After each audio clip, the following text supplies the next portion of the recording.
Chapter 622. The next day Li Zixuan slept in, which was rare.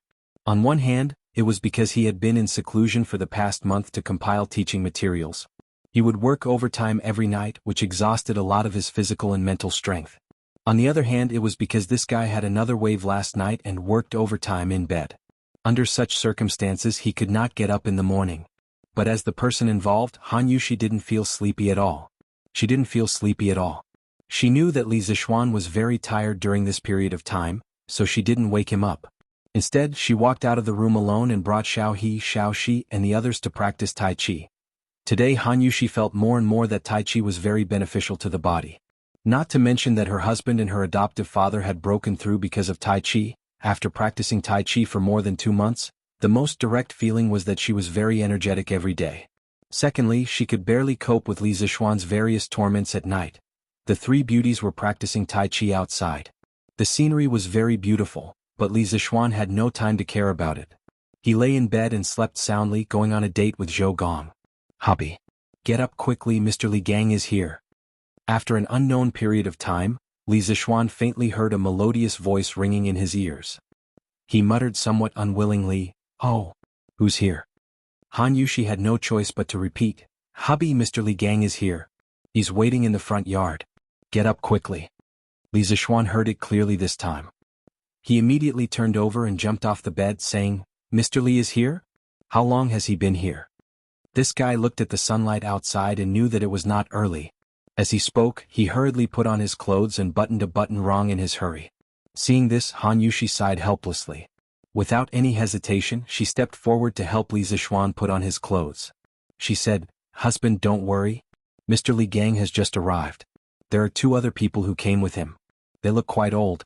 Father is accompanying them in the front hall." Li Zixuan asked, "Oh? Dad, didn't you go out to play chess with someone today?" The chess he was talking about was Go. Of course, it didn't mean that there was only Go in the Tang dynasty and no Chinese chess. In fact, there were both types of chess in the Tang dynasty. Go had been circulating in China's upper class since the spring and autumn period. Chinese chess was relatively late and only became popular during the Warring States period. A few months ago, after Li Jingma handed over the family business to Li Zixuan, he happily became a rich man. In the morning he usually played chess with others in the tea house, and in the afternoon he usually went shopping with Mrs. Li or went sightseeing in the suburbs of Jianghu. He was really comfortable. Not yet.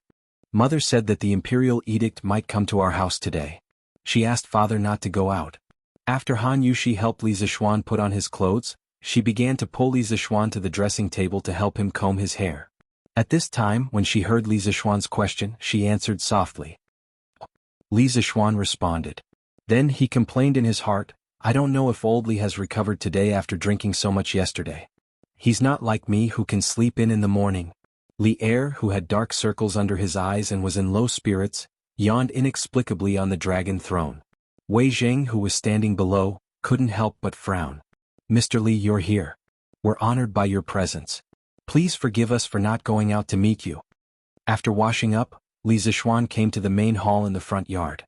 When he saw Li Gang and 2 unfamiliar old men, he quickly went forward and greeted them politely. Li Gang didn't buy it. He pointed at Li Zixuan and scolded, "What do you mean by not going out to meet you? I think you just woke up, right?" He had been with Li Zixuan for so long and had long regarded Li Zixuan as his own junior. When he saw this situation, he couldn't help but say a few more words. Cough, cough. Li Zixuan blushed and said awkwardly, "Well, I've been too tired to compile teaching materials for the academy recently, so I woke up a little late today. I didn't expect Mr. Li to come in person. Otherwise, I wouldn't have woken up so late." Li Gang glanced at Li Zixuan's legs and wanted to say, "Young people should pay attention to self-control." But when he considered that it would embarrass Li Zixuan in front of others, he could only change his words and say, "Diligence is the key to success. Yanhuang College will soon be on the right track. Little Xian, don't slack off at this time." Li Zixuan cupped his hands and said, "I understand." At this time, Li Jingma finally had a chance to interrupt. He stood up and said to Li Zixuan, "Little Xian, Mr. Li Gang has come to our house. You have to treat him well and don't neglect him. Father will go and order people to prepare lunch. You stay here and accompany these gentlemen." The people who came today were all influential figures. He felt like he was sitting on pins and needles. When Li Gang reprimanded his son, he could only listen. He couldn't say that Li Gang's reprimand was wrong. After all, Li Gang's name was so famous. Li Zishuan knew that his father wanted to sneak away, but he didn't expose him. He replied, "Father, go do what you need to do. I'll stay here." Li Jingma nodded and cupped his hands to everyone. Then he hurried out.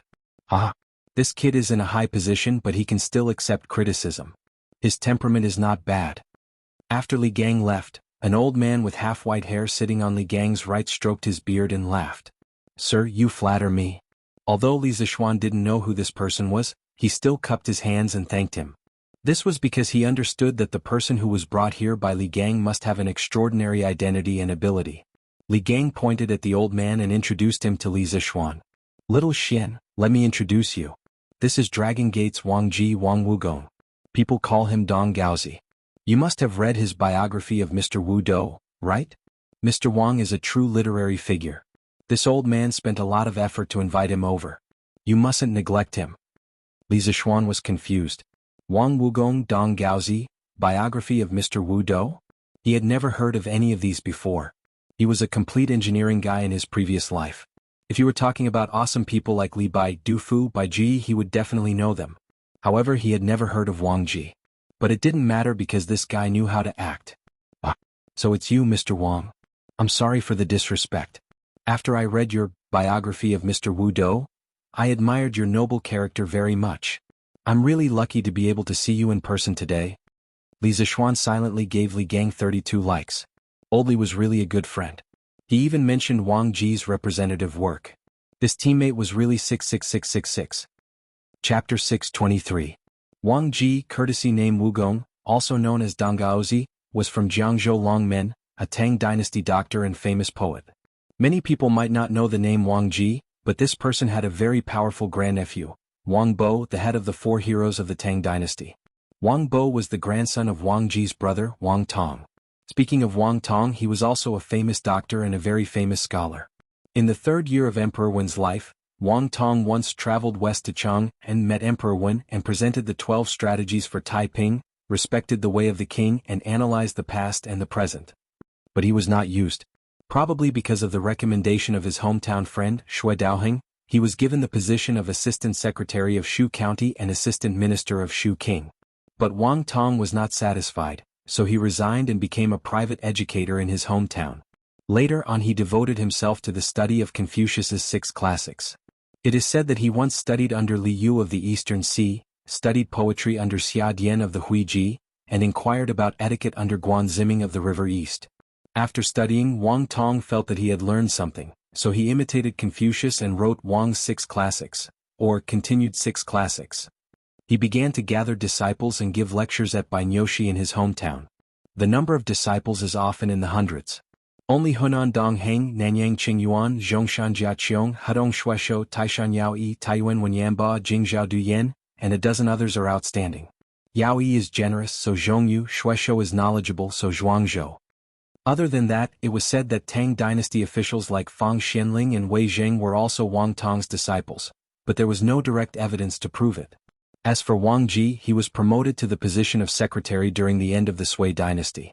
But he was not happy in the court, so he resigned on the pretext of illness and returned to being Yangzhou's 6 Harmonies minister.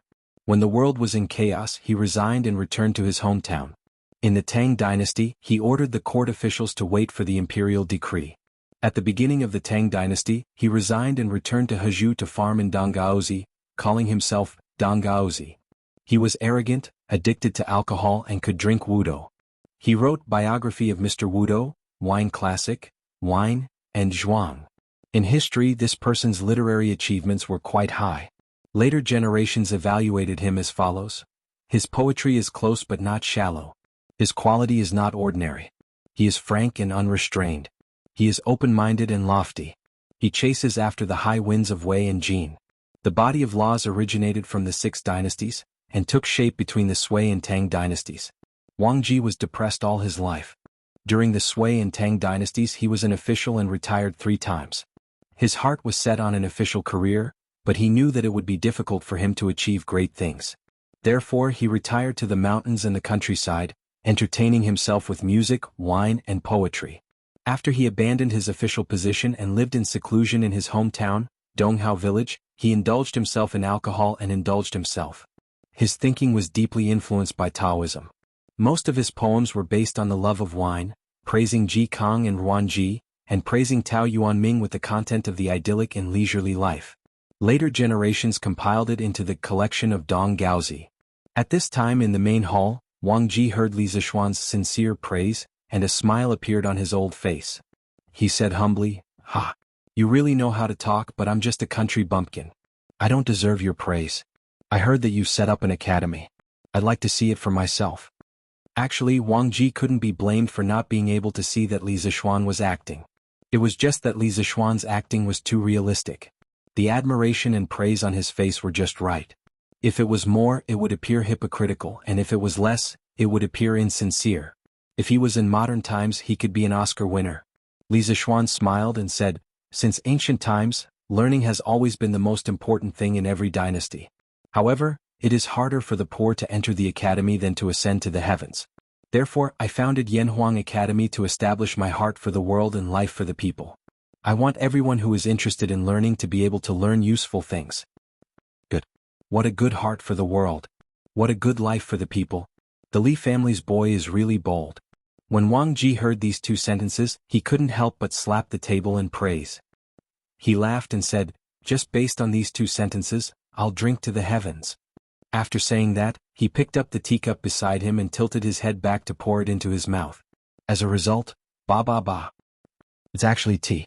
You're not honest. Why didn't you serve me wine when I came here?" Wang Ji complained as he spat out the sour, sweet, bitter, spicy and salty tea in his mouth. Li Zishuan blushed with shame. He hurriedly asked someone to bring the iced wine from home and said, "Cough, cough. Mr. Wu Gong, please wait a moment. The wine will be here soon." Another old man on the side pointed at Wang Ji and scolded jokingly, Wu Gong, after so many years, you're still so addicted to wine." Wang Ji didn't feel ashamed. Instead, he felt proud and said, "So what? If a person lives a lifetime without wine, what's the point of living? It's better to die." Everyone was shocked by these words. What did he mean by addicted to wine? This was what it meant to be addicted to wine. In comparison, those drunkards and other people's mouths were simply too weak. Oh, fragrant, fragrant, fragrant, so fragrant. At this moment, a maid from the Li residence brought in a pot of wine. The spout of the wine pot was emitting cold air, and at the same time, it also brought out bursts of wine fragrance.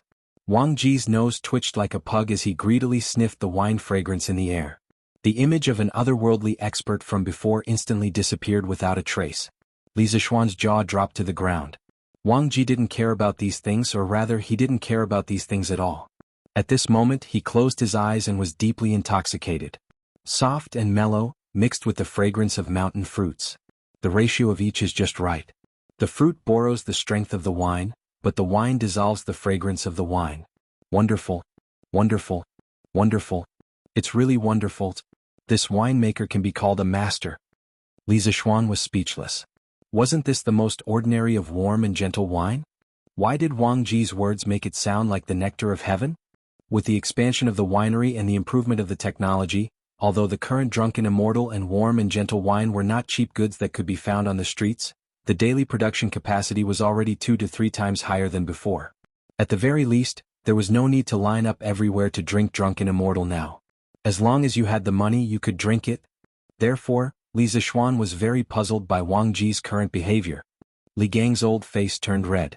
He secretly thought that his old friend was really embarrassing. He coughed dryly and said, "Cough, cough. Wugong, this is warm and gentle wine. It's sold in all the major restaurants in Chang'an City. If you like it, I'll ask Xiaoxian to give you some later." The expression on Wang Ji's face suddenly froze. However, this guy was also a clever person. Seeing his frozen old face, he immediately changed into an expression of reminiscence and said, "Oh, so it's warm and gentle wine. I drank it a few times in the past, but I didn't drink it after that. After such a long time, I almost forgot the taste." Li Zishuan was stunned for 2 seconds. He thought to himself, "I don't believe you. Warm and gentle wine and drunken immortal only appeared this year. You still have the nerve to say that you haven't drunk it for so long and have forgotten the taste?" He never expected this old guy to start acting with him. Life is really like a play, and it all depends on acting. Chapter 624. Ah, you old thing.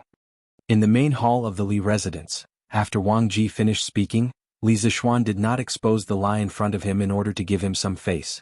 However, another old man sitting opposite him pointed at Wang Ji and scolded him with a smile. However, that old man only scolded him jokingly and didn't probe further. He probably knew that Wang Ji was living in seclusion in the remote Donghao village, and his family wasn't well off. It was normal that he hadn't heard of the gentle village. Li Zixuan stood up and said, "I haven't asked for this gentleman's name yet." Li Gang patted his head and said, "Oh, I forgot to introduce you, this is..." Hee. Wenji, why do you have to go through so much trouble? That old man saw that Li Gang was going to introduce himself like how he introduced Wang Ji. He quickly waved his hand and interrupted him.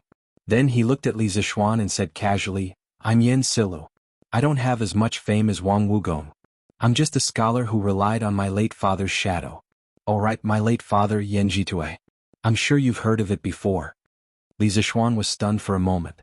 He only felt that the name Yen Jitue sounded very familiar. After searching his mind carefully, he was suddenly shocked. Yen Jitue. It was actually Yen Jitue, the man who wrote Yen Family Teachings. Yen Jitue lived his life and served 4 dynasties. 3 times, he was a man of a fallen country. He suffered the pain of separation and was deeply worried. Throughout his life, he didn't have any outstanding achievements, nor was he a prominent official. However, because of Yen Family Teachings, he enjoyed 1,000 years of fame. From this, one could see the far-reaching influence of his family teachings. Yen Family Teachings was written by Yen Jitue during the northern and southern dynasties. It influenced China's ancient family teachings for more than 2,000 years. It had the reputation of ancient and modern family teachings, with this as the ancestor. It was the most famous family teachings in China's history. Back then, Lu Xun's younger brother, Zhou Zuoren, greatly respected and admired Yen Jitue and the Yen family teachings. He specially wrote a note on the Yen family teachings in the night reading. Moreover, throughout history, the descendants of the Yen family had astonishing performances in terms of integrity and talent. Just in the Tang dynasty alone, people like Yen Shirgu, Yen Silu's eldest son, who annotated the Book of Han, Yen Jinqing, whose calligraphy was a model for the world, and Yen Gaoqing, whose awe-inspiring integrity shook the world for thousands of years, and Yen Gaoqing, who died for the country, and so on, all gave people an extraordinary and deep impression of the Yen family, and also proved the effectiveness of the family teachings set by their ancestors. Even in the Song and Yuan dynasties, the Yen clan members continued to be officials, making the people of the Ming and Qing dynasties extremely envious. "So you're a descendant of Master Yen. Sorry for the disrespect. Sir, you must be joking. If you are a sour Confucian, then there is no real Confucian in this world." Li Zixuan came back to his senses and cupped his hands solemnly at Yen Silu. His solemnity was not fake but sincere. In that moment just now, he had already recalled some of Yen Jitue's deeds. If he remembered correctly, Yen Jitue had an extremely famous descendant, and that was Yen Jinqing, the man who was known as the 4 great families of regular calligraphy, along with Zhao Mengfu, Lu Gongquan, and Ouyang Sun. Later generations said that Yen Jinqing's status in the history of calligraphy in China was very high. Other than Wang Shiji, no one could be compared to him. Since Yen Jinqing was a descendant of Yen Jitue, then wasn't he also a descendant of Yen Silu in front of him? Yen Jinqing was Yen Silu's 6th grandson. Phew! You changed your mind so quickly. You were just praising this old man. Now you're praising this sour old man. Wang Ji, who was drinking at the side, couldn't help but say sourly when he saw Li Zixuan's appearance. Li Zixuan couldn't help but sweat. "What do you mean by changing my mind so quickly? You're not King Beauty, so why would I change my mind?"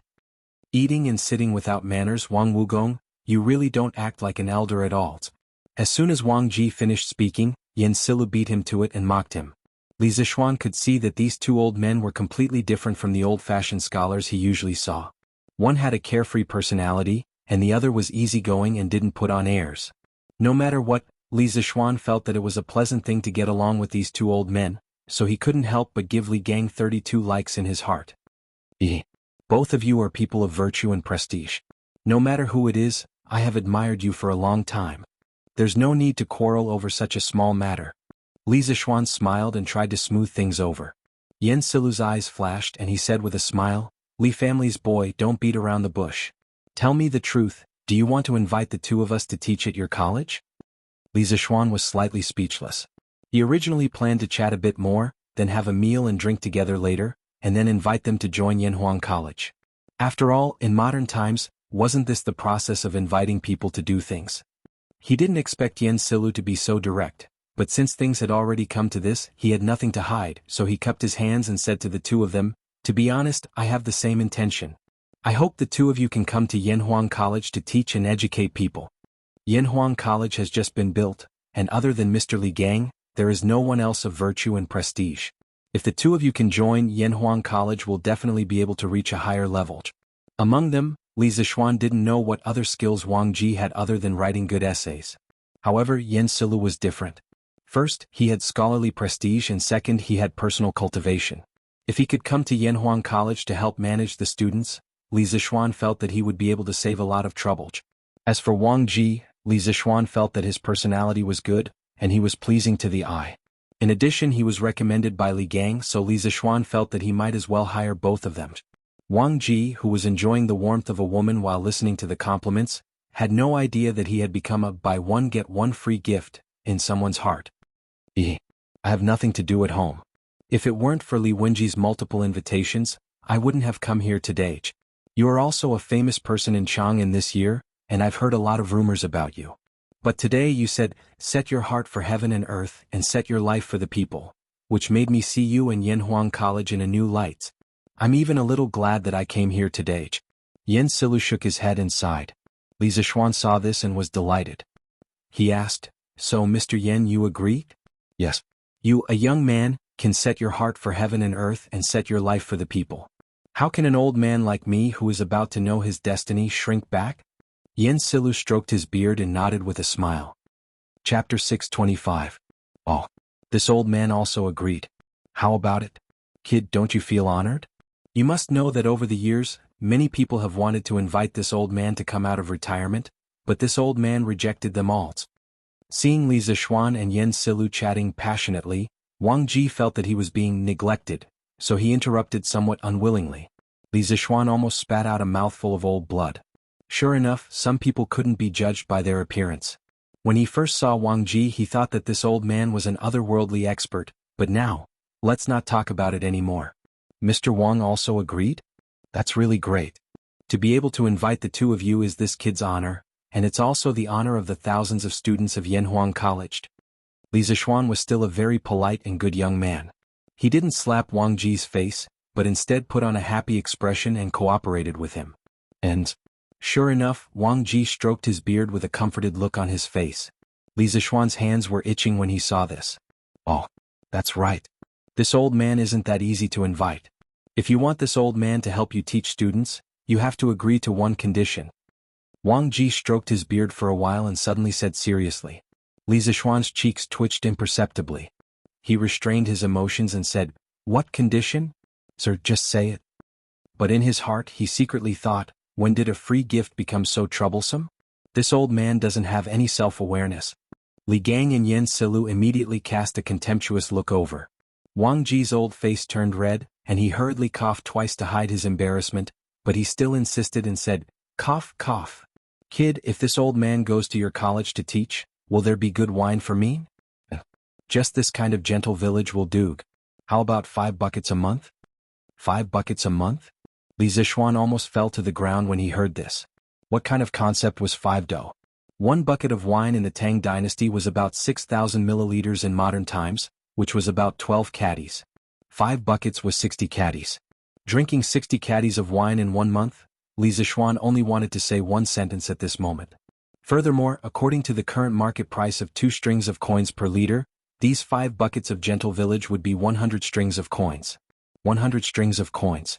Even though Li Zixuan wasn't lacking in money, the salary of a Yanhuang College teacher was still there.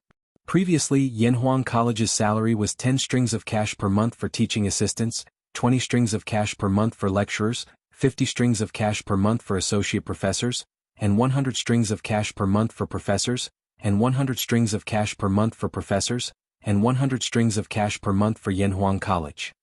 Wang Wugong, you old man, do you really think you're Mr. Wudo? You want 5 buckets of wine as soon as you open your mouth? Yen Silu was a native of Chang'an. He was very clear about the current market price of gentle village. At this time, after hearing Wang Ji's request, he spoke out with some dissatisfaction. Speaking of Wang Ji's title of Mr. Wudo, it could be said that there was a lot of history behind it. First of all, Wang Ji himself wasn't as bad as Li Zixuan thought. Someone who treated him as a gift was a bit ignorant. Actually, Wang Ji was a very talented person. In the 20th year of Sui Kai Huang, Wang Ji, who was only 15 years old, traveled to the capital in Chang, and to visit the powerful minister Yang Su. He was called the child prodigy fairy by the ministers present. In the first year of the Dai dynasty, Wang Ji was a filial and honest official. But this guy was smart, but he was a bit lazy. Moreover, he was addicted to alcohol. At first, because of his arrogant nature, he didn't want to serve in the imperial court, so he was appointed as the deputy county magistrate of Yangzhou. But because he was addicted to alcohol, he was impeached and dismissed. Actually, he didn't care about the official position. He sighed and said, "The net is in the sky, I'll settle down." At this time the Sui dynasty was in chaos. He and the hermit Zhong Zongguang were drinking wine, composing poems and raising birds for fun. In the 8th year of Tang Wuda, the imperial court recruited the officials of the previous dynasty. Wang Ji was appointed as an official under the imperial court. According to the rules of the imperial court, he was given 3 liters of good wine every day. His brother Wang Jing asked, "Are you happy waiting for the imperial court?" He replied, "Waiting for the imperial court's salary is low and lonely. Only the 3 liters of good wine makes people reluctant to part with it." When Qin Shuda heard about it, he increased the wine from 3 liters to 1 dou. At the end of the 9th year of Wuda, Li Er killed his brother and imprisoned his father. Wang Ji was once again recruited by the imperial court and appointed as a minister. At that time, Shi Jiaoge of the Tai Lu department was good at brewing wine. After Wang Ji heard about it, he was a bit restless. He hesitated for a long time and finally made up his mind. He told the big boss of the Ministry of Personnel that he requested to be transferred to the Tai Lu department to be the Tai Lu minister. At that time, the Minister of Personnel should have been Zhang Sun Wuji. When the old fox heard Wang Ji's strange request, his old face turned black. He then refuted it with the reason that it did not match the rank. Minister of Personnel is a concubine of the 4th rank, while the Tai Lu minister is a concubine of the 8th rank.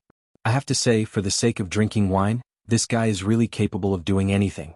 After Wang Ji received Zhang Sun Wuji's reply, he did not give up. He sent Zhang Sun Wuji a request again and again, stating that he had to go to the Tai Lu department. At first, Zhang Sun Wuji did not take it to heart. However, he could not stand this guy's daily harassment and finally appointed him according to his request. When Wang Ji received the appointment, he was naturally overjoyed. He felt that he could finally drink good wine every day. However, the good times did not last long. At the beginning of the Jingguan period, Jiaogu passed away. However, Jiao Ji's wife continued to send wine to Wang Ji. However, not long after, Jiao Ji's wife also passed away. Wang Ji could not help but look up to the sky and sigh, "The heavens do not want me to indulge in good wine? Is it because the heavens do not want me to indulge in good wine?" After a few days, this guy felt that there was no point in continuing to stay in Chang'an. Thus he gave up his position and left. After that, he wrote the biography of Mr. Wu Dou, in the Donghao village where he lived in seclusion. It was unintentionally spread by others and he instantly became famous. That was how the title of Mr. Wu Dou came to be. At this moment, when Wang Ji heard Yan Silu's dissatisfied words, he glared at him and said, "Heh! I, Wang Wugong, dare to ask for 5 dou of wine because I am worth the price. Can you, Yan Silu, do you think you can do it?" Yan Silu said angrily, "What do you mean? You Wang Wugong, other than drinking wine and writing a few lines of poetry, what else can you do? Why are you worthy of 5 dou of gentle wine? Do you know that these 5 dou of gentle wine are worth 100 strings of coins?" Worth 100 strings of coins? When Wang Ji heard this, he immediately panicked. If Yan Silu did not mention it, he really would not know that the wine he was drinking now was actually so expensive. Oh my God! The price of 1 dou of wine is enough for this old man to drink for half a year. Oh no, oh no. Am I going to let Yan Silu see this old man as a joke? Wang Ji's heart was a little bitter at this moment, but he could not say it out loud. Chapter 626. Hey. So what if it's worth 100 strings of coins? Seeing Yan Shilu looking at him provocatively, the temper buried in Wang Ji's heart surged. He straightened his neck and said indignantly, "Who said this old man only knows how to write poems and drink wine? The best thing about me is that no matter what I learn, I'm faster than you, Yan Kong." Yan Shilu glared at him and said, "Heh, you're really a toad yawning. What big words." Wang Ji seemed to have recovered by now. He raised his chin slightly and said proudly, "Ha, I'm telling the truth. Don't doubt me when you return Yen Kong. Let's talk about playing the zither first. I learned it for less than half a month and mastered it thoroughly. Can you do it? There's also bird training. I learned how to raise birds from others in my early years, and I mastered the knack of it in just a month. I even tamed 2 owls. Can you do it? All right, and stop. Yen Shirlu, whose face was as black as the bottom of a pot because of Wang Ji's repeated questions of, "Can you do it if you're in my place?" hurriedly interrupted him. Are you flaunting your idleness as capital? I only found out today that you, Wang Wugong, are so thick-skinned. Wang Ji wasn't annoyed by Yen Shirlu's sarcasm. Instead, he smiled meaningfully and said, "What is a proper occupation? What is a side occupation? I, Wang Wugong, don't have a proper occupation to begin with. Or rather, everything is my proper occupation. The world is big but life is short. Why don't I do what I want to do while I'm alive? Why do I have to work so hard?" Li Zishuan's eyes flickered slightly. He thought to himself, this Wang Ji's personality is really open-minded. Yen Shirlu didn't buy it. He said directly, "Then why do you still go to Yanhuang College to teach? Aren't you afraid of being troubled by your work?" Wang Ji seemed to be prepared for this question. He didn't even think about it and answered, "Haha. I'm going to the Yanhuang Academy because I'm interested, not because I'm working on a case." Speaking of which, the Yanhuang Academy that Xiao Xian built was probably built to teach the 4 books and 5 classics, right? Right now, he is in need of a talented person like me who has an extraordinary learning ability. Do you think this old man is worth his monthly salary of 5 buckets of wine? Yen Shirlu said with a straight face, "Nonsense. Don't tell me you think that with your talent and playing with chickens and dogs, you can be like a fish in water in Little Shen's engineering? You're just being arrogant. Sooner or later, you'll harm others and yourself." Wang Jimmy took a sip of wine and said nonchalantly, "I, Wang Jimmy, have never tried it before. How do you know it won't work? Could it be that you're feeling guilty?" Yen Shirlu was so angry that he rolled his eyes. He simply couldn't be bothered with this egomaniac. Li Zishuan saw that the atmosphere was a little awkward. He thought for a while and said, "I am deeply honored that the 3 of you could come to my humble abode today. Moreover, we will be colleagues soon. There's no need to be angry over such a small matter. To show my sincerity, I will personally cook a few dishes for all of you. I will also send someone to invite Elder Mo over. The academy is about to start, so let's have a gathering today." Li Gang clapped and laughed. "Good. I've long heard that your skills in food are at the peak of perfection. You must have cooked lunch at Qin Manor yesterday, right? I heard that even His Majesty was full of praise for your culinary skills. Today, us old fellows are in for a treat." When Wang Ji heard Li Gang's words, he suddenly felt a little saliva in his mouth. He licked his lips and said excitedly, "Very good. Very good. Only good dishes are worthy of good wine. Today, let's see if your culinary skills are worthy of this wine-making skills." Li Zishuan couldn't be bothered to bicker with this old fellow. He stood up and prepared to leave. "Hey, kid, wait." As Li Zishuan stood up, Wang Ji's voice came from behind him. "Kid, let me take a look at the knowledge that Yanhuang College is going to impart to you in the future. Firstly, it's so that you know what to do. Secondly, as the host, you abandoned your guests and ran away. You should at least leave a few books for us old fellows to relieve our boredom." Li Zishuan thought that it made sense. He thought to himself that this old fellow had finally said something serious. Thus, he called a servant girl over and whispered a few words to her. After the servant girl received his orders and left, Li Zishuan cupped his fists and said to the 3 old men sitting in the main hall, "Please wait for a moment. Sirs, please wait here for a moment. In a while, the servants will send over the 4 teaching materials compiled by this kid. Please feel free to take a look. I'm going to arrange for lunch." Li Gang waved his hand and said, "Go." Li Zishuan cupped his fists and left. When he arrived at the back kitchen, he didn't see Li Jingma. Li Zishuan thought to himself that it was as expected. He knew that his father was just declining when he said that he was going to the back kitchen to arrange lunch. Now that the Li family had a young mistress, how could Li Jingma be the one to worry about cooking? Not only did he not have to worry about it, but the food had also improved a lot. As a matter of fact, Li Jingma had started to put on weight recently. "Husband, why don't you let me do it? You can help me watch from the side." But perhaps this was telepathy. As soon as Li Zishuan walked into the kitchen, Han Yushi seemed to have guessed the purpose of Li Zishuan's visit before he said anything. Thus, the 2 of them had a conversation. "Husband, you should still be cooking the 5 dishes from yesterday, right?" Han Yushi asked with a faint smile. Li Zixuan nodded and said, yes, that's right. Look at how confident you are. Could it be that you know how to cook? He indeed didn't intend to develop new dishes. With his abnormal mental strength, he could recall the cooking methods of many dishes. However, good things had to be developed slowly, right? If he took them all out at once, how boring would that be? Han Yushi wrung her hands and thought seriously. She replied, I can try, but it would be great if husband could watch from the side. Li Zixuan was slightly surprised. Han Yushi had only seen the entire cooking process of the 5 dishes at the Qin residence yesterday. She could cook by herself after seeing it once? With curiosity and doubt, Li Zixuan replied, yes. No problem. Han Yushi smiled happily. Then she turned around and began to get busy with the Li family's chef Aunt Zhao and the 2 maids. Cutting the meat, blanching it, drying it, frying it and steaming it. Next, Han Yushi skillfully followed the steps of Li Zixuan making braised pork with preserved vegetables yesterday. Li Zixuan, who was watching from the side, only thought that he was cooking.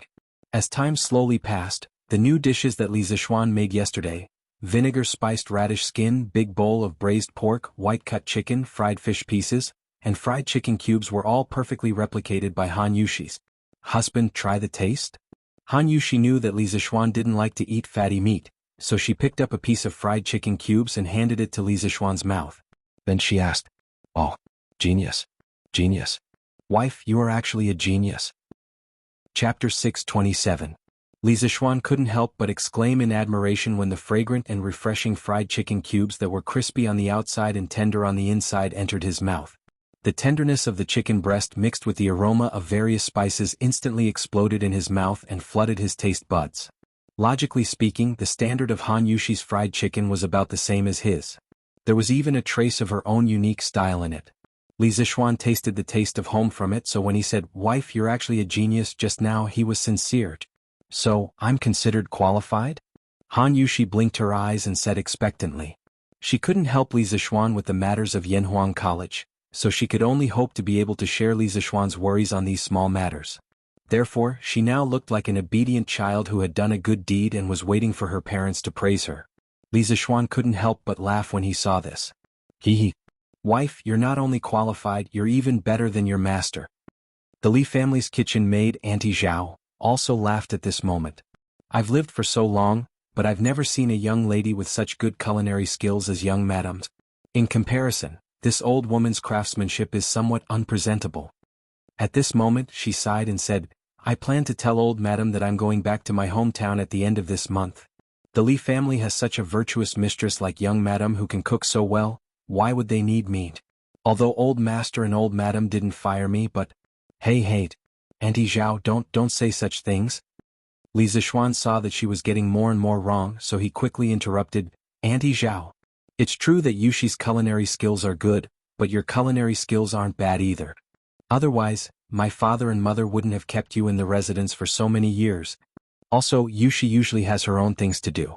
She can't cook for every meal, right? Even if she's willing, I don't want her to be tired. Don't you think so? When Aunt Zhao heard Li Zixuan's words, she couldn't help but reveal a hint of joy on her face. She hurriedly bowed and said, Hey young master, you're right.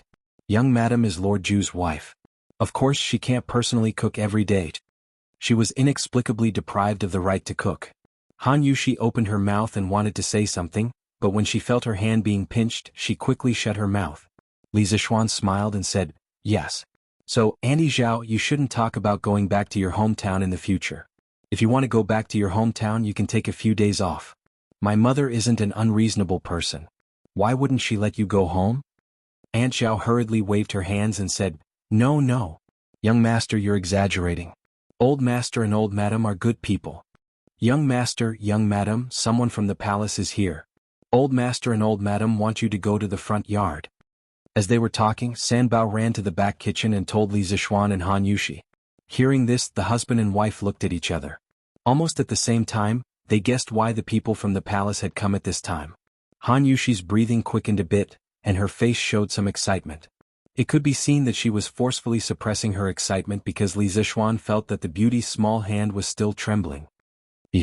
Wife, let's go quickly then. Don't let the angel wait too long. Li Zixuan squeezed Han Yushi's little hand and chuckled softly. Han Yushi bit her lip and replied with an yes. Then she let Li Zixuan drag her away. The Tang Empire's emperor decrees that Li Zishuan's wife Han Yuxi has adhered to her principles ever since she entered the Li family. She is neither arrogant nor rash. She takes care of her husband and herself. She is virtuous and has a pure heart. She is a role model for women in the Tang Empire. This time the imperial edict was very short. Li Zishuan felt very comfortable listening to it. Even the little eunuch reading the imperial edict was much more pleasing to the eye. Of course, the eunuch reading the imperial edict was not Zhao Song. Our chief steward Zhao is probably still recuperating from his injuries. Han Yuxi also felt very comfortable listening to it. As for the reason, it was obviously different from Li Zishuan's. After she married into the Li family, she had accompanied Li Zishuan to listen to many imperial edicts. However, in the past she was happy because Li Zishuan was rewarded and put in an important position. Today she was truly happy for herself. I accept the imperial edict. Thank you, Your Majesty.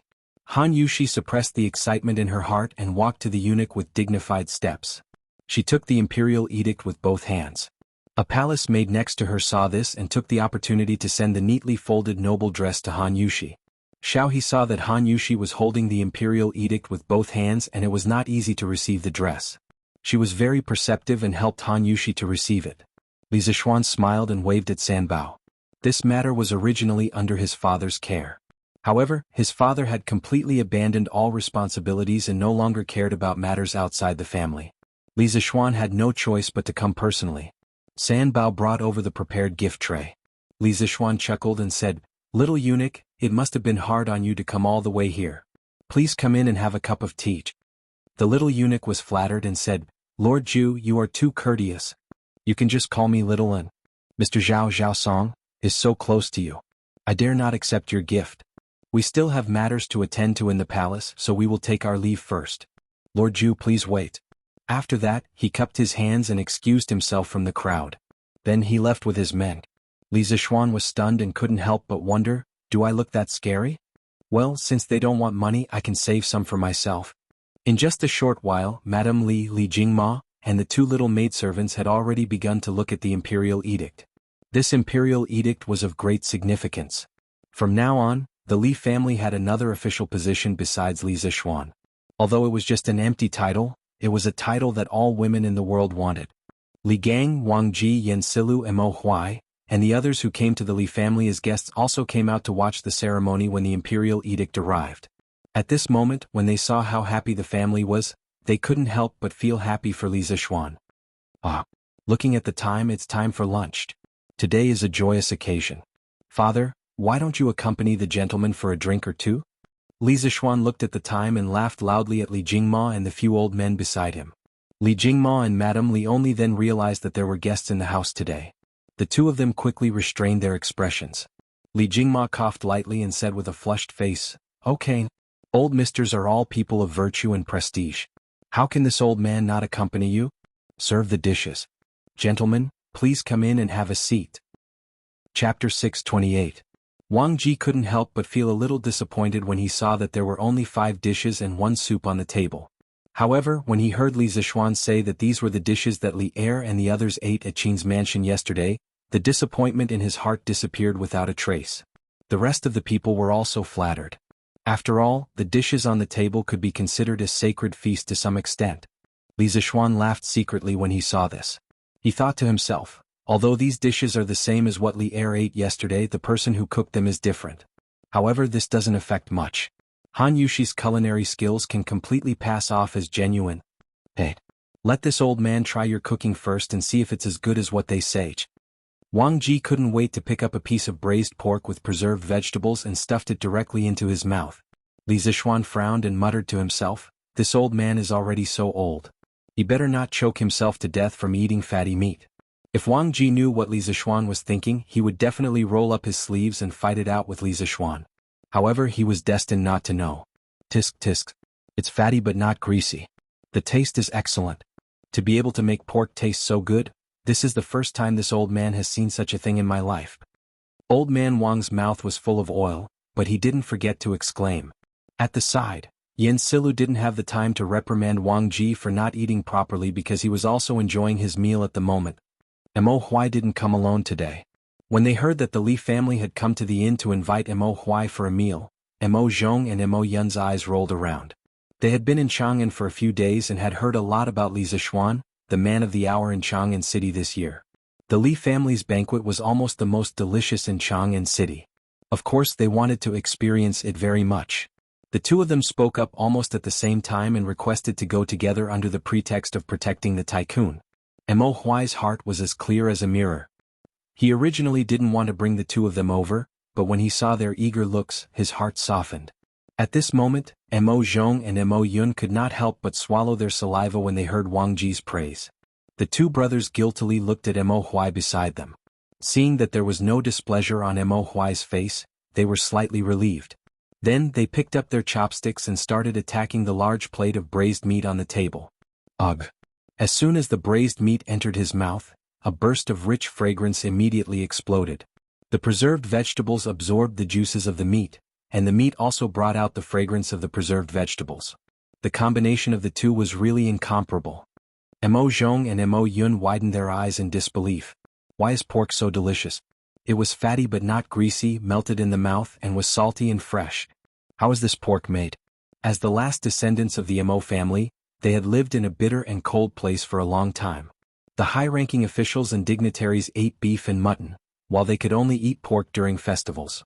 At that time they thought that they were eating the best pork in the world, but now, the two brothers stared blankly at the remaining half of the braised pork in their bowls.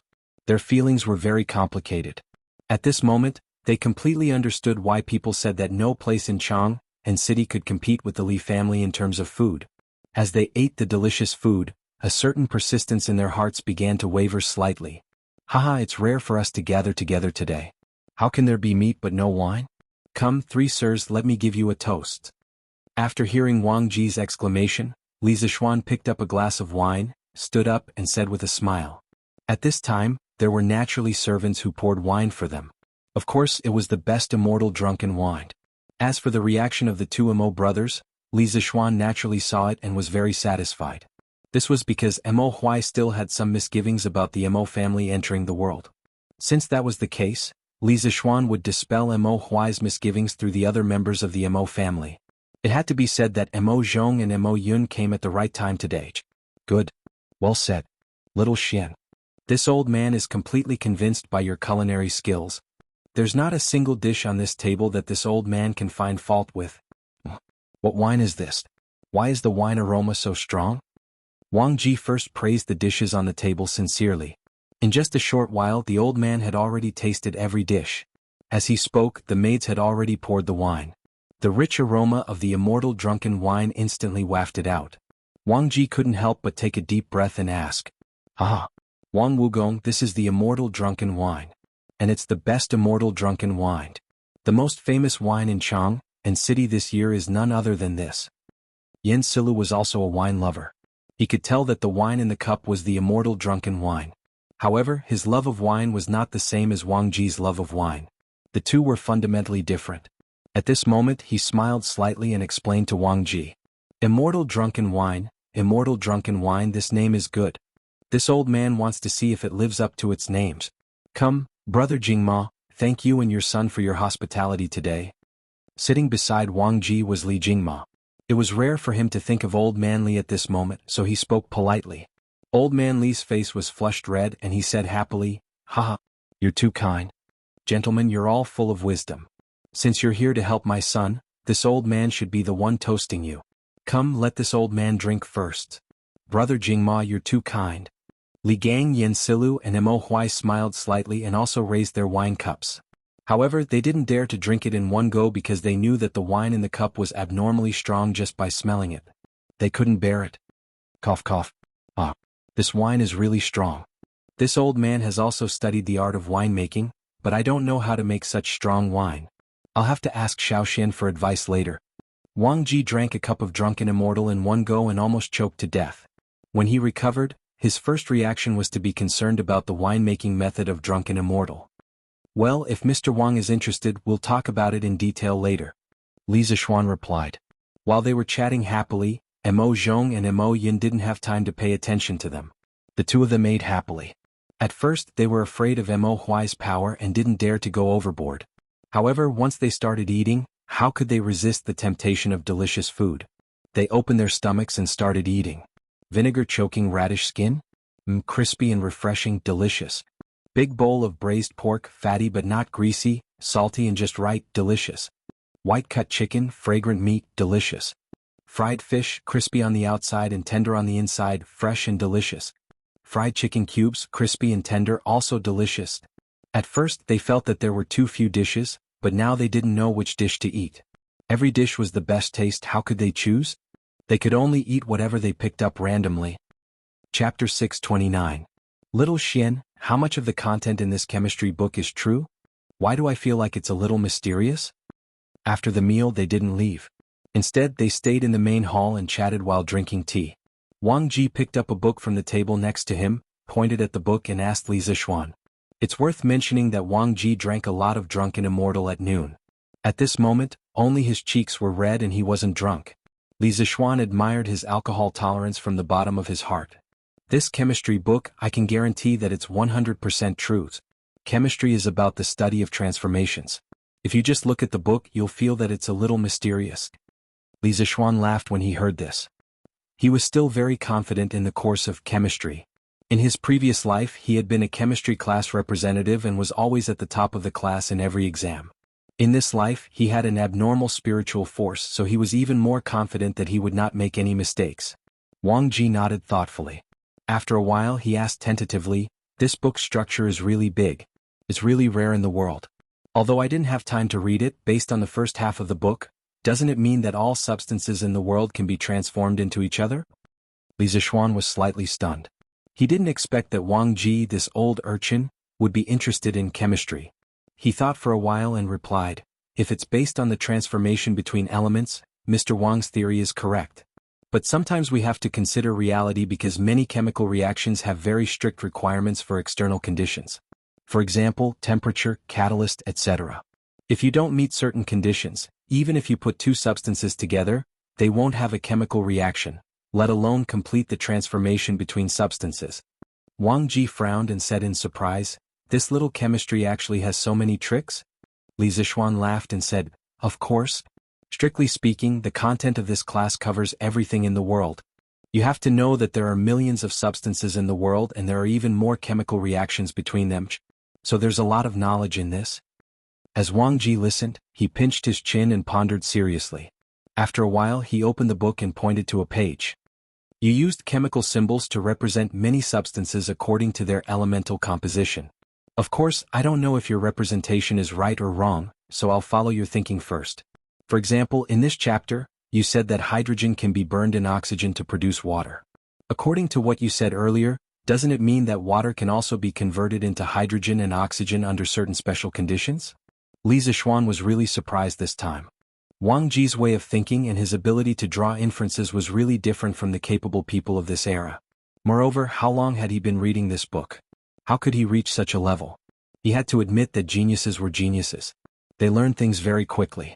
Perhaps this person could really do it. Thinking of this, Li Zixuan explained seriously, Sir, you are right. Water can indeed be decomposed into oxygen and hydrogen. If you read further, you will see this in the later chapters. But now, I can also explain it to you seriously. The so-called chemical change is the process of molecules being divided into atoms, and the atoms being recombined into new molecules. If you read the previous chapters, you will have a general understanding of the concept of molecules and atoms. Hydrogen and oxygen are both diatomic molecules. A water molecule is composed of 3 atoms. In comparison, hydrogen is more active chemically. It can be burned in oxygen. While releasing heat, it can produce more chemically stable water. You can calculate their ratio to be 2:1:2 according to the number of atoms between the 3. In the process of the reaction, the number of atoms is conserved. Just now, you asked how water can be converted into hydrogen and oxygen. This kid will also explain it to you. Previously, I said that when hydrogen is burned in oxygen, it releases heat and produces more chemically stable water. Now, if you want to turn chemically stable water into chemically active hydrogen and oxygen, we have to pay a certain amount of energy to promote this chemical reaction to proceed normally. What I want to tell you is that no matter when energy is conserved. Wang Ji was startled. He seemed to have thought of something and muttered involuntarily, energy conservation, matter conservation, all things engender each other. This little chemistry actually contains the heavenly Tao? In Wang Ji's life he was an official and retired man. In order to achieve spiritual satisfaction, he studied Taoist culture very much. Moreover, his thoughts and some of his later works were deeply influenced by Taoist culture. At this moment, after listening to Li Zixuan's explanation, he suddenly thought of the Taoist ideology that all things were related to each other and the conservation of yin and yang. Wang Ji, who was originally very interested in chemistry, felt that the door to a new world was opening to him. He wanted to understand this knowledge even more. Then, what kind of energy is needed to turn water into hydrogen and oxygen? Does it need to be heated? No, when we boil water we don't see water turning into hydrogen and oxygen. After secretly sighing for a while, Wang Ji couldn't help but ask. Li Zixuan was about to explain, but Yan Silu interrupted at this time. Wang Wugong, you've just read the book for less than 2 hours and you're already starting to have ideas? Don't pretend to know when you don't and make a fool of yourself in front of the juniors. Li Zixuan talked about chemistry with Wang Ji, but he, Li Gang and Mo Huai were confused and didn't understand half of it. After being depressed for a long time, he finally couldn't help but ask. Wang Ji curled his lips and sneered. You Yin Kongwei can't do it, but it doesn't mean that I, Wang Ji, can't do it. I've long said that I, Wang Ji, am better than you. I'm better at learning everything fast, but you didn't believe it. Wang Wugong.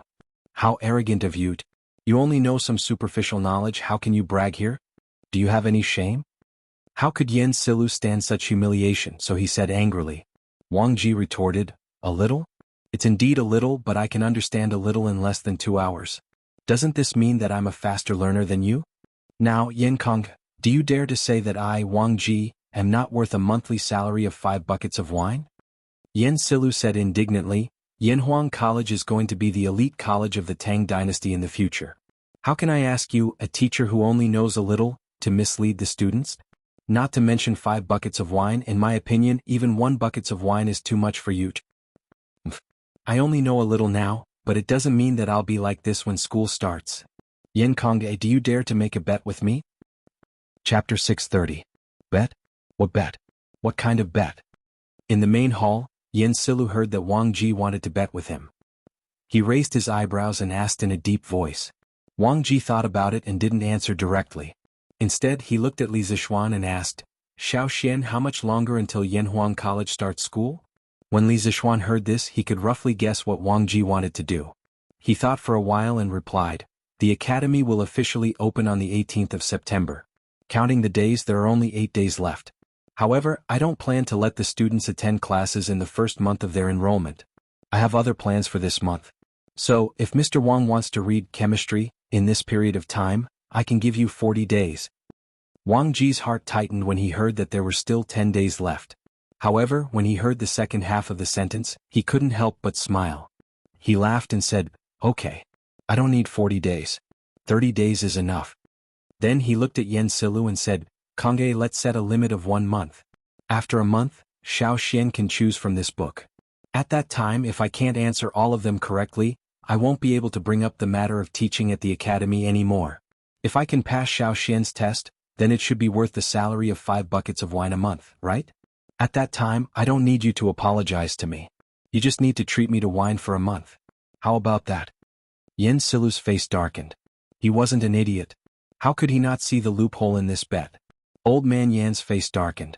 He said unhappily, no matter if I win or lose, it doesn't benefit me at all. Why should I bet? Wang Ji defended himself. Hey, Brother Yan, you can't say that. If you don't accept this bet, what if I really have an undeserved reputation like you said? When I enter the academy to teach, won't I lead the students astray? And aren't those students also your students, Brother Yan? So, if Brother Yan is really thinking about the future of your future students, then you must accept this bet. Don't you think so? Speaking of this, Wang Ji couldn't help but despise himself in his heart. Shameless, really too shameless, but what can I do? He used to be a hermit. Not only did he not have a way to earn money, but he also had to drink every meal. In this way he was really penniless now. What could he use to gamble with Yan Silu? He couldn't possibly ask his brother Wang Jing for it, right? In any case, Wang Ji couldn't bring himself to do it. Thus, he could only use his mouth to gain something without risking anything. Encountering such a shameless old rogue, everyone in the room was a little embarrassed. They all wanted to cover their faces to show that they didn't know this person. Yan Silu was even more speechless. He pursed his lips and resisted the urge to curse. Finally he said gloomily, "All right. This old man will accept this bet. I hope you remember what I said today. If you can't pass Little Xian's test after 30 days, please leave the Yanhuang Academy. Little Xian, you can't take extra care of him when the time comes." He wasn't deliberately targeting Wang Ji. In terms of personal relationships, he and Wang Ji could be considered good friends. The reason why he was acting like this was because he felt that Wang Ji's personality wasn't suitable to be a teacher at all. That was why he was strongly against it. Li Zixuan quickly replied, "I understand." Wang Ji was very dissatisfied and snorted, "Humph? What kind of person do you think I am? Even if I lose, I will lose fair and square." Then he said to Li Zixuan, "Little Xian, how about this old man also make a bet with you?" Li Zixuan's face was full of black lines. After this old guy tricked Wang Yansilu, he wanted to trick him too. However, Li Zixuan was also very curious as to whether Wang Ji could thoroughly study the first volume of chemistry within a month. Thus he said, "Mr. Wang, feel free to say it." Wang Ji squinted his eyes and smiled. "Little Xian, as the Yamacho of the college, if this old man can pass the test in 30 days, then this old man's salary will be set at 5 buckets of tenderness? If this old man can't pass the test, then this old man won't disturb you and will go back to my hometowns." At this moment, Wang Ji was ruthless in his heart and thought to himself, "This old man is going all out for this 1 month. Last year, this old man was willing to drop 8 levels in order to drink at the Tailu department. Now, in order to drink more delicious tenderness, this old man is willing to study hard for a month. Sure enough, this is another cunning bet." The corner of Li Zixuan's mouth twitched. After a moment, he stretched out a finger and said, "Without rules, nothing can be accomplished. This old man has already stated clearly on the newspaper about the treatment that you will receive from the college.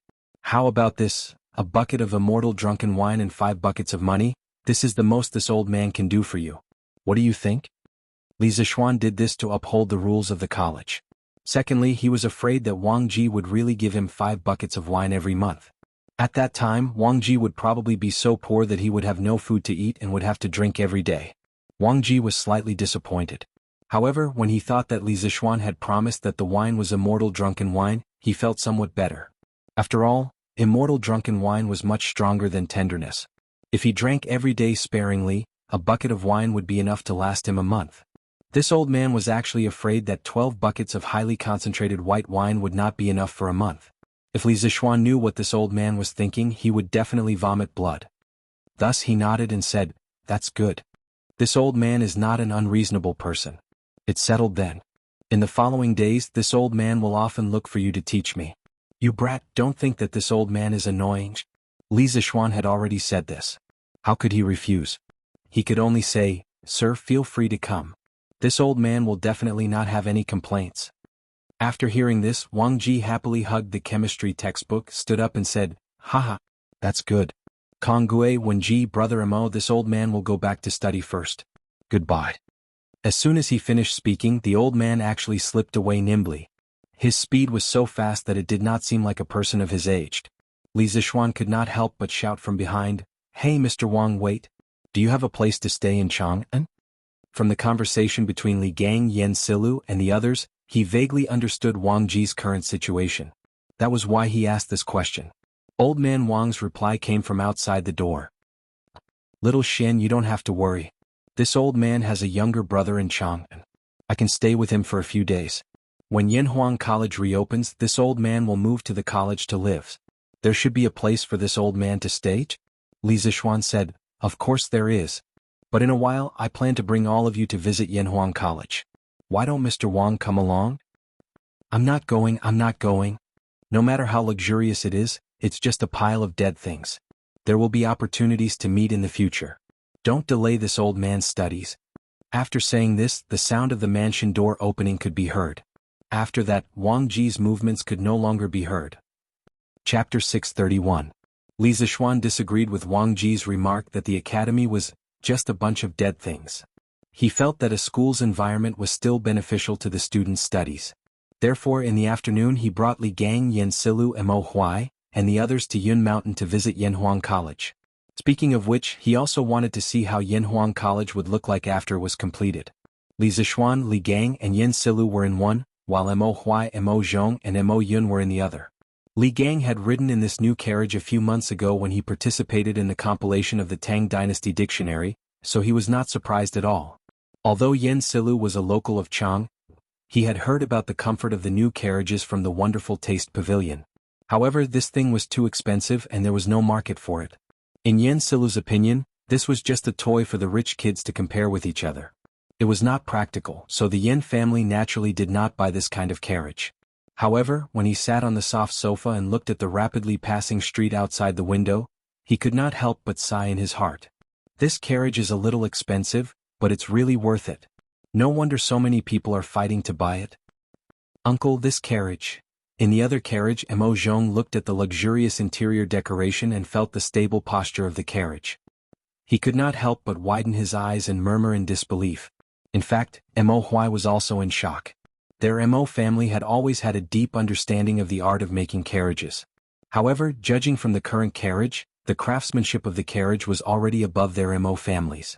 Furthermore, these sofas and other things that they didn't recognize were simply an eye-opener for him. Perhaps this is engineering. After staying silent for a long time, Mo Huai sighed with slight disappointment. Seeing this, Mo Zhong and Mo Yun did not dare to say anything more. The two of them sat quietly on the sofa in the carriage. Feeling the unusual softness of the seat under them, the two brothers were shocked again.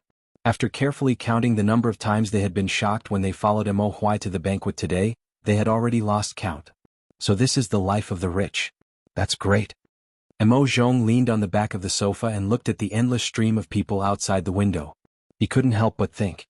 At this moment, for some reason, Mo Zhong suddenly felt a little lucky that their magnate had been defeated by Li Zishuan that day. However, after realizing his thoughts, Mo Zhong's heart was instantly filled with shame. He glanced at Mo Huai with a slightly guilty conscience, and he couldn't help but heave a sigh of relief when he noticed that Mo Huai wasn't paying attention to him. He hurriedly moved his gaze away. However, during the process of moving his gaze away, he seemed to have sensed something and noticed that Mo Yun was actually doing the same thing as him. Their gazes met in the air for a moment before they moved their gazes away, and then they both lowered their heads with tacit understanding. Haha. Little Shin, you really know how to pick a place. The environment here is serene and beautiful, with verdant hills and limpid waters. It makes one feel relaxed and happy. It's really a good place to study and cultivate. After stopping the carriage at the foot of the mountain, the few of them alighted and walked up the newly built stairs. Looking at the dense forest around them, mixed with the chirping of birds and the fragrance of flowers, Li Gang smiled and said with his hands behind his back. Yen Silu raised his head and looked at the top of the mountain. He stroked his beard and said, "It's indeed a good place to study. Compared to the directorate, it's too noisy. However, isn't this cloud mountain a little too high?" Li Zishuan smiled and said, "It's good to be a little higher. A little higher can allow the students to train their bodies more. This is what they mean by, suffering makes one's spirit grow, and toiling makes one's muscles and bones grow. A little higher can allow one to stand at the top and see how small the mountains are. It also means that our Yen Huang disciples will definitely stand at the top in the future." "Good. You're ambitious, kid." Yen Silu patted Li Zishuan's shoulder and laughed heartily. The few of them chatted and laughed as they walked up the stairs. Soon they arrived at the top of the mountain. Everyone's eyes lit up at once. Reflecting the evening sun, the rows of glass windows on the majestic cathedral of Yanhuang College reflected the sunlight into everyone's eyes. The group of people couldn't help but squint their eyes. After getting used to the strong light, everyone finally saw the true appearance of Yanhuang College. Then, inevitably, they were all shocked. The wide and flat cement roads, the tall and majestic buildings made of cement bricks, the rather different architectural styles, and the extravagant glass windows and glass walls made Li Gang, Yen Silu, and Mo Huai, and the others freeze on the spot. "Oh my goodness. This is heaven, right?" Mo Zhong's eyes widened, and his heart trembled violently. Just the corner of the college that he saw from here had already subverted his understanding of the world. He couldn't imagine how unexpected the full picture of the college would be. Go. Mo Yun couldn't help but swallow a mouthful of saliva. His eyes stared straight at the cathedral of Yanhuang College, Guanghua Building. This guy was probably still wondering how much it would cost to buy so much glass, right? Previously, Wang Wugong said that Yanhuang College was just a pile of dead things and not worth looking at. He'll probably be shocked when he sees what Yanhuang College looks like in the future. Li Gang was, after all, someone who had seen the world. He was the first to come back to his senses. At this moment he smiled meaningfully. "Yes, I have to say, little Xian, this college of yours is really beyond this old man's expectations. Yan Silu stroked his beard and sighed. Mo Huai glanced at the structure of Guanghua building, and surprise flashed across his eyes. Then he looked at the road and couldn't help but exclaim, "Lordly, what material is this road made of? Why haven't I seen it before?" Because of the previous bet, Mo Huai had always addressed Li Zixuan by his title. He didn't dare to address him as Little Xian, like Li Gang and Yan Silu. Li Zixuan smiled and said, "Mr. Mo, there's no need to be so formal. You can just call me Little Xian. The material used for the road is a new material that this kid's workshop invented. It's called cement. This material is extremely sticky. Not only is it incomparably hard to build roads, but it's also abnormally flat. It won't be affected at all on a rainy day. Other than that, cement can also be used to build houses. Its firmness is even stronger than glutinous rice mortar. Yanhuang College's buildings are all made of cement and bricks." Mo Huai raised his brows and seemed to be lost in thought. Li Zixuan smiled and said, "It's boring to just stand here and look. Gentlemen, let's go in and take a look." Li Gang, Yan Silu, and Mo Huai, and the others naturally agreed, and the group walked toward the gate of the college. What Li Zixuan didn't expect was that he would meet someone he didn't expect to see here. "Young man, what a coincidence. We meet again." Chapter 632. This voice sounded familiar to Li Zixuan. He turned around and looked in the direction of the voice. It was indeed someone he knew, the candidate from the Yanhuang Academy, Di Zhishuan, whom he had met on the way. "Yo, Brother Di. What a coincidence. You also came to Cloud Mountain today?" Li Zixuan smiled as he walked in Di Zhishuan's direction. Di Zhishuan stepped forward and cupped his hands. "I've been in Chang and city for a few days. After finishing my homework today, I remembered what you said the other day. I suddenly wanted to visit Cloud Mountain on a whim. First, I wanted to familiarize myself with the environment in advance. Second, I wanted to see if Yanhuang College was really as amazing as you said it was." Li Zixuan felt that what he had said the other day had indeed worked. Thus he asked with a smile, "Brother Di, did you see anything special?" Di Zhishuan answered, "From the outside, Yanhuang College can indeed be called the most luxurious school in Tang Dynasty. Although I've never seen the style of its buildings before, I can feel its magnificence from afar. Moreover, there are many novel things in the college such as the road surface and the walls of the buildings. I've never seen the materials used on them before. It's really incredible. Previously, I might have had some doubts about applying for Yanhuang College. However, after seeing the true face of Yanhuang College, I'm even more determined to get into Yanhuang College. If I can't study in such a magical academy, it will be my life's regret. Moreover, I may fall behind an era because of this." "Why will you fall behind if you don't study in Yanhuang College?" Li Gang, who had been following them for a while, suddenly interrupted. Di Zhishuan glanced at Li Gang and asked Li Zixuan, "Brother, who is this old gentleman?" He saw that Li Gang had an elegant temperament and didn't seem like an ordinary person, so he called him old gentleman. Cough cough. They are the elders of this little brother's clan. They heard that the Yanhuang College on Yunshan has been completed, so we came to visit together. I didn't expect to meet you here, little brother." Li Gang was about to introduce himself, but Li Zixuan quickly took over and said. The main reason was that each of the three old men he brought here had a great background. He was afraid that he would scare Di Zhishuan. On the other hand, if Di Zhishuan knew his identity, there would be nothing to talk about. After all, he was equivalent to the headmaster. "Greetings to all of you, gentlemen." Di Zhishuan's eyes flashed. He seemed to have realized something but also seemed to have not. He cupped his fists at Li Gang, Yan Silu, and Mo Huai and said. The three of them nodded in greeting. Di Zhishuan continued. "This old gentleman just asked why not go to Yanhuang College to study and why we will fall behind the times. I have some shallow opinions. From the introduction of Yanhuang College on Datong Daily, it can be seen that the engineering taught by Yanhuang College is very likely to contain some technologies that have never appeared in this world. Today, after seeing the real Yanhuang College, I am even more certain of this point. Think about it, 3 years later or 5 years later, thousands of students from the Yanhuang Academy will enter the various departments of the Tang Empire. It can be foreseen that at that time, all kinds of new technologies will emerge like bamboo shoots after the rain. No one can predict what kind of huge changes the Academy of Engineering will bring to the Tang Empire. At that time, those who don't know engineering will fall behind the times." Li Zixuan couldn't help but think highly of Di Zhishuan when he heard this.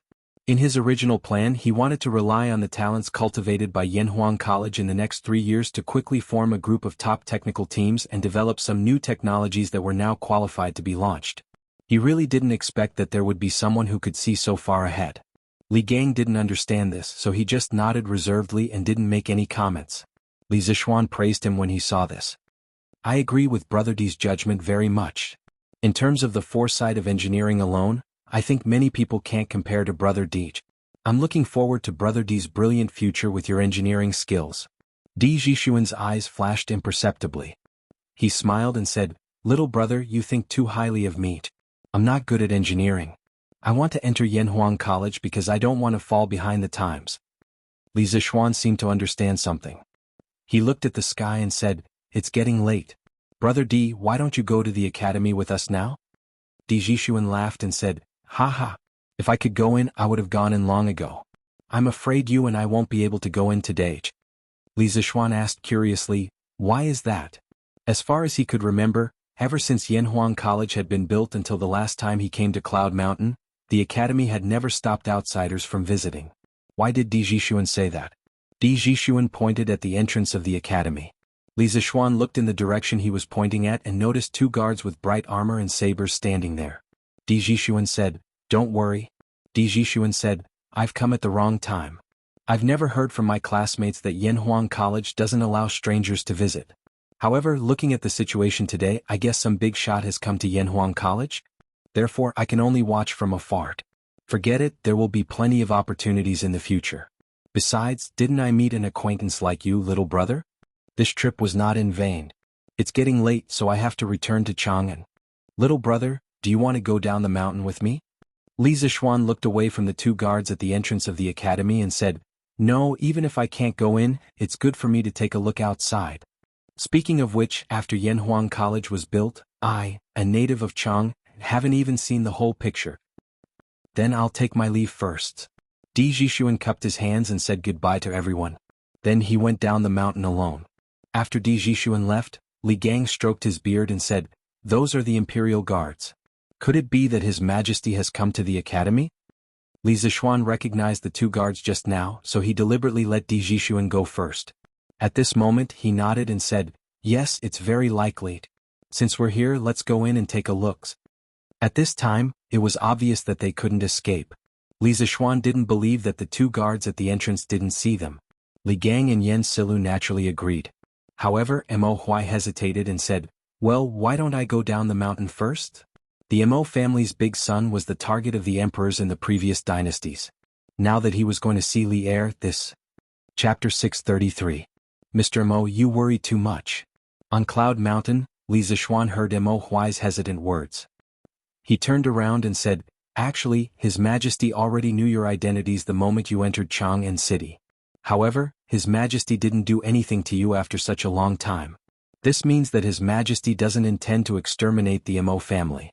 Naturally, he doesn't have any evil intentions.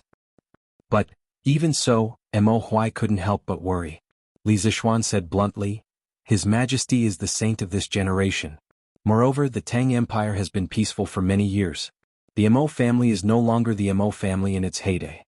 His Majesty won't punish the current followers of the school of Mo for what happened in the past. Moreover, His Majesty sent me a verbal order a few days ago regarding your matter. Mo Huai's expression changed. He asked, Oh? Lord Ju, what did His Majesty say? Li Zishuan organized his words and said, His Majesty's general meaning is that although he won't find trouble with you, your identities are sensitive. When you enter Yanhuang College, you have to hide your identities well and don't cause trouble. As long as you do these 2 things, you can live in peace. Mo Huai's eyes widened. He exclaimed, Are you serious, Lord Ju? He couldn't be blamed for making a fuss.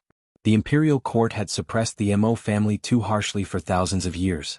During the Sui and Tang dynasties, although the emperors didn't openly pursue the followers of the school of Mo, as members of the Mo family, they usually tried their best to avoid the imperial court.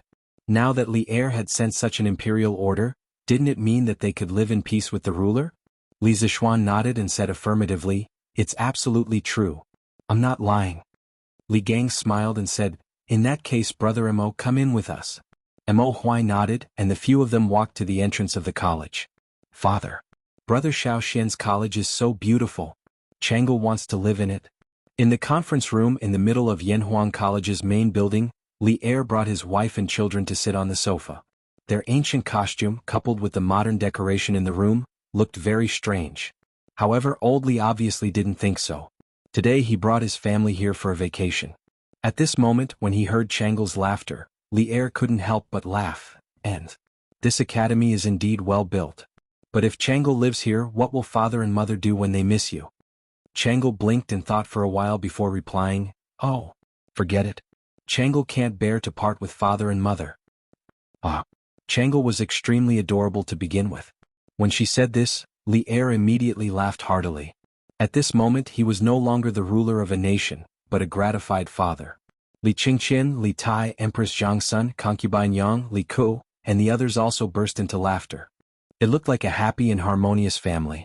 However, no one noticed the flash of disappointment in the corner of Chang Li's eyes. "Your Majesty, Li Xianan is here. Should I let him in?" At this moment, a chamberlain walked in quietly from outside the door and bowed. Li Er was a little surprised. He didn't expect Li Zishuan to be willing to leave the house today after staying at home for more than a month. Thus he said, "Let him in." Logically speaking, if Li Er had come to the college alone today, he definitely wouldn't have arranged guards at the entrance of the college. As an emperor who was about to go to war, Li Er had never been particular about ostentation. He also didn't like to have people clear the place in advance wherever he went. However, he had brought his family here today. In order to avoid being offended by outsiders, he had to make an exception. "Your Majesty, there are 5 people who came with Lord Li. There is the former Grand Scholar Li Gang, the former Army Adjutant Yen Silu, an old man and 2 young people. Your Majesty, should I let them in?" the chamberlain asked cautiously. Li Er thought for a moment and guessed the origins of the other 3 people. Thus he ordered, "Let Li Zishuan, Li Gang, Yen Silu and Mo Huai in. The other 2 wait outside the courtyard." "Yes." The chamberlain received the order and left. A trace of joy flashed in Chang Li's eyes, but it was quickly concealed. She came in front of Li Er and said half-jokingly, "He, this college originally belonged to Brother Xiaoxian. Now that he wants to enter the college he needs to report. Father, are we considered as a dove occupying a magpie's nest?" Among Li Er's many children, only Chang Li dared to speak to Li Er like this. It could be seen that this little girl was greatly favored by the emperor. As expected, Li Er wasn't angry. Instead he pretended to pinch his chin and think. After thinking about it, he also felt that Chang Li's words made some sense. He couldn't help but find it interesting and laughed. This way of saying it is interesting. We are occupying a magpie's nest. Who asked that kid to not return after building the nest for so long? He has harmed official Yan's beloved son. As they chatted and laughed, Li Zishuan and the others had already walked in under the lead of the chamberlain. Official Li Zishuan, Official Li Gang, Official Yen Silu, Official Mo Huai, greets Your Majesty and the Empress. Li Gang and Yen Silu were both high-ranking officials of the imperial court during the era of martial virtue, so it was understandable that they called themselves officials at this moment. Other than his identity as the Mo family's son, Mo Huai was just a commoner. Of course, he wasn't qualified to call himself a minister, but he wouldn't call himself a commoner like in some television dramas. He could just say his name or call himself someone. Although the term commoner originally originated from Confucius's Analects of Confucius, the virtue of a gentleman is the wind, and the virtue of a villain is the grass. The wind on the grass will bend. However, it only started to be called by commoners when they met officials during the Ming and Qing dynasties.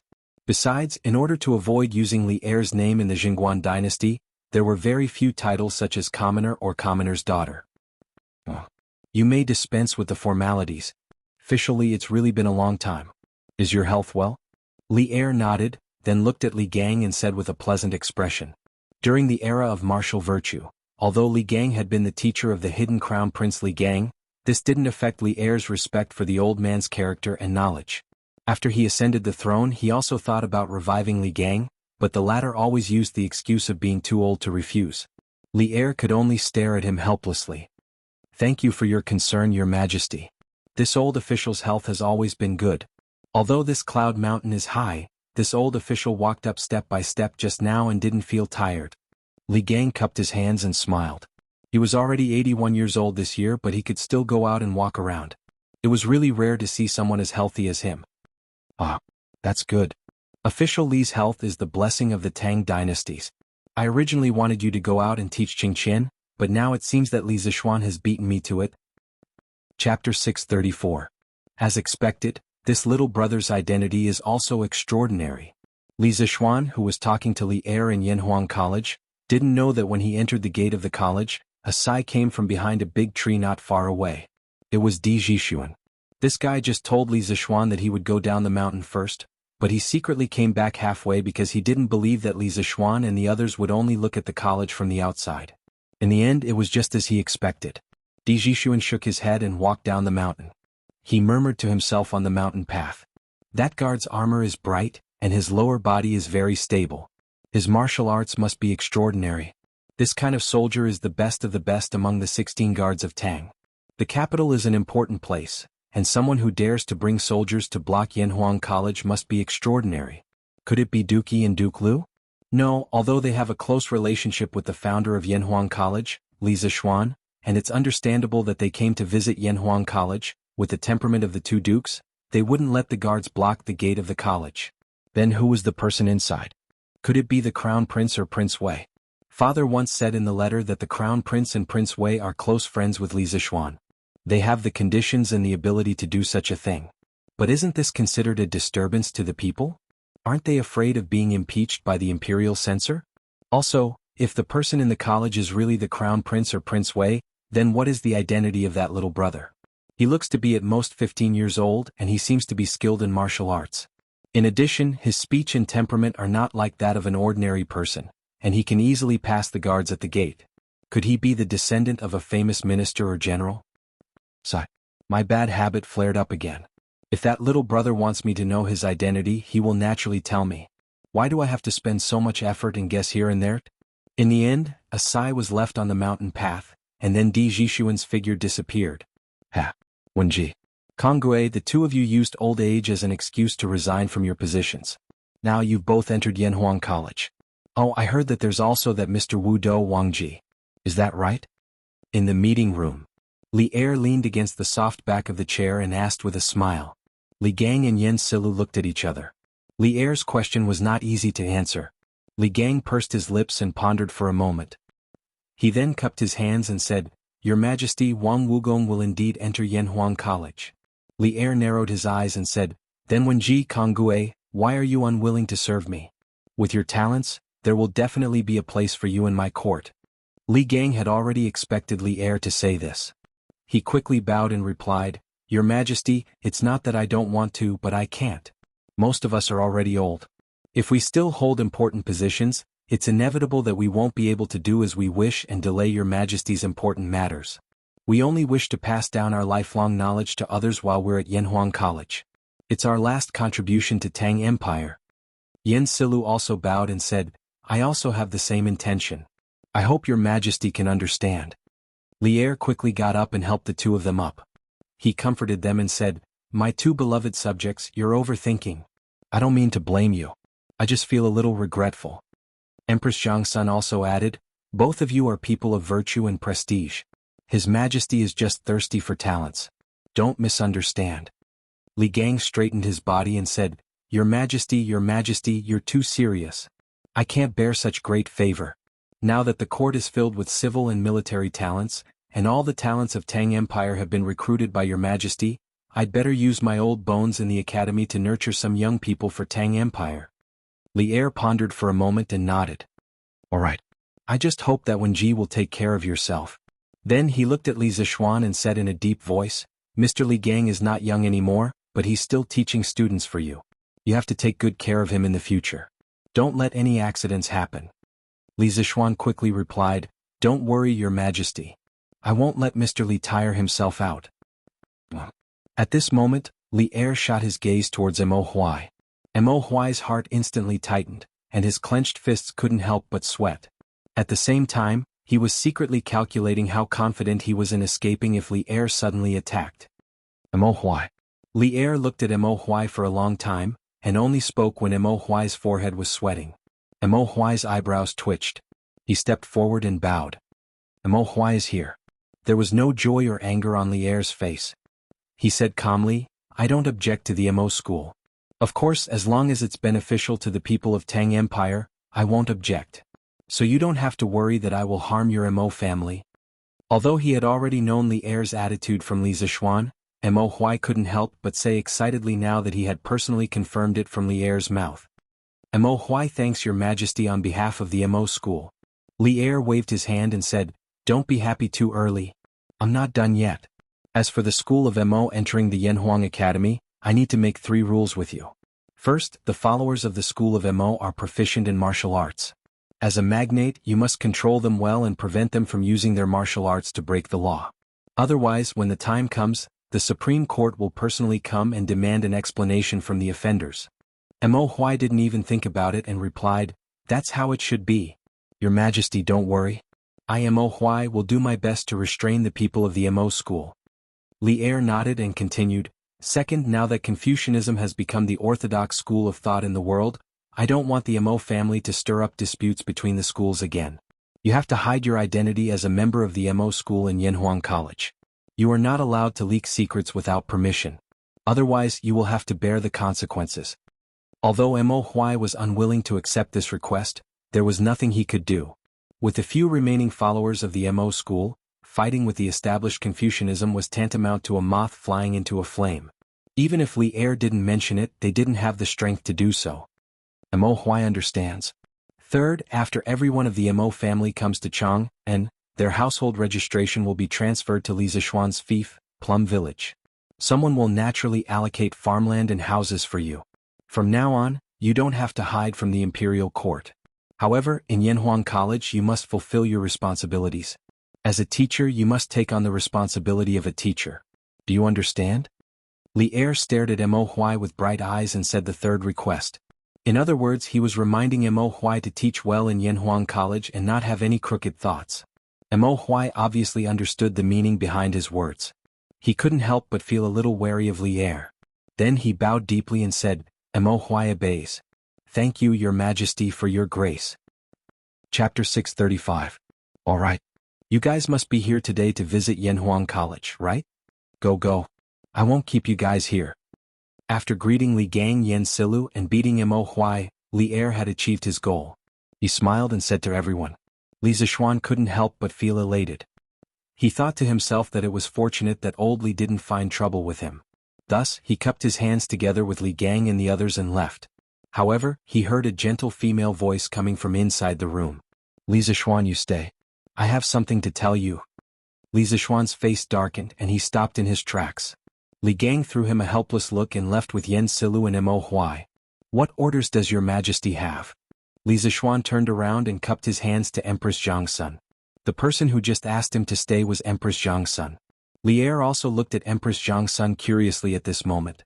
It seemed that he also didn't know what Jiangsun wanted to tell Li Zishuan. Jiangsun stood up from the sofa beside Li Er, then waved to the side and said, come here. Yes, mother. Li Zishuan looked in the direction of the voice and saw a 7 or 8-year-old boy who looked 70% similar to Li Er. He was simply a miniature version of Li Er. When the little boy heard Jiangsun calling him, he quickly responded and walked over. Greetings, Your Highness. Li Zishuan was helpless. Although he didn't know why Empress Jiangsun did this, he couldn't pretend that he didn't see Li Ku standing in front of him, right? So he could only salute. At the same time, he muttered in his heart, isn't this Li Ku the son of concubine Yang? Why is he so close to Jiangsun? Li Ku, 3rd year and 6th month of Wuda, was conferred the title of Prince of Changsha. 8th year of Wuda, was conferred the title of Prince of Hanzhong. In the 1st year of Jingguan he was conferred the title of Prince of Hanzhong. In the 2nd year of Jingguan he was conferred the title of Prince of Shu and was conferred the title of Governor of Izhou. In the 11th year of Jingguan, he was conferred the title of King of Wu and was given the title of Governor of An Province. What was slightly gratifying was that Li Ku was not the kind of arrogant prince with his nose in the air. When he saw Li Zishuan salute him, he also hurriedly bowed in return and said, It should be Li Ku. Greetings, sir. Sir is a talent that transcends the heavens and earth. Li Ku has long admired you. As the saying goes, don't slap a smiling face. Li Zishuan smiled modestly and said, Your Highness is too kind. At this time, Empress Jiangsun patted Li Zishuan's shoulder, then looked at Li Zishuan and said, Mr. Li, I told you before that I would give you a few students. Do you remember? Li Ku, who was next to Empress Jiangsun, had a hint of excitement on his face. Li Zishuan's eyes flashed. Could it be that Zhang Sun wanted to send Li Ku to Yanhuang College? Of Li Er's 14 sons, the most outstanding one was not the intelligent and quick-witted eldest son Li Qingqian, the fourth son Li Tai, who had outstanding literary talent and could write well. It was also not the brave and brave eighth son Li Zhen or the honest and honest 10th son Li Shen. Of course, it was definitely not the cowardly ninth son Li Ji, but rather the third son Li Ku. Not only was Li Ku proficient in horseback archery, but he was also well-versed in literature and history. His reputation was also high, and he was well-versed in both literature and martial arts. His reputation was very high, so Li Er had praised Li Ku more than once in front of all the officials that he was, like me. However, it was also this Li Ku is similar to me, that led to Li Ku's final tragedy. Now Zhang Sun wanted to send Li Ku to Yanhuang College. Could it be that she wanted Li Ku to leave the center of the power struggle? If that was really the case, then Empress Jiangsuan's move was really clever. However, Li Zishuan did not like to be someone else's chess piece, even if that person was Empress Zhang Sun. Thus he said seriously, I remember. Could it be that your majesty wants to send His Highness the King of Han to the college? Empress Zhang Sun nodded and said, that's right. Does Li Xiannan agree? Li Zishuan pondered for a moment and said, since it is your majesty's order, how can I not agree? However, I want to know if His Highness the King of Han really likes engineering? Zhang Sun was a very clever person. She raised her eyebrows and said somewhat angrily, what do you mean? Do you think that because Ke doesn't like engineering I will force him to go to Yanhuang College? Li Zishuan was joking with Chang'e and Li Tai on the side and did not pay attention to what was going on. At this time, when he heard Jiang Xuan's angry words, he could not help but turn his head and stare unkindly at Li Zishuan. Sister, don't be angry. Li Xiannan, don't misunderstand the Empress. Just as Li Zishuan was feeling pressured, a voice as gentle as water came from the side. Then he saw a woman with a slightly plump figure, exuding a graceful and seductive aura, walking over. Li Xiannan was born and raised by me. How can I, as his mother, not know what this child likes and dislikes? Previously, I wanted to ask Sister Empress to help me and let you accept Ke as a student, but I did not expect that it would cause a misunderstanding. This is my fault. I hope Sister Empress and Li Xiannan will not take it to heart. After such a commotion, Li Ku, who was still a little confused, seemed to have understood something at this time. He looked at Li Zishuan with an inexplicable look in his eyes. After Yang Fei finished speaking, he cupped his hands and said, Sir, Ku's yearning for engineering is absolutely sincere, there is not a bit of falsehood. Li Zishuan felt a little better. Just as he was about to speak, Li Er's dissatisfied voice came from the side. What? Is my son not worthy of entering your Yanhuang College? Li Zishuan did not know whether to laugh or cry. He thought to himself, I didn't say anything. It was all your husband and wife's blind guesses. How can you blame me for this? Your Majesty, this subject has never said that I would not let the King of Han enter Yanhuang College. Li Zishuan turned around gloomily and cupped his hands. This subject only wanted to confirm the King of Han's interest. There is no other meaning. Yanhuang College also welcomes His Highness the King of Han. On September 20th, Your Highness can directly report to the college. Since Li Ku voluntarily left the palace to study, and it was Li Er's two wives who begged him, Li Zishuan naturally had to open the back door for Li Ku's. Li Er nodded and no longer paid attention to this side. However, Li Ku asked, Sir, doesn't the college start on September 18th? Why did you let Ku go on September 20th? Li Zishuan smiled and explained, September 18th is the entrance exam for Yanhuang College. Since the King of Han was personally entrusted to this subject by the Empress, he naturally does not need to participate in this exam. The reason why he opened this back door was not only to give face to Empress Zhang Sun, but more importantly, when he thought that this clever child in front of him would be framed to death by Zhang Sun Wuji in the future, he could not help but feel a trace of sympathy in his heart. Perhaps putting Li Ku in Yanhuang College could be considered a form of protection for this child. This was originally just a normal process of going through the back door. Unexpectedly, when Li Ku heard this, it was as if he had been greatly insulted. He stubbornly raised his small face and said, No, sir. The rules cannot be broken. Previously, Ku did not know that there was an entrance exam. Now that I know, Ku must participate in this exam. If Ku does not pass, Ku will not talk about going to Yanhuang College. Li Zishuan's face suddenly darkened. He really did want to curse Li Ku, but he did not know if he should say it. Chapter 636. Li Zixuan was confused by Li Er and his family. After figuring out Li Ke's logical thinking and confirming that Li Ke's foundation in mathematics was enough to pass the entrance exam of Yanhuang Academy, Li Zixuan resentfully took the 4 little guys out of the bishop's office and left the conference room to Li Er and his 2 wives. I hope old Li won't do such shameless things in my conference room, Li Zixuan thought to himself in an indecent manner. Brother Xiaoxian, where are we going to play it? Changel hadn't left the palace for a long time and hadn't seen Li Zixuan for a long time. She happily followed Li Zixuan and looked up at him with her blushing face. Li Zixuan had always been very patient with Changel, a girl with bright eyes and white teeth. He smiled and replied, let's go and see where Mr. Li and the others are first. Then I'll take you around for a stroll. Oh, by the way, Changel, didn't you look around earlier? Changel shook her head and said, not yet. Father thought that the building we saw earlier was very grand, so he brought us in to wander around. Who knew that it would be so big inside? Later on, when we were tired from walking around, Father brought us to that room to rest. Not long after, Brother Xiaoxian, you came. So that's how it is. Then I'll take you to see some interesting things in the library. Li Zixuan thought for a while and smiled. Yes. Oh right, Brother Xiaoxian, why didn't Sister Lan come with you today? Oh her. She's not familiar with old Mr. Li and the rest, so she didn't come with us. Here, this is Yanhuang College's library. What do you think? Isn't it grand? After finding Li Gang and the others who were enjoying the cool air under a pavilion in the academy, Li Zixuan informed a few of the old gentlemen before bringing the 4 second generations to tour the academy. At this moment he was a bit like a tour guide in his previous life. Little Xian, why is the shape of this library so weird? Li Qingqian complained after looking at it for a while. Li Tai immediately retorted, Tai doesn't agree with Big Brother's words.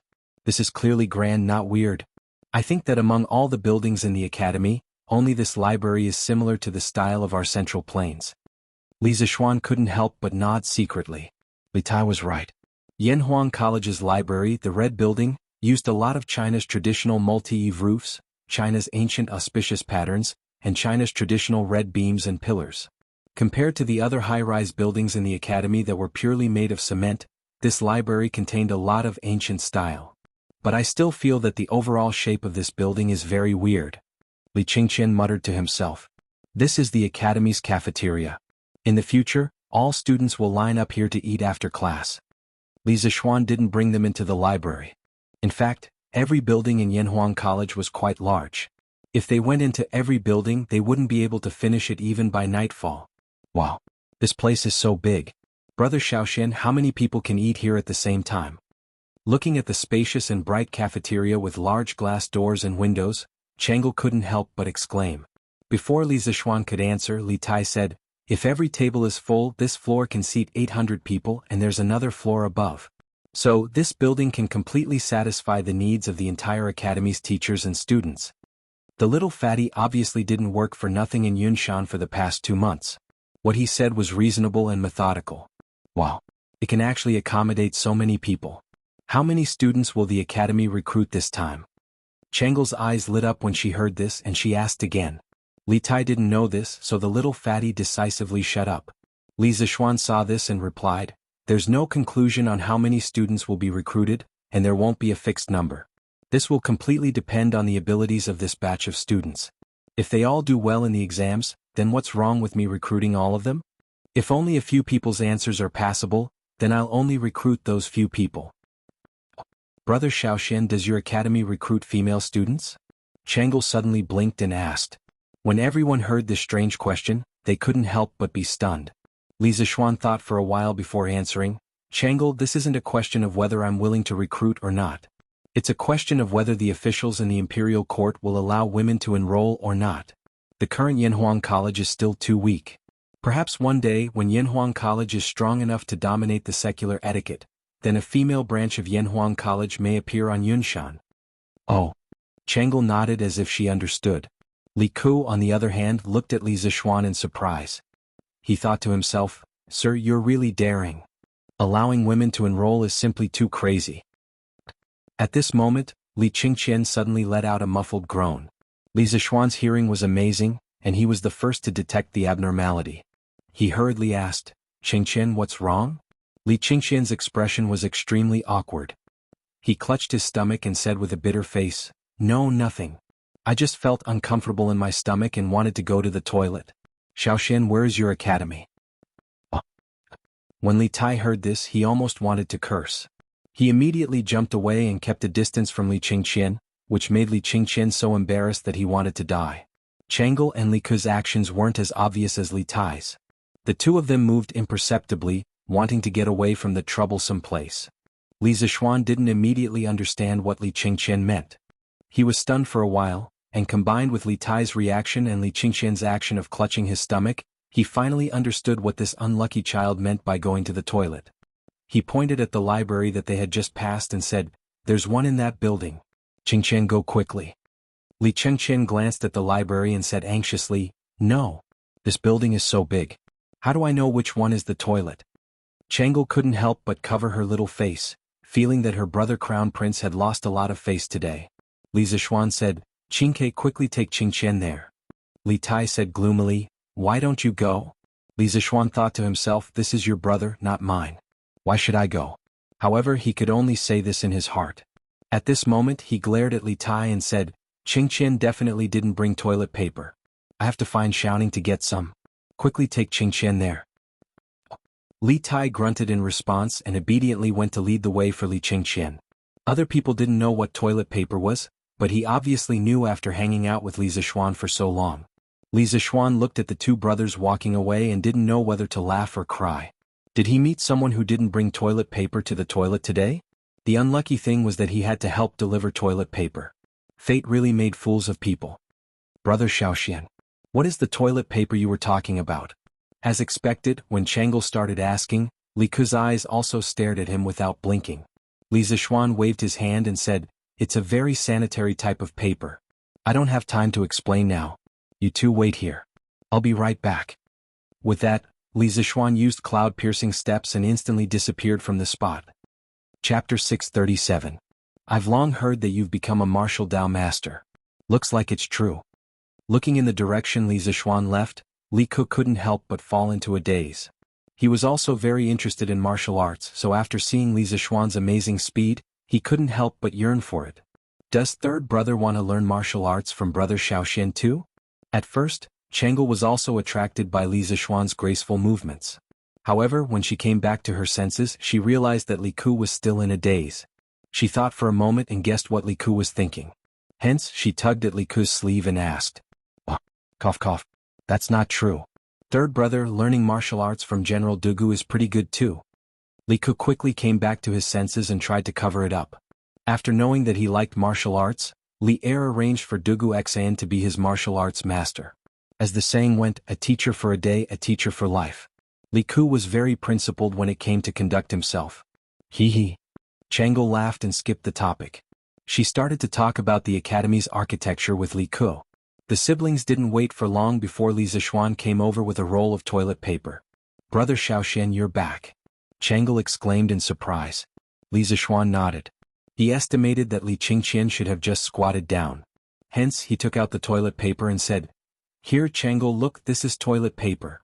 Chang'e took it curiously and touched it with her hand. Feeling the soft touch, the little girl exclaimed, "Ah, Brother Xiaoxian, this paper is so soft. But why does Brother Crown Prince need this?" Cough cough cough. The overly naive Chang'e couldn't figure out the use of the toilet paper. Li Ke, on the other hand, suddenly coughed. It was obvious that this kid had figured it out. "Third brother? Do you know the reason?" Chang'e asked Li Ke. This. Li Ke didn't know how to explain it to his naive sister. He could only stutter. "What is this? Third brother, why are you hesitating?" Chang'e rolled her eyes and said anxiously. Seeing this, Li Zixuan could only helplessly explain, "This thing can be used as a substitute for toilet paper. Of course, it can also be used in other places." Just in time. "Qingke, since you're back, help me send the toilet paper to Qingqian." Li Tai, who had just walked over, suddenly had a dark expression.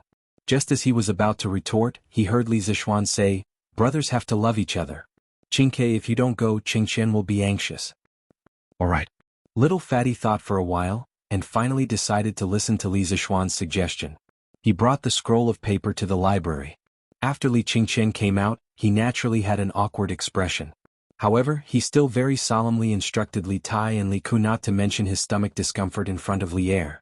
Otherwise, a few more people in the imperial kitchen would probably die.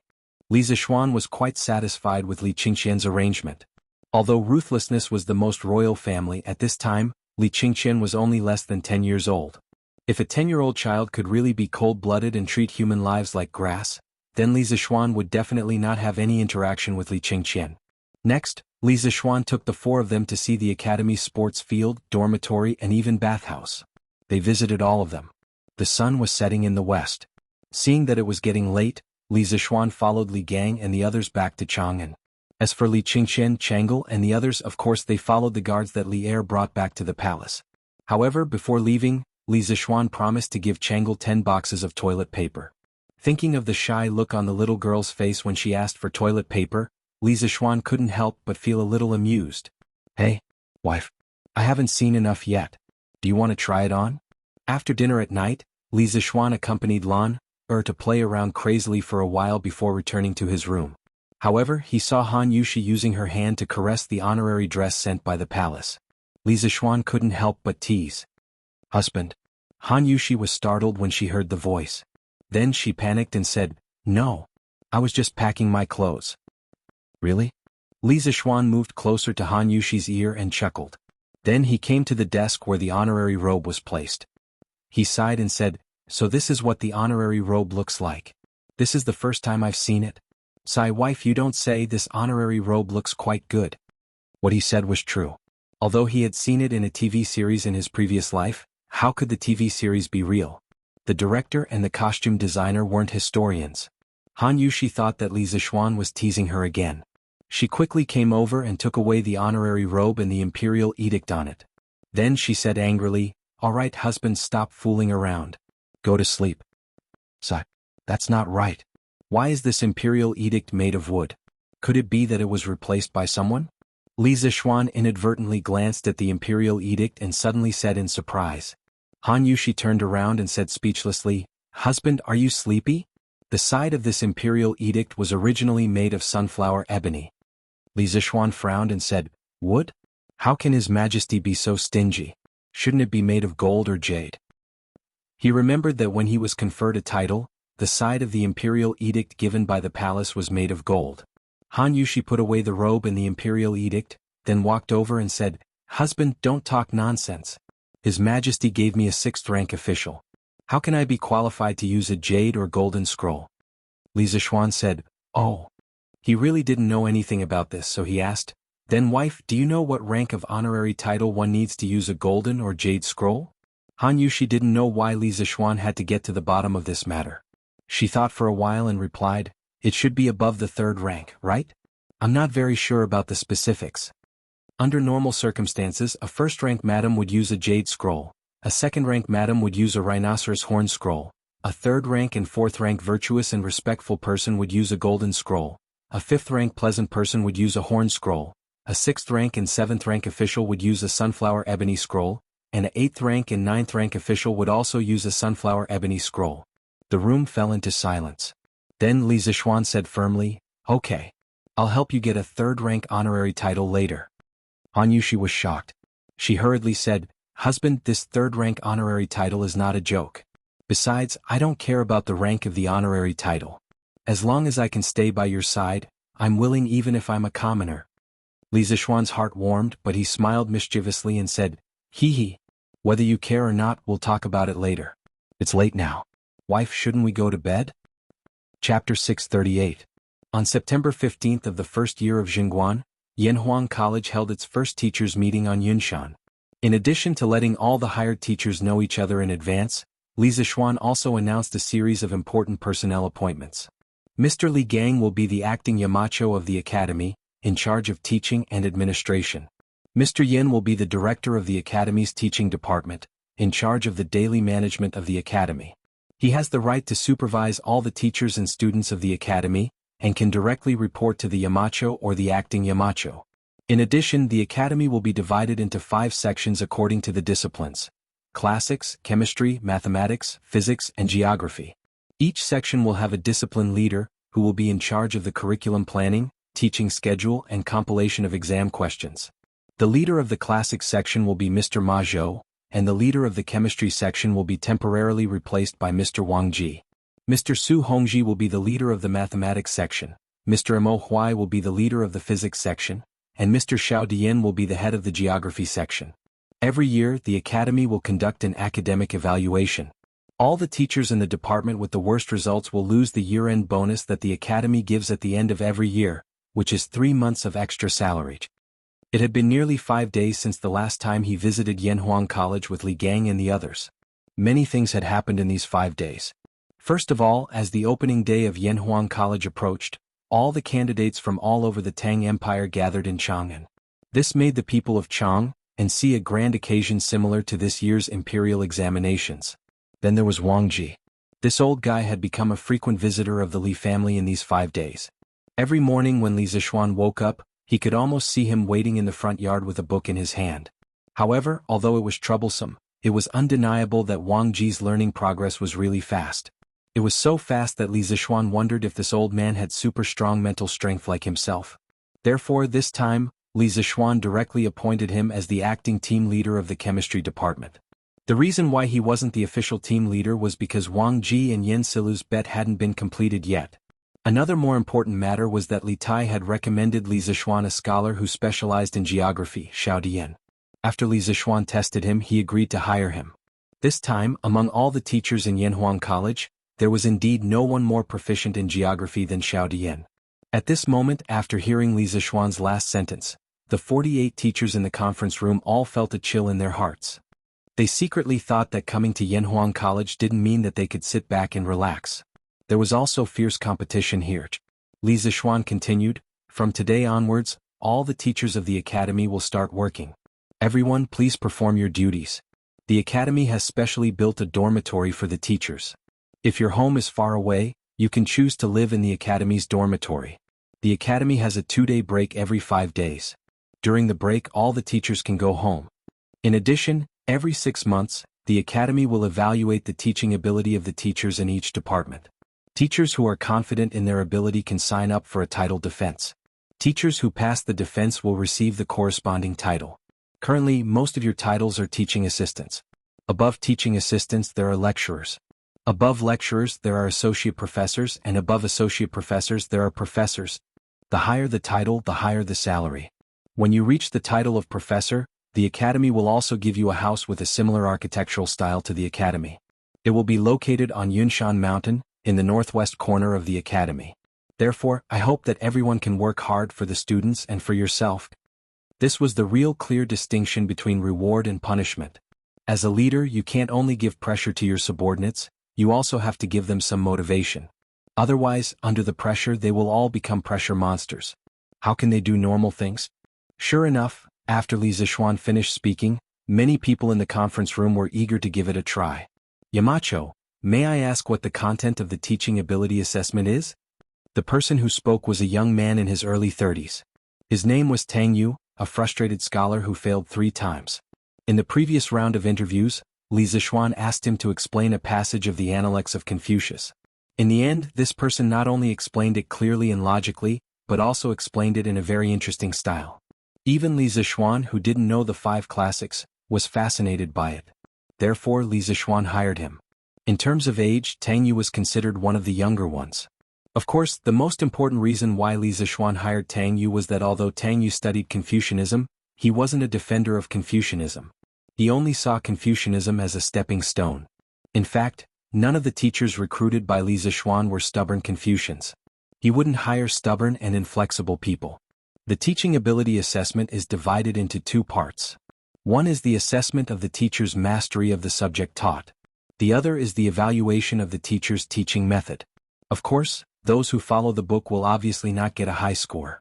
The specific assessment rules will be distributed to each department after the academy's teaching office has formulated them. Tang Yu, when the time comes, you can ask the leader of your geography department, Mr. Xiao. Li Zishuan replied faintly. What was interesting was that when Tang Yu, a scholar who failed the exam, chose geography instead of Confucianism. The reason was that he felt bored after studying Confucianism for so many years. Li Zishuan thought that most of the teachers in Yanhuang College would undergo unified training after school started anyway. Therefore, he agreed to Tang Yu's request. This Tang understands. Tang Yu nodded and cupped his hands. Li Zixuan looked at everyone and said, "The most important thing now is not the title evaluation, but the student entrance exam and the induction training for all teachers. After the meeting is over, Mr. Yen will be responsible for organizing people to clean up every classroom in Guanghua building. Also check carefully. If there are any shortages, report to me as soon as possible." Yen Silu nodded in response. Li Zixuan continued to arrange, "All teachers, please find Mr. Li Gang as soon as possible according to the subject you are teaching. In the first month of Yanhuang College's term, the students will be organized for training, and there will be no classes. During this period, all teachers will undergo training. I know that most of you have never been exposed to this knowledge, so please hurry up. If there is something you don't understand in the teaching materials, you can ask the leaders of your respective departments. If the leaders of your departments don't understand, then come and ask me. I will be in the academy during this period." Chapter 639. Li Zixuan's performance today was unusually strong. His tone was not to discuss but to inform and command. This was also the dignity that a principal should have. Li Gang, Yen Silu, and the others were also very cooperative because they all understood that in order for Yanhuang College to operate normally in the future, they must first establish a certain prestige for Li Zixuan. Seeing that the arrangements were almost done, Li Zixuan stood up and gave everyone a bowl of chicken soup for the soul. He encouraged them and said, "Then from today onwards Yanhuang College will officially operate. Everyone please work together with me. For the Tang dynasty and for the continuation of our descendants, let's carry forward work and Yanhuang College. What we need to do is to establish our hearts for the world and our lives for the people." Good. What a good, establish our hearts for the world and our lives for the people. Good. Let's carry forward Yanhuang College together. This bowl of inspiring chicken soup for the soul was still very popular. As soon as Li Zixuan's voice fell, there was a burst of applause in the conference room. Meeting adjourned. Li Zixuan waved his hand and announced the adjournment of the meeting. Then he took the lead and went out. At this moment, the people in the room had long lost the curiosity that they had when they first entered Yanhuang College. At this time they put away the meeting notes. This was specially requested by Li Zixuan before the meeting, and went to do their own things. The Guanghua building, which used to be silent, suddenly became lively at this moment. This huge college also had a trace of vitality because of this. The Bishop of Yanhuang College, Guanghua building, was a typical building with 2 towers. The 2 towers in the center were 10 stories high. The towers were the offices of the college's teachers. As the top boss of Yanhuang College, Li Zixuan's office was of course not shabby.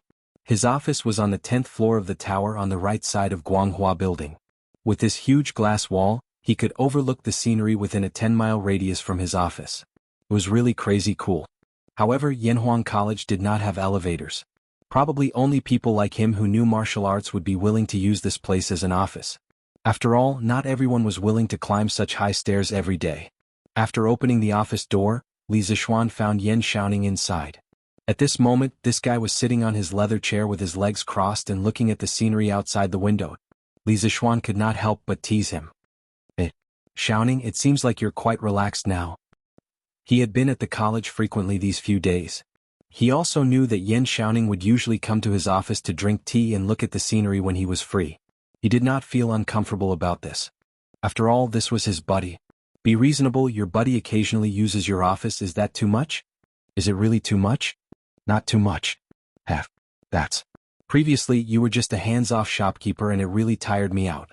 Now that it's finally your turn to be busy, can't I rest for a while?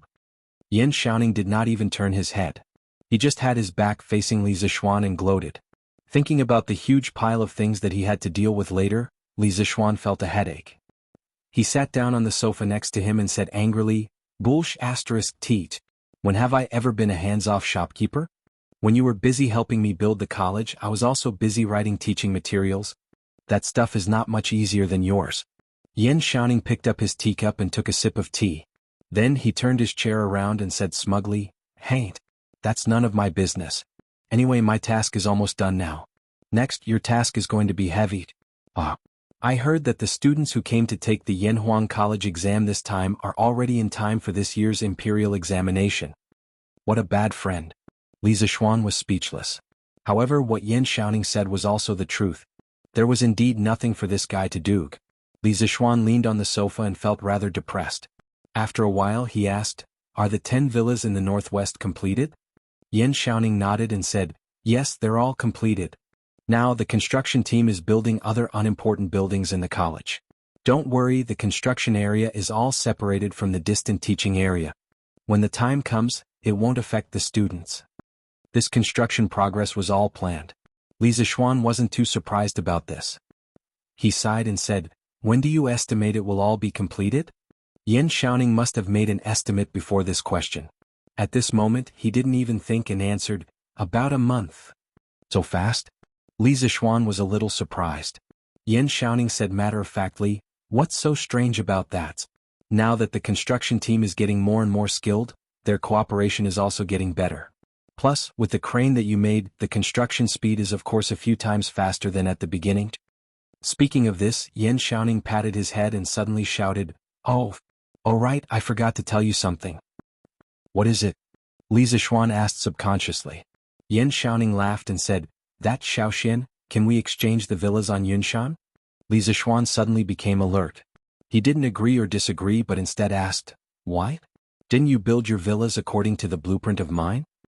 The first batch of villas on Yunshan had a total of 10 villas. At first, they were allocated to the professors of the college, but later on, Li Zixuan felt that the scenery on Yunshan was very good, so he also wanted to build a villa for himself here. This way, if he was too busy at the college and didn't have time to go home in the future, he would have a place to stay.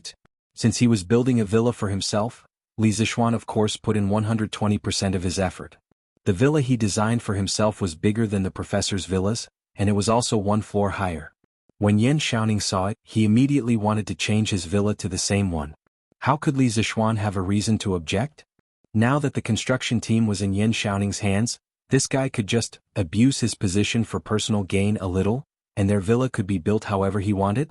At this time Yan Xiaoning rolled his eyes and said, although the blueprint is the same, my villa is facing away from the sun, Xiaoshuan's villa is facing the sun. My dad's legs can't stand the cold and he loves the sun the most. So, Xiaoxian, why don't we exchange? At this moment, Yan Xiaoning no longer gloated as before. Instead he became a little flattering, which made Li Zixuan feel very strange. Chapter 640. Bulsh * teat. Uncle Yan's steps are steady. How does he look like he has a leg problem? You're too shameless. How could you say something like that to achieve an ulterior motive? Inside the principal's office, Li Zixuan, who felt that something was wrong, was seriously thinking about the loopholes in Yan Xiaoning's words. After a while he suddenly said angrily. Yan Xiaoning's expression changed slightly, but he still said firmly, that's just on the surface. In fact, my dad's leg hurts when he gets cold. Li Zixuan's lips curled into a smile. He then said, okay. Then I'll go visit Uncle Yan now and see if there's really something wrong with his legs. After saying that, he actually turned around and was about to leave. Yan Xiaoning immediately became anxious. He quickly stood up from the chair and shouted from behind, hey, don't. Xiaoxian, don't go. I was just joking. Oh, joking? Xiaoning, you've got guts. You even joked about Uncle Yan. What kind of power made you do such a rebellious thing? Li Zixuan turned around and sneered as he stared at Yan Xiaoning with burning eyes. Yan Xiaoning's face turned red. He coughed twice and said embarrassedly, this? Xiaoxian, what are you talking about? I was just joking because I wanted to change houses with you. Li Zixuan smiled but didn't say anything. He didn't believe that there wasn't something fishy. Therefore he just stared at Yan Xiaoning, trying to use his gaze to influence this dishonest youth. After staring for a full 15 minutes, Yan Xiaoning finally couldn't take it anymore. He said dejectedly, okay, I'll tell you the truth. Previously, after the construction team finished building the houses in the area you circled, a craftsman accidentally found that your backyard would emit steam every morning. He used a bamboo tube to poke 3 inches down and the result was... Li Zixuan's curiosity was already piqued, but Yan Xiaoning suddenly stopped at this crucial moment. This made him a little mad. He couldn't help but urge, what's the result? Hurry up and tell me. Sigh. Yan Xiaoning sat back on the chair and let out a long sigh. There's actually a hot spring under the garden. You're really lucky. That's why I want to trade with you. As early as in the Pre-Qing dynasty's classic of mountains and seas, there was a record of hot spring. At that time it was called Hot Spring. Bandit's water came from Kunling Mound County's high-pressure mountain. It was also called Dongha Hot Spring.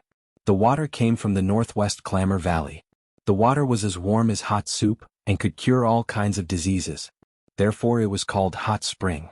Later on, people began to call it hot springs. For example, in the Han Dynasty, an astronomer wrote a book called Hot Springs Prose. In the text he wrote, "Looking at the treasures of the central region, there is no god of water. Staying in the hot springs to pass the time, to get rid of the harshness, to serve the righteous. Emperor Shiyu, save your own life." F***ck. Hot spring? Li Zixuan's eyes widened.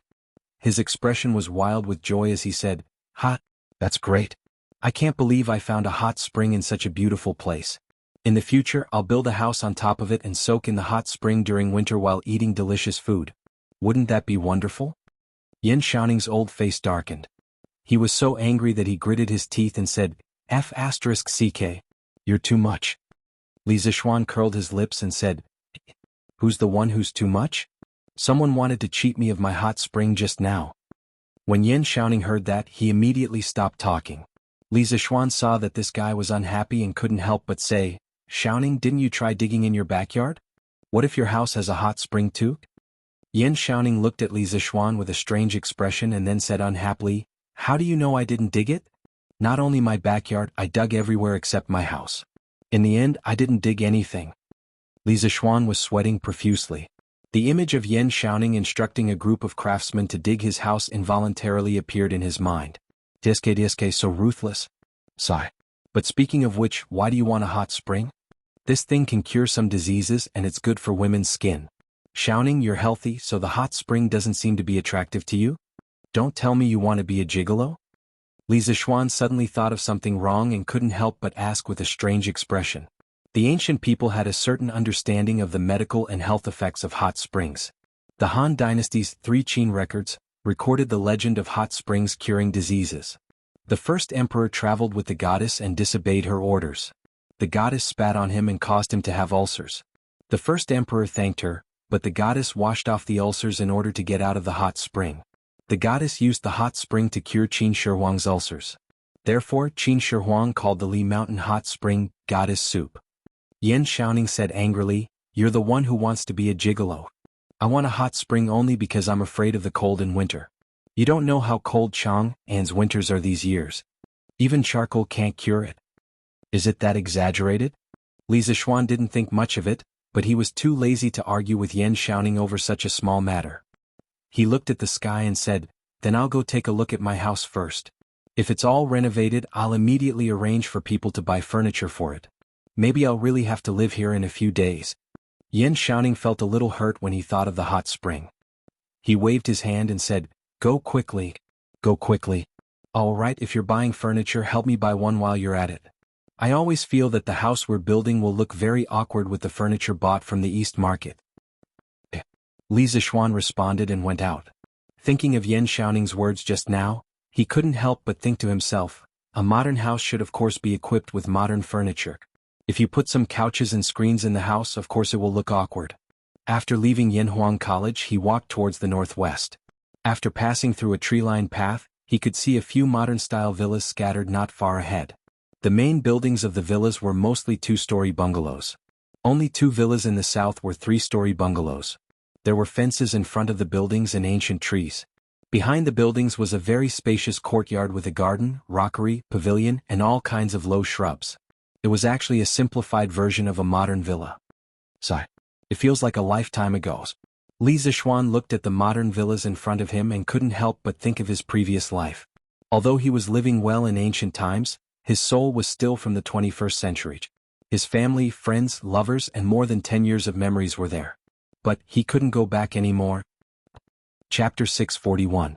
After sighing inexplicably for a while, Li Zixuan lifted his feet and walked towards the southernmost courtyard.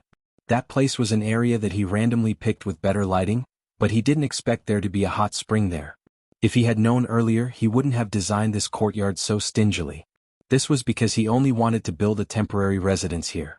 After all, this place was only a few steps away from Yanhuang College. But now that there was a hot spring here, Li Zixuan wanted to build a bigger residence, at least the size of the Li mansion. When the time comes, it could be a manor for the Li family outside of Chang'an City. Although this would cost a lot more money, Li Zixuan didn't lack money now. In his opinion, he had earned so much money, if he didn't know how to enjoy it, wouldn't it be a waste? Hey, boss, you're here? When Li Zixuan arrived at the entrance of his courtyard, he met an acquaintance. Gu Xiaomao? What are you doing here? Li Zixuan asked curiously. According to Yan Xiaoning, all the craftsmen in Yanhuang College were focused on building the remaining buildings. As the captain of the 8th team of the 1st Regiment, Gu Xiaomao had no reason to hang around here. Gu Xiaomao quickly replied, Boss, Commander Yin asked me to take some time today to bring a few people here today to check the construction drawings to see if there are any omissions. He said that the academy is about to start classes, and these courtyards are likely to be put into use soon. There can't be any mistakes. Li Zixuan heard and was instantly angry. Good for you, Yan Xiaoning. You already arranged for people to check, but you purposely didn't tell me. You made me come here specially. This brat is definitely doing it on purpose. Oh, are you done checking? Li Zixuan adjusted his emotions and asked. Gu Xiaomao took out a piece of paper, nodded and said, Hey boss, I finished checking. Your courtyard didn't miss anything. However, the 7th courtyard is missing 2 fences and a stone bench. After I report to Commander Yen, I'll bring people over to fix it. Li Zixuan glanced at the paper and found that there wasn't a single Chinese character on it. It was just some scribbles. Obviously, Gu Xiaomao didn't go to school. But even so, his work attitude was commendable. Xiaomao, in last month's evaluation, what was your regiment's rank? Li Zixuan seemed to ask casually. Gu Xiaomao scratched his head embarrassedly and answered, Last month our 1st team got 1st place, so everyone's salary was doubled. Also, the team I was leading was rated as one of the 5 most outstanding teams, so we were rewarded with 5 strings of cash. Including our salary and some rewards in the middle of the month, we got nearly 10 strings of cash. I've never seen so much money in my life. Thank you, boss. Feeling the youth's heartfelt happiness, Li Zixuan's originally slightly gloomy mood gradually improved. He smiled and said, You don't have to thank me. You exchanged all of this with your own 2 hands. Also, you led the 8th team of the 1st Regiment to achieve such good results. Qing Ke, the original team leader, should be thanking you. Gu Xiaomao didn't dare to answer him. He knew Li Tai's real identity. Oh right, Xiaomao, is the autumn harvest at home affected by your work here? Gu Xiaomao bowed and said, It's not affected much. But I heard from my father that this year's harvest is 10% to 20% lower than last year's. Luckily, you're kind enough to give me such a high salary. With this money, my family's reduced grain production won't be affected. Li Zixuan's expression became a little serious. He suddenly remembered that Han Yushi had told him a while ago about the Han village's grain yield problem, so he asked, Xiaomao, is it only your family's grain yield that has decreased? Gu Xiaomao shook his head and said, No, boss. No one in our village has a higher harvest than last year. A few families' harvests have decreased by 30%. So, they're not as lucky as me to have such a good boss like you. I think they'll starve before next year's autumn harvests. Li Zixuan was silent. He could save one family, but he couldn't save thousands of families. He patted Gu Xiaomao's shoulder and said, All right, you don't have to worry. The imperial court will definitely find a way. Gu Xiaomao nodded dejectedly. Li Zixuan saw this and changed the topic. Xiaomao, how much money have you earned in the past 2 months? If someone else asked this, Gu Xiaomao's first thought would be that the other party was eyeing his money. However, since Li Zixuan asked, it was different. Gu Xiaomao thought for a while and answered, It should be 15 strings. Gu Xiaomao's team was very active. They often came in at the top of the rankings. Their salary wasn't much, but they received a lot of bonuses. That was why they had the miracle of earning 15 strings of strings in 2 months. After transmigrating for so long, Li Zixuan was no longer the naive person who didn't know anything. He knew very well what 15 strings of strings meant to an ordinary family. He asked, Xiaomao, have you thought about what you want to do with this money? Gu Xiaomao was stunned for a moment before he scratched his head and said, My father and mother want me to use this money to get a wife, but I don't want to get married so early. I want to use this money to buy medicine for my mother to treat her illness. If there's any money left, I plan to use it as capital to start a small business in Jianghu. Li Zixuan was surprised and asked, Your mother is sick? Gu Xiaomao answered sadly, Yes, my mother got sick when she gave birth to me. Later on, she often felt dizzy and her legs hurt easily. In recent years it has gotten worse. My father doesn't even dare to let her get out of bed to work. In the past, the doctor said that my mother could recover if she took some nourishing medicine, but the medicine is too expensive. My family can't afford it, so it has been delayed until now. So this time I must cure my mother's illness. Li Zixuan praised. Good? Xiaomao, you're right. Filial piety is the most important virtue. I support your decision. Gu Xiaomao was a little embarrassed by the praise. He said shyly, thank you, boss. Then what kind of business do you plan to do after curing your mother's illness? For some reason, Li Zixuan suddenly wanted to enter the world of this simple farmer's son.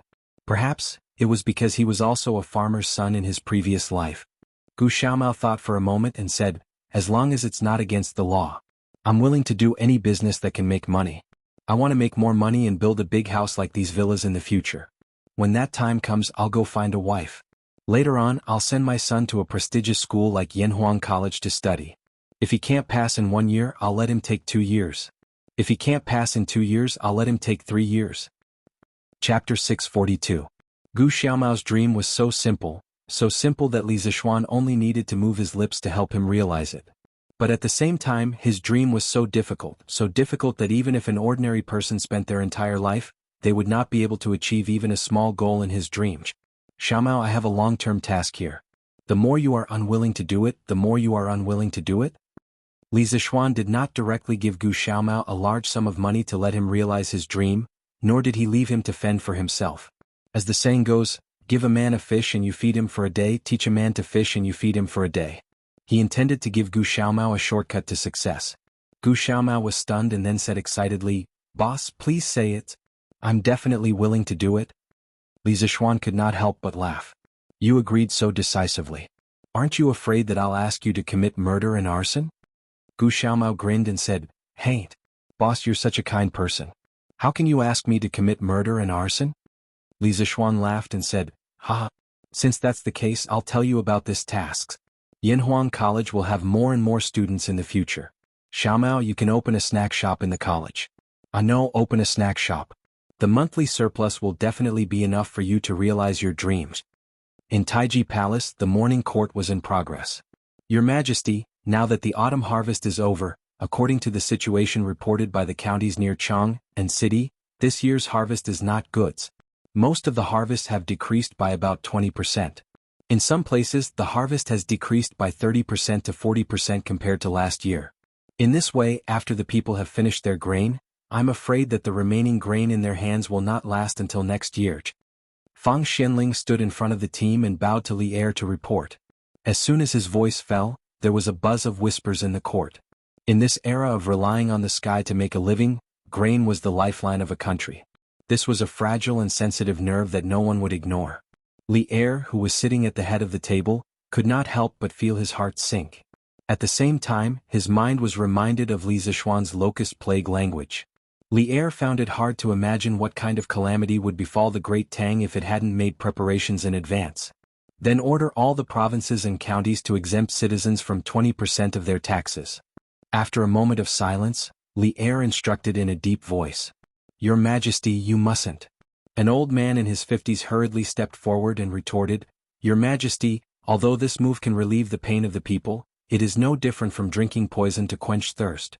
If the various regions follow His Majesty's decree, it will cause the official storehouses of the various provinces and counties to be filled with rations. Once there is a famine or natural disaster, the various provinces and prefectures will face a situation where they have no food to use and can only wait for the imperial court to rescue them. The person who spoke was Xiao Yu. Your Majesty, I also feel that this is inappropriate. As soon as Xiao Yu finished speaking, Wei Jing also stepped forward and clasped his hands together. Forgive me for speaking bluntly, Your Majesty's move can only solve the problems of a small portion of the citizens. Most of the citizens rely on the rich and powerful. If Your Majesty reduces taxes, they won't feel any gratitude. Clearly, Wei Jing had already noticed some loopholes and shortcomings in the Tang dynasty's equal field system. However, he could not come up with a more perfect and reasonable land system. This subject agrees. This old subject also agrees. Not long after, 2 or 3 officials stepped forward to express their agreement. Li Er frowned and said, This is not drinking poison to quench thirst, but weighing the pros and cons. You may have all forgotten, but counting the days, the fleet that went south should return with a full load within a month. At that time, with the food brought back by the fleet, the Great Tang dynasty will no longer lack food. All the ministers were shocked. They had really forgotten about this. But Your Majesty, Fang Xianling thought for a while and felt that it was not reliable to rely on a fleet with an unknown harvest. He opened his mouth and wanted to refute, but Li Er waved his hand and interrupted him. Minister Fang, there is no need to say more. I have made up my mind. Instead of collecting more food and causing famine in the imperial court to allocate more food, it is better to keep it for the benefit of the people and save a lot of trouble and waste. Just like that, Li Er made the final decision to reduce the tax rate by 20%. When the news spread, the whole country cheered. Oh? 20% tax reduction? What is your majesty thinking? Li Zishuan, who was in Yanhuang College, received the news in the afternoon. Like Fang Xianling, he also felt that Li Er's move was tantamount to drinking poison to quench thirsts. The land tax system had existed in China for more than 2,000 years, and it was only abolished 50 years after the founding of New China. From this, one could see how deeply the ruling group relied on the land tax. Given the current economic level of the Great Tang, reducing the land tax by 20% was akin to cutting flesh and playing with fire. What gave Li Er the confidence to do this? I can't guess your majesty's intention. But this move can alleviate the urgent needs of the people, but it is a test of the ability of the various provinces to withstand disasters. Ma Zhou sat opposite Li Zishuan and pondered. Forget it, let's not think about it. By the way, Brother Ma, how is the expansion of the workshop going? After thinking for a long time, Li Zishuan still couldn't think of anything. After all, this guy had forgotten about the large number of ships going south. He suddenly thought of the new workshop, so he asked. In order to expand the workshop, Li Zishuan had originally planned to move the workshop to Plum Village. But because of the construction of the academy, money was tight, so Li Zishuan had Faubert temporarily suspend this plan. Later on, with the introduction of the immortal mirror and the glass utensils, Li Zishuan had made a fortune, and the financial crisis was quickly alleviated. Only then could the expansion and relocation of the workshop be restarted. Ma Zhou and Faubert had been busy for the past few months. Lord Zhu, the site for the new workshop has been arranged. It was built on the riverside according to your wishes. Everything is basically ready and can start production at any time. Ma Zhou replied with a smile. Li Zishuan nodded, his heart calming down a little. He had been too busy these past few months, so he definitely couldn't take care of everything. Fortunately, the people around him could often take care of things on their own. In that case, Brother Ma, I'll have to trouble you in the future. You have to take care of Datong Daily and the academy. Li Zishuan sighed with emotion. Ma Zhou smiled bitterly and said helplessly, Lord Zhu, I've told you before. I'm not cut out to be a teacher, but you. Chapter 643. The reason why Ma Zhou said that he was not suitable to be a teacher was mainly because he knew that he had a criminal record. During the reign of Wu De, he was once promoted by the provincial governor of Bo Province to be an assistant teacher in Bo Province. However, he was fired by the provincial governor of Bo Province because he often drank and made mistakes. Now Ma Zhou couldn't help but feel ashamed every time he thought about it. Li Zishuan knew a little about Ma Zhou's past. He waved his hand and said, I think Brother Ma was young and impetuous back then, but that's all in the past. What's the point of bringing it up now? In the future, as long as Brother Ma doesn't drink during lectures, it'll be fine. What's more, there's a drunkard in our academy who is even bigger than you. Ma Zhou couldn't help but laugh. Lord Zhu, are you talking about Mr. Wu Do? The old man is carefree and open-minded. I've admired him for a long time. I didn't expect Lord Zhu to invite him here. In my opinion, Brother Ma admires him for his alcohol tolerance, right? Sigh. There are only 2 days left. Reading a little more won't affect the final results. I might as well go to Yanhuang College again. It's a pity that I didn't go in last time. In the afternoon, Chongren Lane, Tongfu Inn. Di Jixuan sat in front of the window with a book in his arms and muttered to himself. Then this guy really did what he said. He put down the book and began to change his clothes. In less than a quarter of an hour, Di Jixuan had finished packing. He straightened his clothes, opened the door and walked out. Father. Why are you here? Di Jixuan never dreamed that he would encounter such a big surprise the moment he opened the door. It really scared him out of his wits. Why am I here? You brat, if I didn't come, when would you come to see your father? Opposite Di Jixuan stood an old man in a purple robe with round eyes. At this moment he was reprimanding Di Jixuan aggressively. Feeling the power of the old man, the waiter who had rushed over after hearing the commotion did not dare to go forward and question him. The old man was none other than Di Jixuan's father, Di Xiaoxiu, the minister of the imperial court's left prime minister. Father, your son is actually preparing to meet you. I didn't expect you to find me here. How did you know I live here? Di Jishuan forced a smile and then lied through his teeth. As the saying goes, no one knows a son better than his father. How could Di Xiaoshu not see that his son was lying? He angrily said, "Bastard! You still want to deceive your father? If I hadn't received your mother's letter the day before yesterday, I wouldn't have known that you've arrived in Chang'an. Furthermore, you haven't come to find me for so long. You're getting bolder and bolder." Di Jishuan thought to himself, so that's how it is. What a miscalculation. After feeling regretful for a while, Di Jishuan licked his lips and said, "That's my fault. Father, please calm down. Do you want to go in and have a drink?" At a time like this guy still wants to let Di Xiaoshu drink water to calm down. He's simply too naive. Di Xiaoshu flicked his sleeves and said, "Drink what? Hurry up and go back with your father. Don't embarrass yourself here." "Oh, father, that..." Di Jishuan still wanted to struggle, but Di Xiaoshu did not give him a chance at all. He directly ordered, "Tie him up and bring him back." "Ha! I was wondering why you secretly came to Chang'an City. So you're here to take the Yanhuang College exam. You little brat, what did I teach you in the past? I told you to read more books and pay more attention to current affairs. You actually dared to spend your time on this miscellaneous subject. This is outrageous." Qinren Square, D Mansion. Di Xiaoshu pointed at a mathematics textbook on the ground and roared at Di Jishuan with his eyes wide open. Di Jishuan shrank his neck and said weakly, "Father, who said that mathematics is a miscellaneous subject? Even His Majesty didn't say that, right?" Di Xiaoshu did not expect his son to dare to refute. He was so angry that he took 2 deep breaths and said, "I said it. If I say it's a miscellaneous subject, it's a miscellaneous subject. You don't agree?" Di Jishuan lowered his head and muttered softly, "The imperial examination is considered a subject. How can it be a miscellaneous subject?" "What did you say?" Di Xiaoshu's volume suddenly increased, and Di Jishuan felt an inexplicable sense of danger.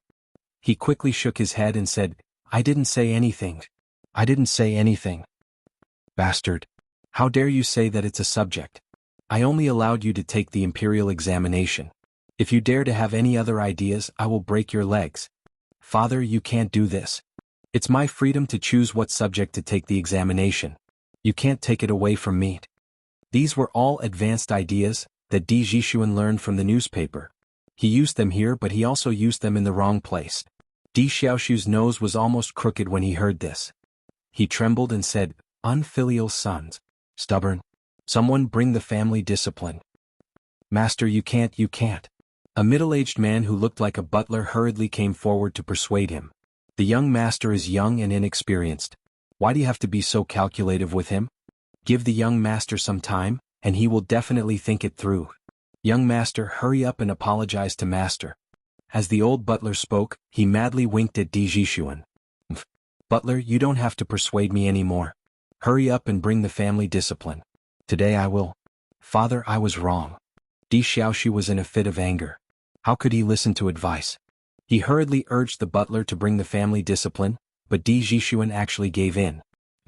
"Didn't you just say that mathematics is not a miscellaneous subject?" Di Xiaoshu was a little doubtful of his son's sincerity, so he snorted angrily. He heard Di Jishuan say sincerely, "Father, I was wrong. I was not sensible. You are right, mathematics is a miscellaneous subject." "Then don't you still want to take the imperial examination for mathematics?" "Father, I was wrong. I will only take the imperial examination for literature in my life." "Didn't you plan to go to Yanhuang College in the beginning?" "Father, I was wrong. I will never think about going to Yanhuang College again. I will return to Bingzhou tomorrow to study hard." Father, I was wrong." The father and son's questions and answers stunned the servants outside the house. Di Jishuan, who was a spineless person, admitted his mistake over and over again in the face of Di Xiaoshu's questioning. In short, don't ask. If you did, he would say, "Father, I was wrong." A wise man submits to circumstances. However, only the heavens knew what this fellow was thinking in his heart. However, the older, the wiser. Di Xiaoshu added one last sentence. "From today until the day after tomorrow, which is the day of the entrance examination for Yanhuang College, you are not allowed to step out of the house for 3 days. Do you understand?" Chapter 644. Li Zixuan didn't know what had happened to Di Jishuan, But even if he knew, he couldn't do anything about it. Even an upright official couldn't settle a family dispute. Di Xiaoshu had taught his son a lesson, so even if Li Er came, he couldn't do anything about it. What's more, Di Xiaoshu's current official position and title were no worse than Li Zishuan's. What right did Li Zishuan have to help Di Zishuan? Moreover, Li Zishuan had so many things to do that he couldn't handle them all. Yamacho, all the examination rooms have been assigned, and the exam number has been pasted on each seat. Well, inform Ma Zhou to inform all the candidates who have arrived in Chang, and on the Datang Daily tomorrow to come to the academy to get their exam number the day after tomorrow. All candidates will enter the academy according to their exam number. Yes, Yamacho. By the way, ask Ma Zhou to arrange a few people to make a notice. Draw the distribution of the examination rooms clearly, and then paste it on the notice board at the entrance of the academy. Okay.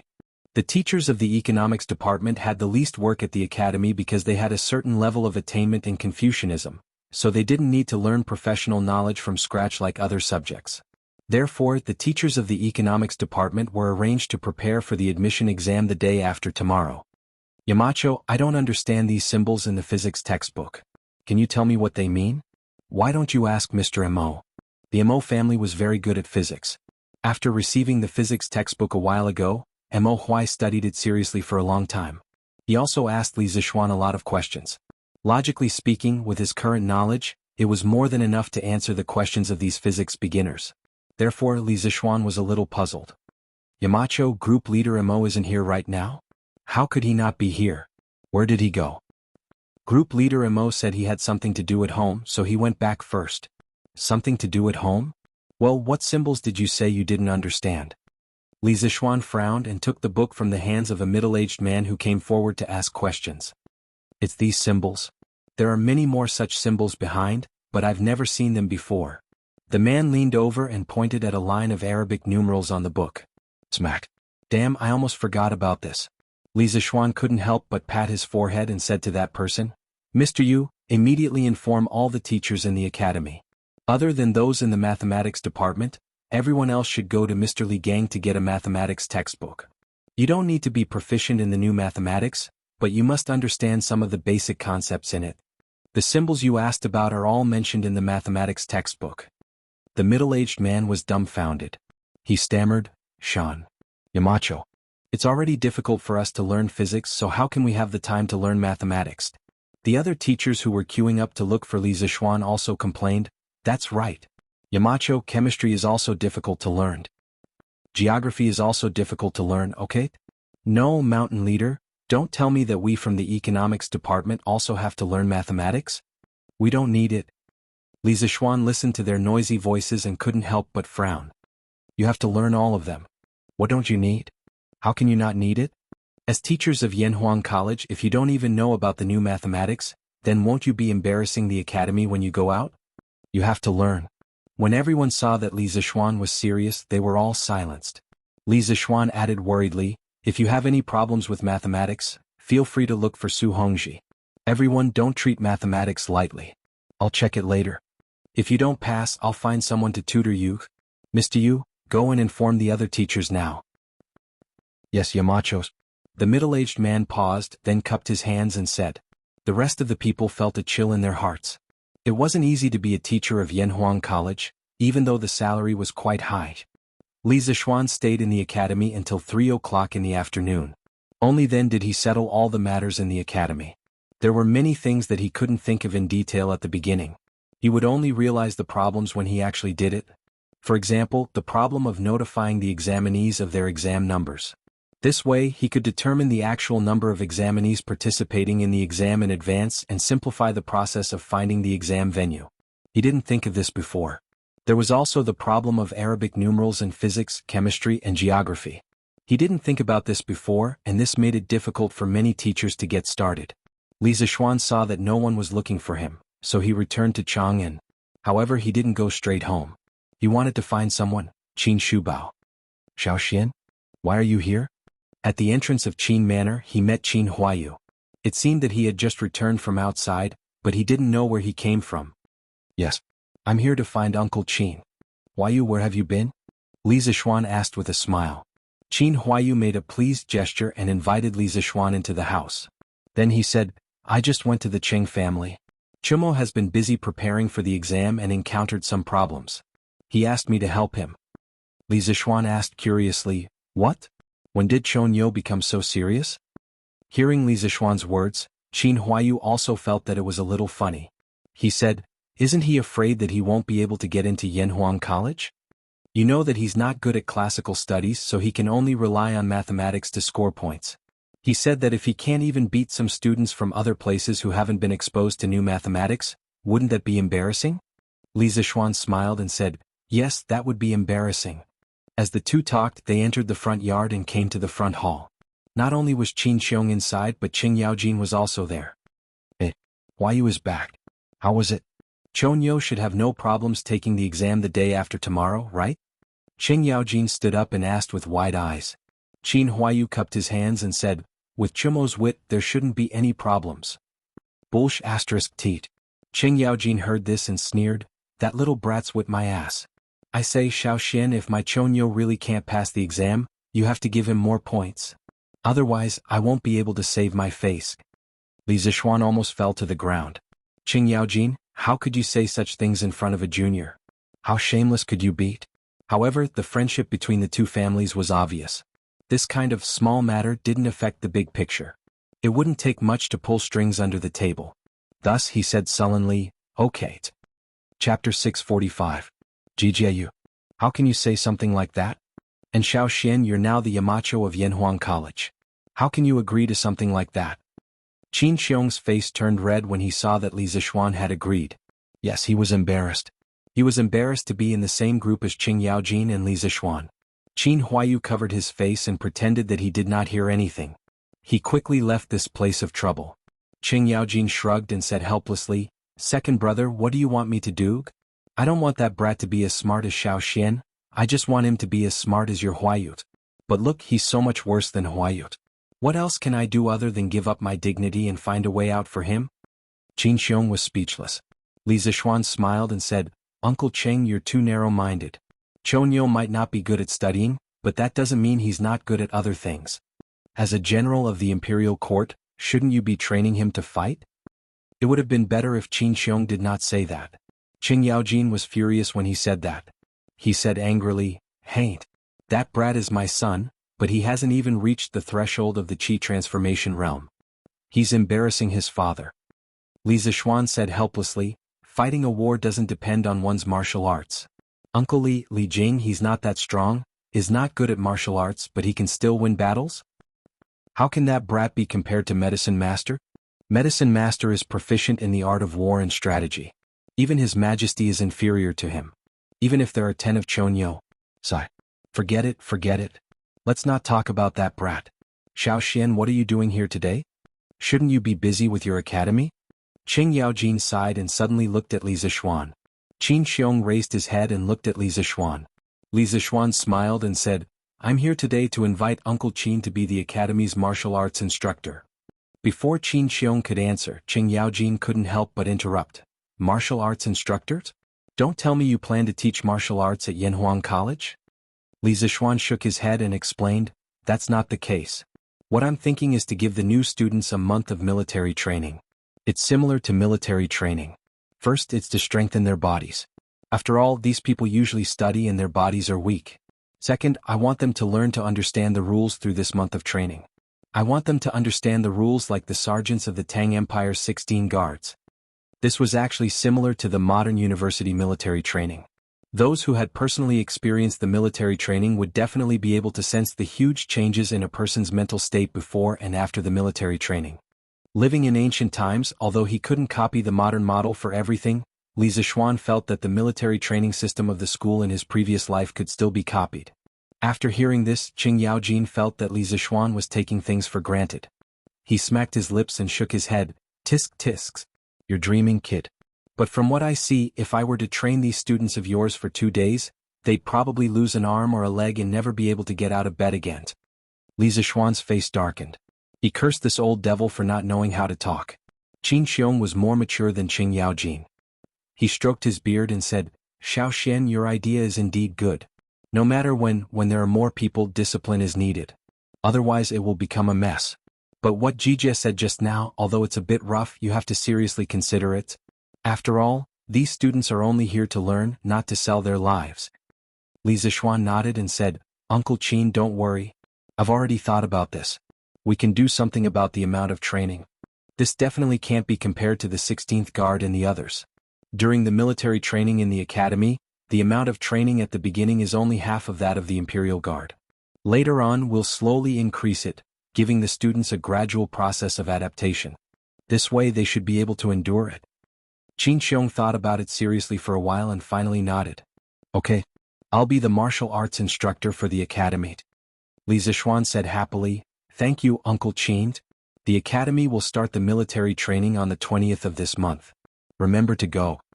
Qin Xiong laughed and said, Haha. Don't worry, I'll remember. Hey. Xiao Xian, how can one martial arts instructor be enough? Why don't you invite me over? Are you looking down on old Cheng's kung fu, or are you looking down on old Cheng's ability to lead an army? At the side, Qing Yaojin was unhappy and snorted.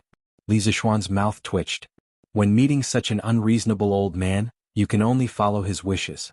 Otherwise he will continue to argue with you. Cough cough. Uncle Qing, I saw that Uncle Qin was idle at home and didn't have much work to do, so I invited him to be a martial arts instructor. I didn't mean to look down on you. Li Zishuan explained reluctantly. However, his words were not without reason. Previously, Qin Xiong was injured and didn't have to attend morning court or do any work. Although he still had the position of General of the Left Guards, in reality in the current stable and unified environment of the Tang Empire, the position of General of the 16th Guard was only an empty position. He didn't have much work to do, and the ones who really handled the internal military affairs were the generals under him. Not long ago, Qin Xiong had completely recovered from his illness and made a breakthrough. Li Zishuan had thought of giving Qin Xiong some real work, but first, there was no war in the Tang Empire, and there were very few places where Qin Xiong could use his skills. Second, even if there were suitable positions, there were already people in those positions.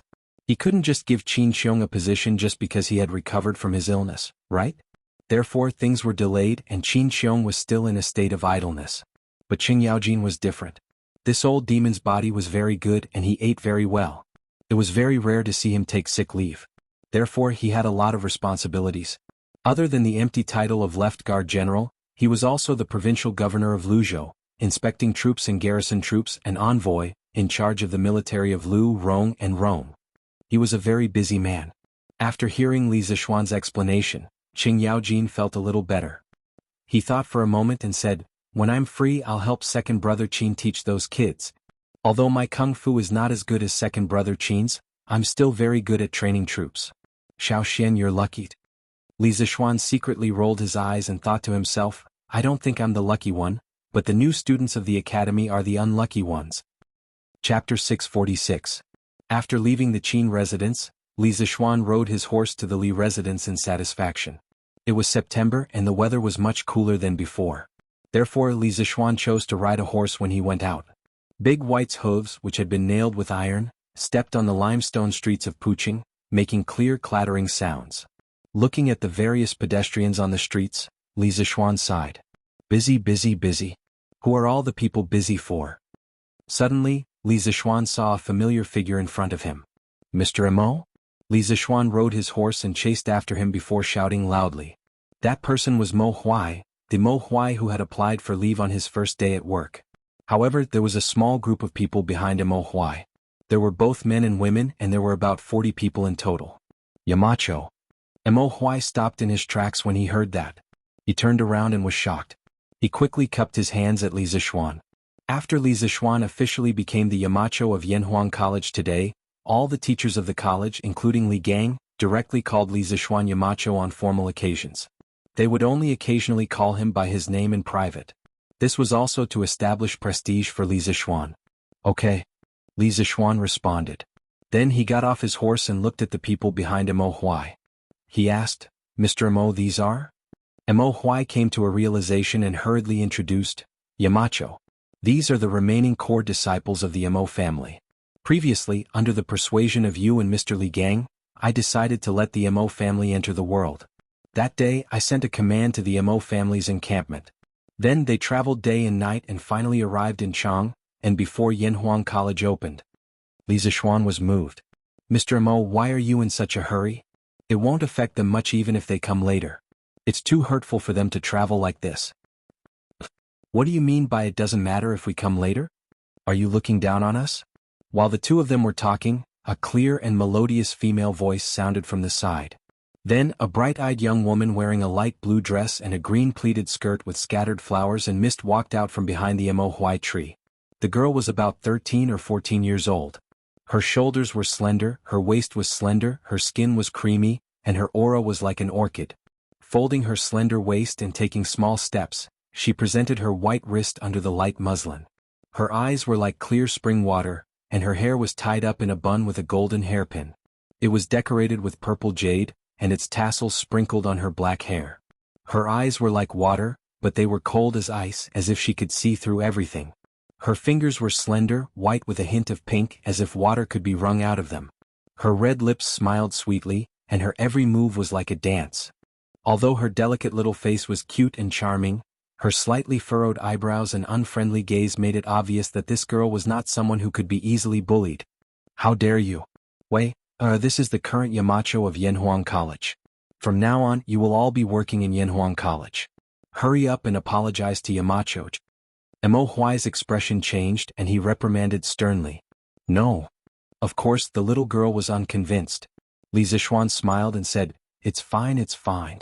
It's my fault for not making it clear just now and causing this girl to misunderstand. That's more like it. The little girl in blue snorted proudly. Wei, don't be rude. Mo Huai reprimanded again. It was obvious that his attitude towards this girl was different from his attitude towards Mo Zhong and Mo Yun. The girl didn't speak anymore. She lowered her head and secretly stuck out her tongue twice, looking very naughty.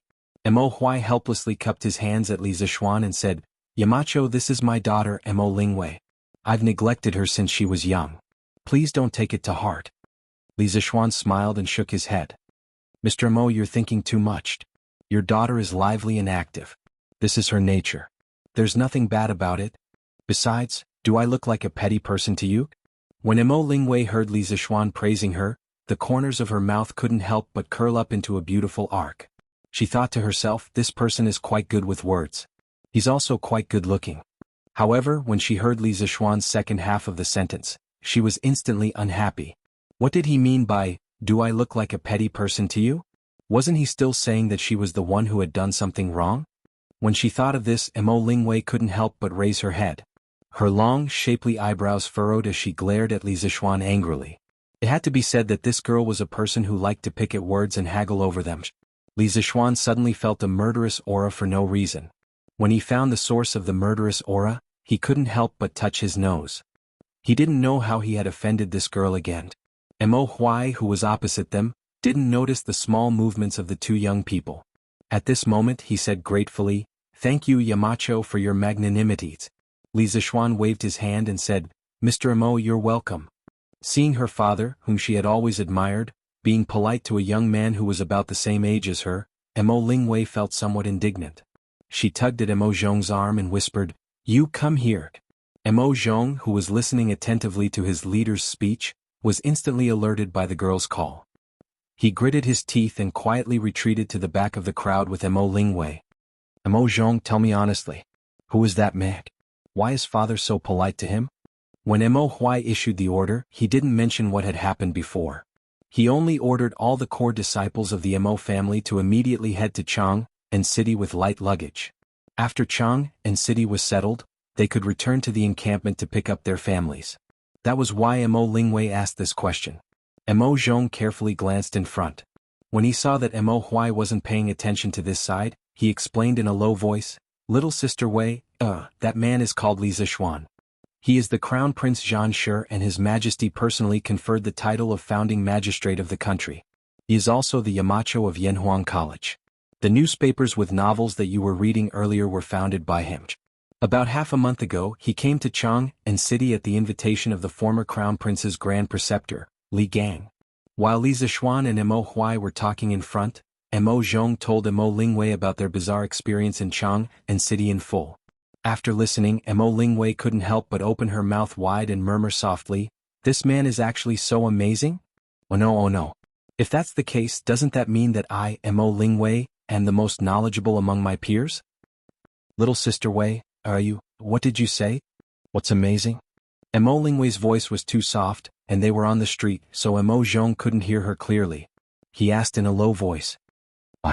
Nothing. Nothing. Let's go and see if they're done talking. I'm so tired from walking all the way here. I want to take a good bath and sleep until tomorrow afternoon.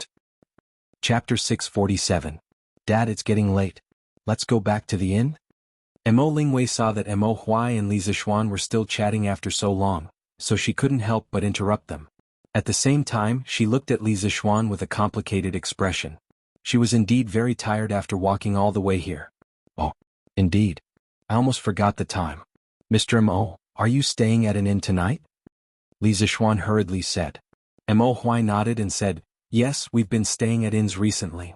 Since His Majesty transferred our household registration to Plum Village, then we'll go to Plum Village to build houses in the future. However, I really don't have time recently, so I can only stay at an inn for the time being. Fortunately, His Majesty personally instructed, so the officials of the Ministry of Civil Affairs sent the Mo family's household registration over a few days ago.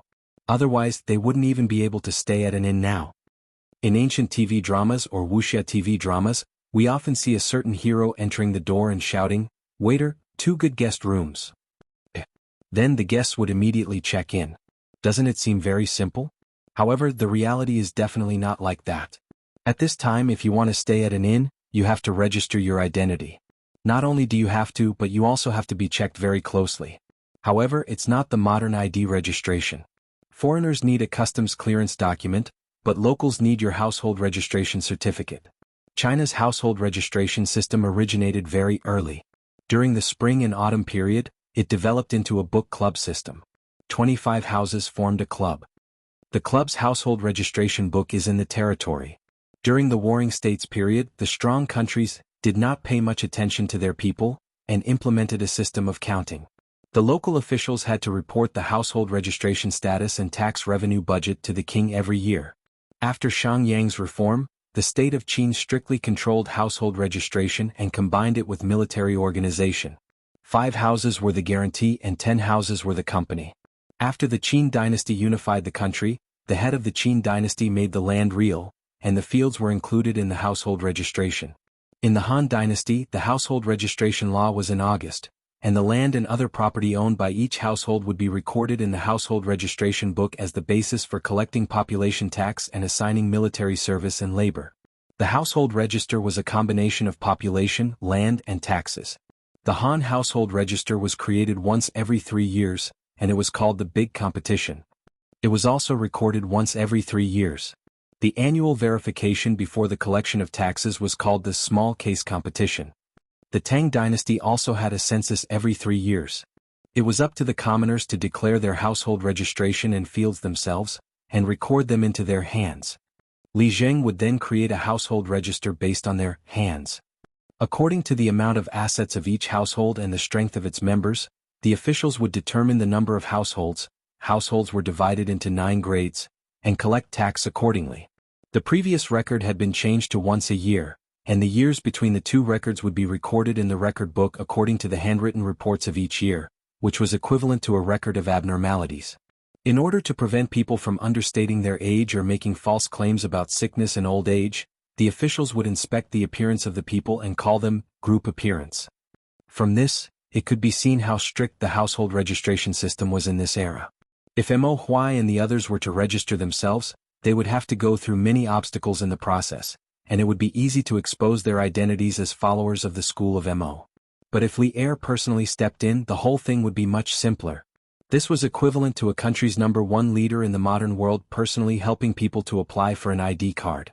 Wouldn't that mean that they could set up a household register wherever they wanted? Mr. Mo. It's my fault. I didn't expect the Mo family to arrive so quickly, and I didn't even have time to arrange your accommodations for you. I shouldn't have done that. I really shouldn't have done that. How about this, Mr. Mo? You take them to an inn for the next few days and ask for the best room. I'll bear all the expenses, including your and Mo Zhong's and expenses these days. Li Zixuan suddenly remembered that he had promised Mo Huai that he would be in charge of settling everyone in the Mo family. In the end, they were all here, but he hadn't even prepared a place for them to stay. Wouldn't he have slapped his own face until it was swollen? Li Zixuan couldn't take it anymore. I didn't expect you to be so generous, Yamacho. Mo Lingwei's eyes couldn't help but light up as she laughed. Men didn't care about their living environment when they were outside, but women cared more. Therefore, Mo Lingwei was very happy when she heard Li Zixuan say that he would let them stay in the best rooms. Mo Huai scolded her with a headache. Then he said to Li Zixuan, Yamacho, actually there's no need. Sigh. Mr. Mo, you don't have to say any more. I didn't make proper arrangements for this matter. Just do as I say. Besides, you know that I don't lack money. Li Zixuan really didn't say this last sentence to show off. It was because he really didn't lack money. Hey. That's right. Daddy, let's go back to the inn. Mo Lingwei pulled Mo Huai's arm and said. Mo Huai said helplessly, Thank you, Yamacho. In the next few days, I'll instruct the Mo family to build houses in Plum Village. Once they're done, we'll go to Plum Village to stay. Wait. When Li Zixuan heard that Mo Huai was going to Plum Village to build houses, he suddenly thought of something. After thinking seriously for a moment, he said, Mr. Mo, actually, there's no need for you to build houses. There's a ready-made mansion in Plum Village that's empty now. Mo Huai said in surprise, Oh? May I ask, Yamacho, whose house is it? Can it be sold? Li Zixuan waved his hand and said, You don't have to buy it. I'll be able to get it by using my connections. However, it's been a long time since anyone lived there. It needs to be tidied up. Moreover, that house occupies a very large area. It's more time-consuming to tidy it up. It's already late today. You should go back to the inn to rest first. I'll bring you there tomorrow. Wow, there's such a good thing? Yamacho, quickly tell me who lived in this house before. Why did he move away? Mo Lingwei found it unbelievable that they had obtained a mansion as soon as they arrived in Chang'an. That house used to belong to a landlord in Plum Village. As for why he moved away, I'll tell you in detail tomorrow. Ink Girl and my brothers must be tired from the long journey. So, let's go back to the inn to rest early. Li Zixuan smiled slightly. That's right. The house he was talking about was the Liu family's mansion. It was Liu Shuren who was chased away by the people of Plum Village. Half a year ago, Liu Shuren was attacked by all the villagers and was forced to flee. After that, his mansion had been empty. Occasionally, beggars would pass by and sneak in to stay for 2 nights. However, they would usually be discovered by the people of Plum Village within 2 days and be chased away. How wasteful would it be to leave this house empty? It would be better to renovate it and give it to Mo Huai. Anyway, this house was big enough. It wouldn't be a problem for these people to stay in it for a while.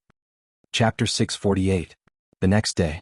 Li Zixuan arrived at Yanhuang College early in the morning because he received news that there was a mess at the college. It was just a small mess, but it was really funny. The situation was like this. Yesterday afternoon, some of the college teachers who lived in Chang and naturally went home when they saw that it was time. However, a considerable number of them were not from Chang, and their homes were far from the college, so they enjoyed the treatment of living in a dormitory for the first time in their lives. However, this dormitory was different from any room they had lived in before. Yanhuang College's classroom dormitory was similar to a modern university or middle school teacher's dormitory. Correspondingly, the student dormitory was also similar to a modern student dormitory. The teachers who lived in this dormitory for the first time used the keys they received from Li Gang during the day and smoothly opened the room door. They lit the candlesticks in the room first and looked at the neatly arranged bedside cabinets and quilts in the room. They were quite happy and felt that the environment here was better than some of the big inns in Chang and city. Then they went to wash up and sleep. They saw that there was a small room in the innermost part of the dormitory. Many people guessed that it was a place to wash up. They went in and took a look. Well, there was a snow-white porcelain wash basin, a shiny water pipe, and even a small fairy mirror. Everyone felt that this dormitory was really too extravagant. Then, when they went to the toilet, they were instantly dumbfounded. Well, this white and smooth pit was the toilet. They used it during the day. They had a stomachache, so they went to the toilet. But this place was connected to the sleeping area. And there was no water next to the toilet to flush the poop. If they pooped here, how would they sleep at night? It should be noted that Yanhuang College only has the dormitory and bathhouse water pipes. The other buildings are relatively tall and use a lot of water overall. The amount of work needed to send enough water to the water tower at the top of the building is very large. Currently, there is no water supply for these buildings. Therefore, in Guanghua Building, Red Building, and other buildings, there is a bucket of water next to the toilet. Damn, this was not the most important point. The most important point was that after they pooped, they suddenly found that there was no toilet paper? How could this be? These people didn't notice the roll of white toilet paper in the display window. Perhaps even if someone saw it, they wouldn't think that it was used to wipe one's butt. After all, to the ancient scholars, paper was a very precious thing. As a result, many dormitories were instantly filled with the sound of calling friends. Brother Sima, are you there? I'll have to trouble you to help me get a toilet token. Toilet token? Oh, wait a moment, Brother Han. I'll go out and take a look. Brother Shangwan, do you have any toilet chips in your house? Can you lend it to me? Brother Yuan, wait, let me see. Hey, I don't have any toilet chips in my room. Oh, then, Brother Shangwan, can you go out and help me find a piece? I remember that there is a bamboo forest behind our academy. All right, Brother Yuan, please wait for a moment. I'll get 2 more pieces while I'm at it. This was the idea of those who knew the names of their neighbors. But some people were assigned dorms and they did not even know the people next to them. What should they do? I can't chop bamboo naked, right? Hey, it seems like I can. Anyway, it's dark at night and no one can see. Therefore, no one would have thought that the world's top academy 10 years later would have such an unbearable scene when it was just established. Oh, here comes another one. Stinks. Ugh. Isn't it 2F** King smelly? One can imagine how smelly it is to make a group of cultured people swear. No, I have to finish chopping quickly and go back. Hey, who the F***ck touched my butt? F***ck old gong, was it you? There are so many calluses on your hands. It must be you. Last night, the night was dark and the wind was strong. There was no moon or stars, and it could be said that one could not see his fingers in front of him. These people painstakingly found the location of the bamboo forest and helplessly found that there were so many accomplices there. Therefore, such a conversation occurred. Li Zixuan had previously asked people to transplant the bamboo forest for the students to enjoy and cultivate their moral character. Because of this, they made a foul atmosphere. Mo Zhong, ask all the teachers to gather at the teachers' dormitory. When they arrived at Yanhuang College, Li Zixuan said to Mo Zhong with a dark face.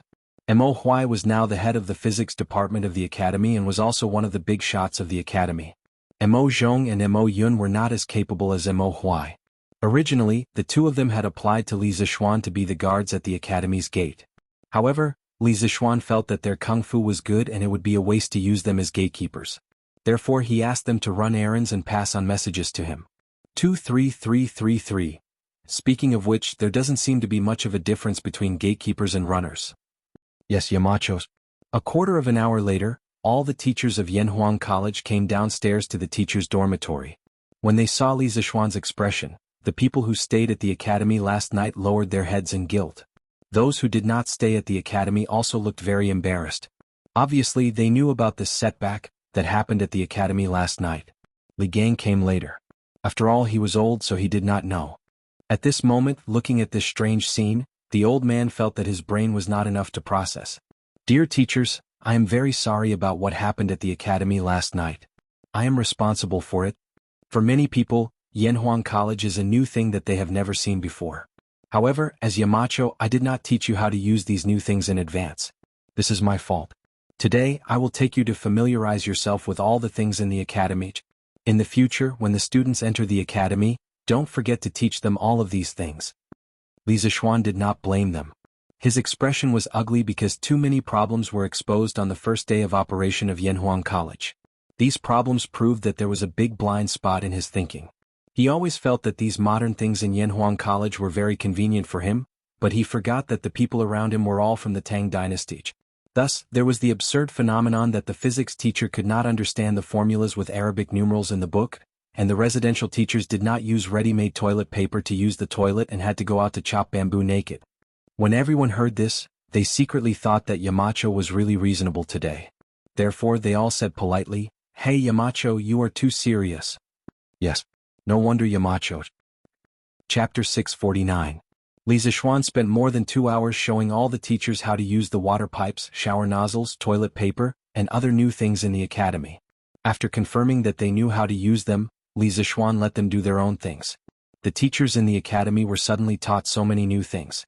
While they were excited, they couldn't help but talk among themselves. Hey, the disc-shaped thing in our dormitory is actually used for bathing. This thing is much more convenient than a bathtub. Yes. And that water pipe can actually continuously discharge water. I don't know how they did it. The most amazing thing is that the thing next to the toilet flushes when pressed. Last night, I was wondering why the toilet was so close to the sleeping area. Aren't they afraid of the stench? So it's because I don't know how to use it. Isn't that right? I don't know who came up with these things. The most incredible thing is that the Yamacho actually made us use that toilet paper to wipe our butts. It's too extravagant. It's quite extravagant, but this thing is cleaner than toilet paper. It's also more comfortable to wipe. That's true. I just don't know how much it costs. Actually, these things in the academy might feel a little complicated at first, but I have to say that when you get used to it, you'll find them very convenient. That makes sense. So, I realized that in our dormitory only that candlestick is familiar to us. Li Zixuan, who was observant and alert, suddenly thought of something when he heard the last sentence of the discussion. He couldn't help but break out in a cold sweat. He secretly rejoiced. Fortunately, I haven't developed electricity and lights. Otherwise, someone would have died last night. Mr. Mo, you can assign all the work in the physics department in the morning. I'll take you to see the house in the afternoon. Li Zixuan said to Mo Huai as he walked. Mo Huai was still in shock. When he heard the voice, he suddenly came back to his senses and said, Thank you, Yamacho. Li Zixuan waved his hand and said, How many times have I told you, Mr. Mo? You and I are working together now, so why are you being so polite? By the way, where are your daughter and the rest of the Mo family? The reason why he mentioned Mo Lingwei wasn't because Li Zixuan was interested in her, but because he suddenly thought of that beautiful girl who liked to nitpick, so he casually asked. When Mo Huai heard that, his old face turned red as he said, Cough, cough. My daughter. My daughter should still be resting right now. After all, the journey was tiring. As for the other disciples, they are still waiting in the inn. I didn't let them go out for fear of causing trouble. Li Zixuan wasn't someone who hadn't seen the world, so how could he not understand what old man Mo was trying to say? He wondered if Mo Huai was lying. But why was there a need to lie about such a small matter? Could it be that Mo Lingwei didn't wake up so late because she was tired from the journey, but because this girl always liked to sleep in? Li Zixuan thought randomly in his heart, but he didn't know that his random thoughts actually hit the right answer. As the head of the Mo family, Mo Huai had always been very strict with the people around him. After all, the Mo family's motto was to wear clothes and wear clothes, to work day and night, and to suffer to the extremes. One couldn't be blindly greedy for worldly pleasures. Therefore Mo Zhong, Mo Yun, and the rest were all trembling with fear when they saw Mo Zhong. However, Mo Huai couldn't be strict with his daughter. Mo Lingwei lost her mother when she was young. There were many women who died during childbirth in ancient times. As the spiritual continuation of her mother in this world, Mo Huai only treated Mo Lingwei with love and couldn't bear to be harsh with her. Therefore, it was natural that Mo Lingwei's lazy and unruly personality had long been adopted. They are so bored in the inn. Mr. Mo, why don't you let them come to the academy? The academy is really in need of people now. Li Zixuan asked casually. Mo Huai immediately changed his expression and said sternly, The academy is an important place for learning. Although some of them are somewhat talented, you didn't assign them a position in the Yamacho, so they are not considered to be part of the academy. How can they enter as they wish? The current Mo Huai had returned to his old-fashioned and strict mode. Li Zixuan was a little speechless. He said in a muffled voice, Then after I show you the house in the afternoon, I will assign the rest of the disciples. You don't have to tidy up the house, I will send someone to do it. After Li Zixuan finished his official business in the morning, he returned to Chang and in advance. Li Zixuan estimated that it was about time for the imperial court to end, so he rode to the imperial city and found the Ministry of Civil Affairs, later known as the Ministry of Revenue. If he wanted to legally obtain Lu Shuren's house, the Ministry of Civil Affairs had to file a record and go through the procedures. After notifying someone, he was invited in and met with the Minister of Civil Affairs, Xiao Yu. After exchanging a few pleasantries, Li Zixuan briefly explained the purpose of his visit. When Xiao Yu heard this, he didn't hesitate and asked a servant to bring the corresponding documents.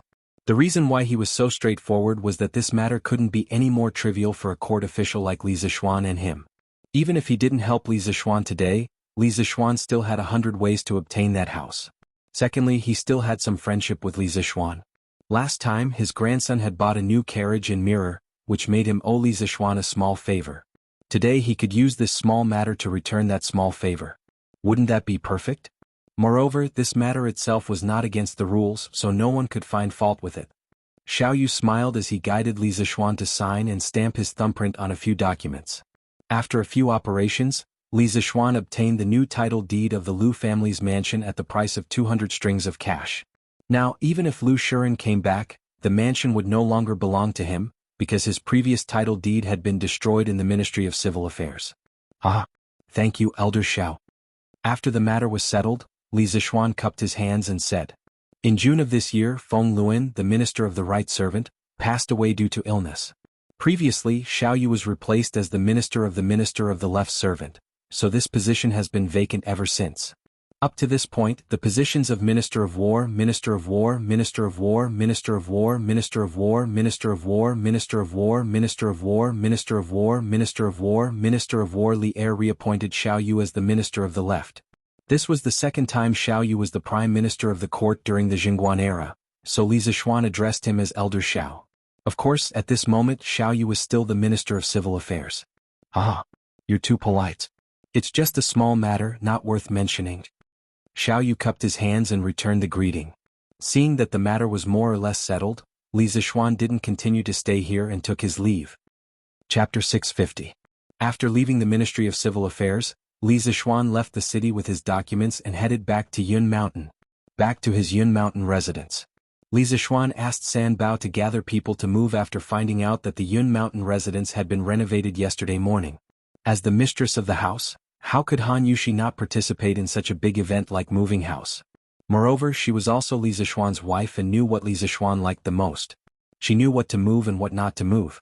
With her guidance, the speed of moving house was more than twice as fast. San Bao said that the Yun Mountain residence had been fully renovated this morning. Actually, although he said he was only moving the furniture that Li Zixuan had prepared for the Yunshan residence. He didn't mean that he was moving everything from the Li residence. After all, Yunshan was only his temporary residence. His home in Chang and City was his real headquarters. It didn't take long for them to arrive at the foot of Yun Mountain. It was worth mentioning that the mountain path of Cloud Mountain was very unique. One side of the path was in the form of a staircase for pedestrians to climb the mountain, while the other side was in the form of a slope for carts and horses to climb the mountain. In fact, the mountain path was not steep. The overall slope was only about 15 degrees. With Big White's physical strength, climbing such a slope was naturally no problem. They rode up the mountain and headed west. After passing through the tree-lined path, they saw their own residence, Yun Mountain Residence No. 1. Husband, you're back. Li Zixuan arrived at the entrance of the residence.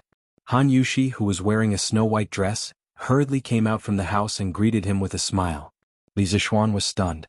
Beside a modern European-style building, a stunning woman in a white ancient costume was smiling as she welcomed her husband who had just returned home. The woman was wearing a snow-white dress with pink flower patterns embroidered on the wide hem of her dress. She had a purple silk scarf around her arm, and a purple belt inlaid with jadeite was tied around her slender waist. Her black hair was tied up with a light purple ribbon. A few strands of hair fell mischievously over her shoulders, making her delicate skin look even fairer. She didn't have any makeup on her face, but she looked fresh and attractive. Beautiful. Although it was a mixture of two different styles, Li Zixuan still wanted to say that the scene was beautiful. So moving. What's more, what was even more beautiful and moving than this scene was the phrase, "Hubby, you're back." It made Li Zixuan feel as if a lifetime had passed. Many people did not understand why Li Zixuan married Han Yushi. It was undeniable that Han Yushi was very beautiful, but her identity was her biggest shortcoming. Moreover, among the daughters of the rich and powerful families in Chang'an City, there were many who were more beautiful than Han Yushi. Li Zixuan had achieved success at a young age, and he was an influential figure in Chang'an City. It was reasonable to say that there were many better choices, but he chose Han Yushi. In fact, only Li Zixuan knew the reason in his heart. Han Yushi was gentle but strong. She was obedient to Li Zixuan, but she also had her own opinions. This kind of personality was too similar to Li Zixuan's girlfriend in his previous life. Wife, thank you for your hard work. Li Zixuan recovered from his shock, then grabbed Han Yushi's little hand and smiled slightly. Han Yushi was now used to Li Zixuan's little actions, so she didn't blush or shy. Instead, she tugged at Li Zixuan excitedly and said, "Hubby, come and see how I decorated it?" Li Zixuan followed his wife's intention and entered the house.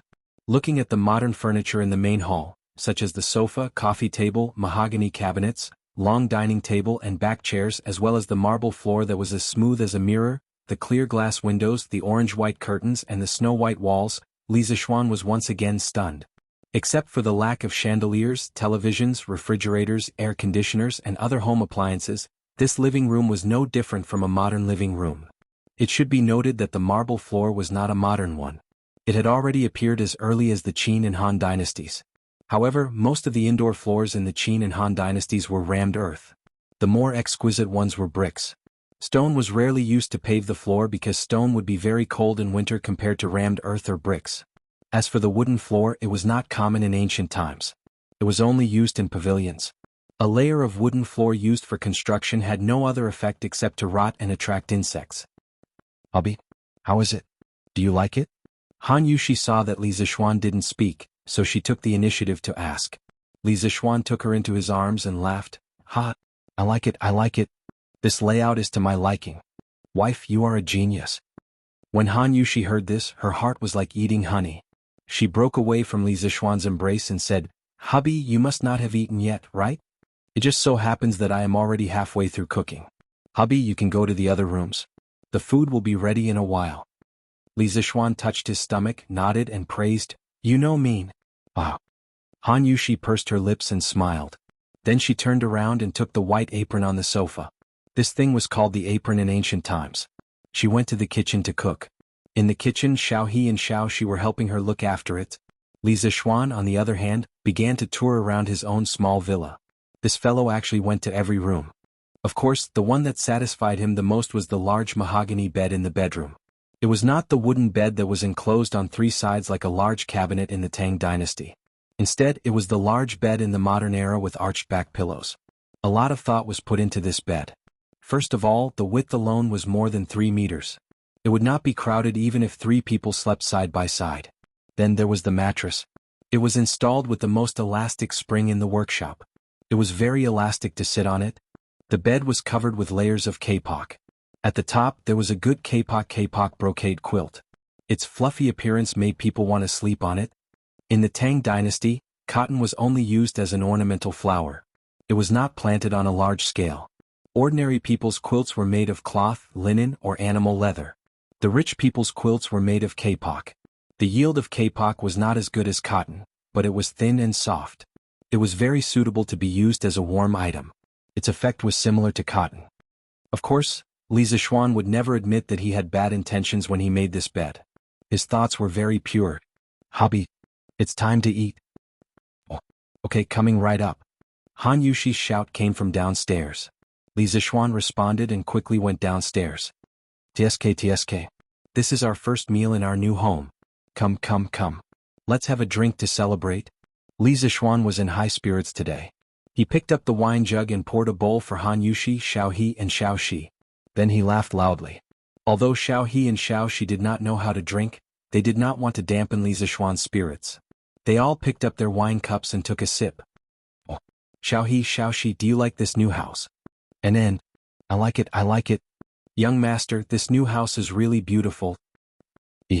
Xiao He, didn't you tell me before that this place was very quiet?" "Great. Xiao Shi, you dare to betray me." Chapter 651. Mo Zhong. Are you saying that Yamacho is already married? In the afternoon, Mo Huai returned to Chang and city and brought Mo Lingwei and a group of Mahist disciples to Yunshan. On the way, Mo Lingwei asked Mo Zhong a lot of information about Li Zixuan. At this moment, the little girl was starting to care about Li Zixuan's marriage. Mo Zhong was actually unwilling to be alone with this domineering little devil. Not only him, but almost all the followers of Mahist sect kept a respectful distance from this young lady. As for why, Mo Zhong could only say, "Don't ask, she's so ruthless.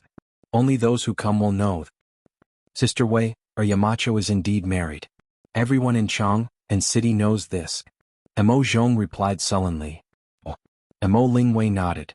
She frowned her cute eyebrows and muttered softly as she picked up the pebbles on the road with her feet. "Ayat. Why is he married at such a young age?" "Sister Wei, what are you talking about?"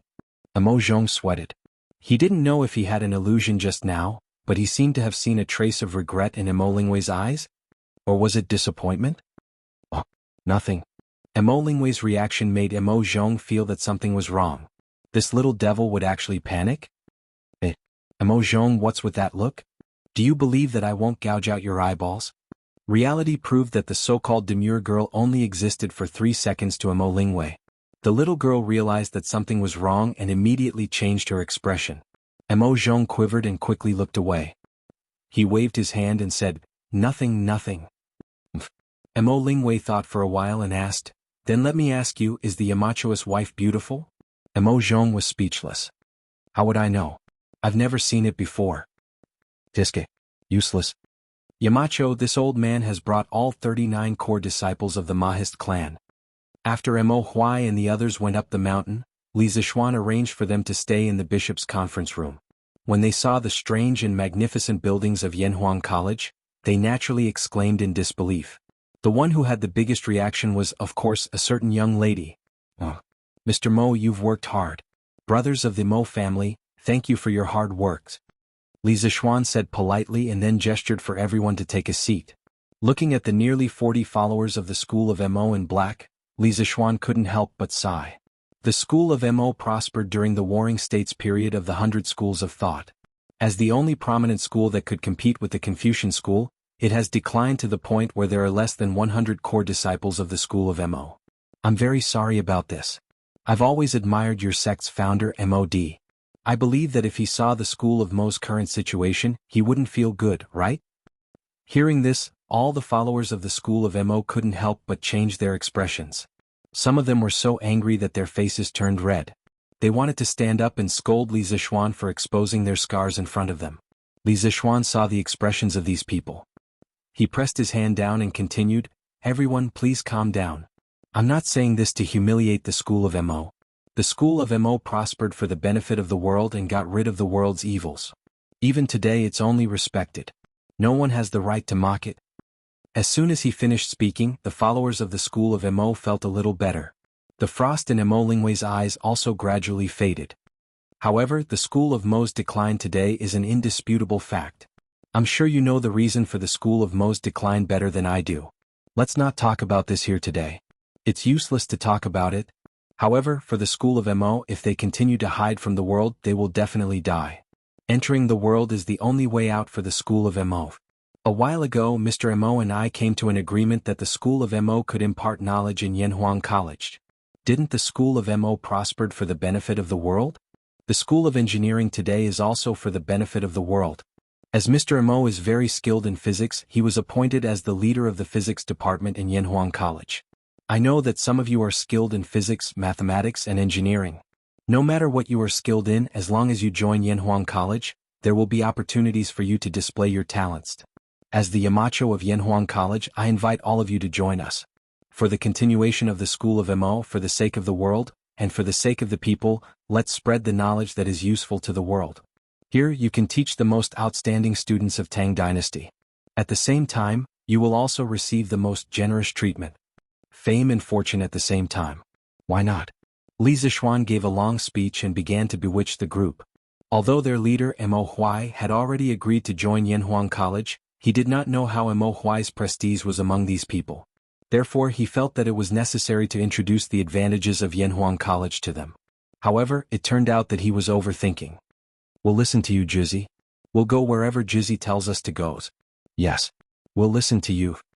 Although Li Zishuan's speech was quite provocative, and some people were indeed tempted, they had been influenced by the discipline of the organization for many years and reacted in unison. Mo Lingwei's lips curled into a smile when she saw this. Li Zishuan almost vomited blood. Did I just say so much for nothing? It was a classic case of playing the lute to a cow. At the same time, a sense of vigilance rose in his heart. The discipline of the school of Mo was too strong. If he did not think of a way to assimilate them in the future, they might assimilate the other teachers. This was a cooperation that coexisted with risk and opportunity. However, Li Zishuan felt that his chances of success were greater. "Mr. Mo, what do you mean?" Li Zishuan urged Mo Huai to quickly state his position. Mo Huai did not dare to delay. He looked at the people of the Mo family and said in a deep voice, "What Yamacho said just now is what I mean. In the future, in Yanhuang College, you must fulfill your responsibilities and preach to the students. You must not mislead them. Also from now on, there is no Juzi of the Mo family here, only colleagues. You are not allowed to call me Juzi in the academy. Do you understand? Li Zixuan nodded secretly.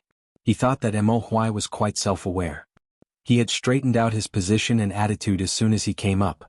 The other disciples of the Mo family were shocked. Juzi, you can't. The Mo family's Juzi has never given such an order.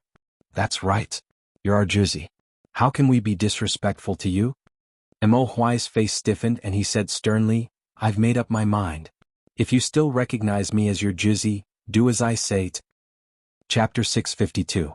Under Mo Huai's strong pressure, the Mo family finally accepted reality. This reality referred to the fact that they were colleagues in Yanhuang College, not the reality of joining Yanhuang College.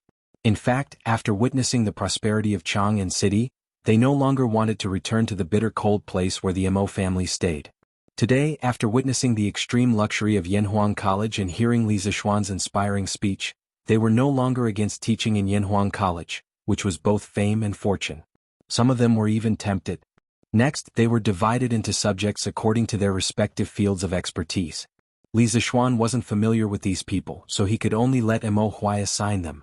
In the end, 8 followers of the school of Mo were assigned to the mathematics department, 5 to the chemistry department, 10 to the physics department, and 5 to the geography department.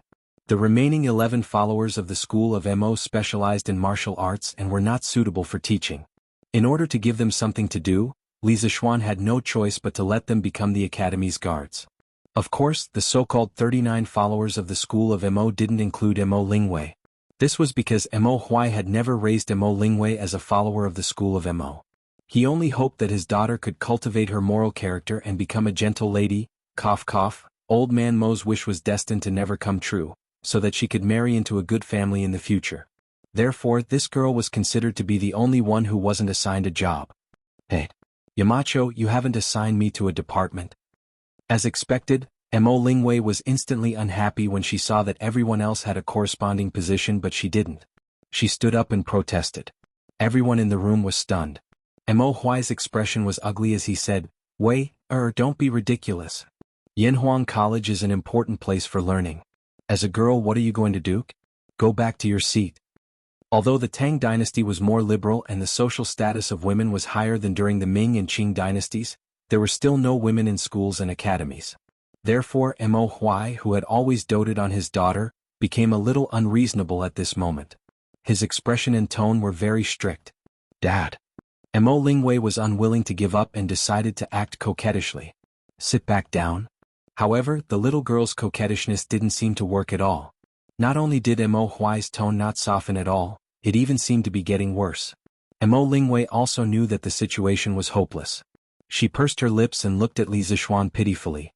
Li Zixuan shrugged at her with a helpless expression. The girl finally gave up and sat back down with a huff. Yamacho, I'm really sorry. My daughter doesn't know any better and made you laugh. Mo Huai turned around and cupped his hands towards Li Zixuan in embarrassment. Li Zixuan waved his hand and said, It's okay.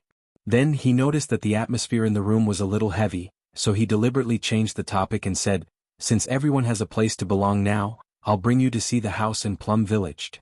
Mo Lingwei, who was sitting on the chair and sulking, suddenly heard Li Zixuan say that they were going to see the mansion. Her eyes suddenly lit up, but she didn't say anything out of her restraint as a girl. Mo Huai said, Thank you, Yamacho. It would be best if they could have a temporary place to stay in Plum Village. Living in an every day wasn't a good idea either. Alright, let's set off now. I've already told the village chief of Plum Village in advance. We can go there directly. Li Zixuan said with a smile, then led Mo Huai and the others out of the meeting room. Mo Lingwei naturally pouted and followed behind. Lord Zhu, you're here. I received your message in the morning. I've already asked the villagers to tidy up Lu Shuren's house. It's basically cleaned up now. Do you want to take a look? When they arrived at Plum Village, Li Zixuan happened to meet Lu Qingfeng, who reported to him enthusiastically. Li Zixuan nodded with satisfaction and said, Lu Qingfeng has worked hard. However, from today onwards this house no longer belongs to Lu Shuren and his son. It belongs to me. At this point, Li Zixuan took out a deed from his pocket. Lu Qingfeng glanced at it and was instantly shocked. He secretly thought that his Lord Zhu was very resourceful. Li Zixuan waited for Lu Qingfeng to finish reading the deed before saying, Now, I'm giving this house to Mr. Mo, and these people are all teachers from Yanhuang College. From now on they are also villagers of Plum Village. They will temporarily stay in the Lu family's house for the time being. At the same time, I'll find someone to build a house for them in Plum Village. When the time comes, Lu Qingfeng, you have to persuade the villagers of Plum Village. Don't let them feel conflicted about these new teachers. Lu Qingfeng smiled excitedly and said, of course, Lord Ju, don't worry. Since these teachers are from Yanhuang College, the villagers will only have respect for them. They will definitely not neglect or be conflicted. Lu Qingfeng was more or less a scholar. He knew that Yanhuang College was currently the focus of the entire Tang Empire. Yanhuang College's location just happened to be next to Plum Village. In this way, Plum Village would be basking in the glory of Yanhuang College. If Yanhuang College really became famous in the future, wouldn't Plum Village as the birthplace of Yanhuang College benefit from it? Therefore, when he heard that Mo Huai and the others were teachers from Yanhuang College, Lu Qingfeng was extremely excited. Let's go see the house. Under Lu Qingfeng's lead, the group of people arrived at Lu Shuren's mansion. When they pushed open the courtyard door, the fishy smell of grass juice hit them in the face. Looking at the scattered grass on the ground, it was obvious that someone had just finished plucking the grass in the yard. Wow. This house is just as Yamacho said. It takes up a lot of space. There's a rockery, a pond, and so many rooms. The people who lived here in the past were really rich. Some girl's anger came and went quickly. In just half an hour, Mo Lingwei was no longer as angry as before. At the very least, this little girl finally opened her mouth to speak. The previous owner of this house was a big villain. This house was a pearl covered in dust in his hands. Today I'll give it to Ink Girl and the others. Li Zixuan handed over the title deed and said with a smile. Oh, you're really giving it to us? Although Mo Lingwei's personality was very cheerful, she didn't dare to accept such a valuable thing. She stared at him and said weakly, Yamacho, you can't do this. We're only staying here temporarily. Mo Huai also objected. Li Zixuan couldn't be bothered to waste time. He directly stuffed the title deed into Mo Lingwei's hands and said, just take it. Anyway, this house is an abandoned building. I didn't spend much money to get it. Chapter 653. The Lu family's residence was really quite big. It was only about 10% or 20% smaller than the Li family's residence. Previously, the Lu family had over 100 servants. Now, Mo Huai and the rest of the 40 people were more than enough to live in. Of course, they could not live in this residence forever. Li Er's imperial edict made them all villagers of Plum Village. Now, they were all independent individuals. There was no superior or subordinate relationship. Therefore, once their houses in Plum Village were built, they would move out separately. However, no matter what, today was considered a housewarming celebration. Li Zixuan was quite open-minded and didn't let the Mo family officially go to work today. Instead, he gave them half a day off to let them settle down first. Yamachos, you really don't want me? Unknowingly, Mo Lingwei actually sneaked up to Li Zixuan's side. At this moment there was no one around them. Mo Lingwei blinked her eyes and said pitifully. Li Zixuan suddenly quivered. What a vixen. This little girl's words were too *king ambiguous, right? Coupled with her beautiful face, if it was any other man, he probably wouldn't be able to hold himself back. Cough cough. Ink Girl. Whether you can go to the academy or not, I don't have the final say. You have to ask old Master Mo. Li Zixuan moved 2 steps to the side without a trace. He couldn't help it, this girl's lethality was a little too strong, then coughed twice and said. Mo Lingwei wrinkled her nose and snorted unhappily. My stubborn father won't agree. Li Zixuan wiped his sweat and spread his hands. Then, I have no choice. But you're the Yamacho of Yanhuang College. Aren't you the boss here? Doesn't my father have to listen to you? Mo Lingwei rolled her eyes and complained. Li Zixuan's face darkened. He said, Old Master Mo is your father. You have to do whatever he asks you to do. This is your family's business. Even if I am the Yamacho, I can't interfere. Mo Lingwei was furious. She stomped her feet and wanted to beat Li Zixuan up. However, when she thought about what Mo Zhong had told her about Li Zixuan, she felt that she couldn't beat him. She thought about how she couldn't enter the academy despite her talent and knowledge. She could only watch her fellow disciples display their strengths in Yanhuang College. She couldn't beat them in a fight and couldn't win in a debate. Suddenly, her heart was filled with grievances. With a wah, she squatted on the ground and cried. None of you are good people. Isn't it because I, Mo Lingwei, am a girl? What's wrong with women? Can't women enter the academy? Can't they be stronger than men? Woo woo. What a bully. I didn't expect the people in Jianghu to be so stingy. Li Zixuan was dumbfounded. Why did this girl cry just like that? She didn't even try to build up her feelings? When did this young master look down on women? Also, what did she mean by, I didn't expect the people in Jianghu to be so stingy? As they talked, not only did it involve gender discrimination, but it also involved regional discrimination. Girl, calm down. Let's calm down first.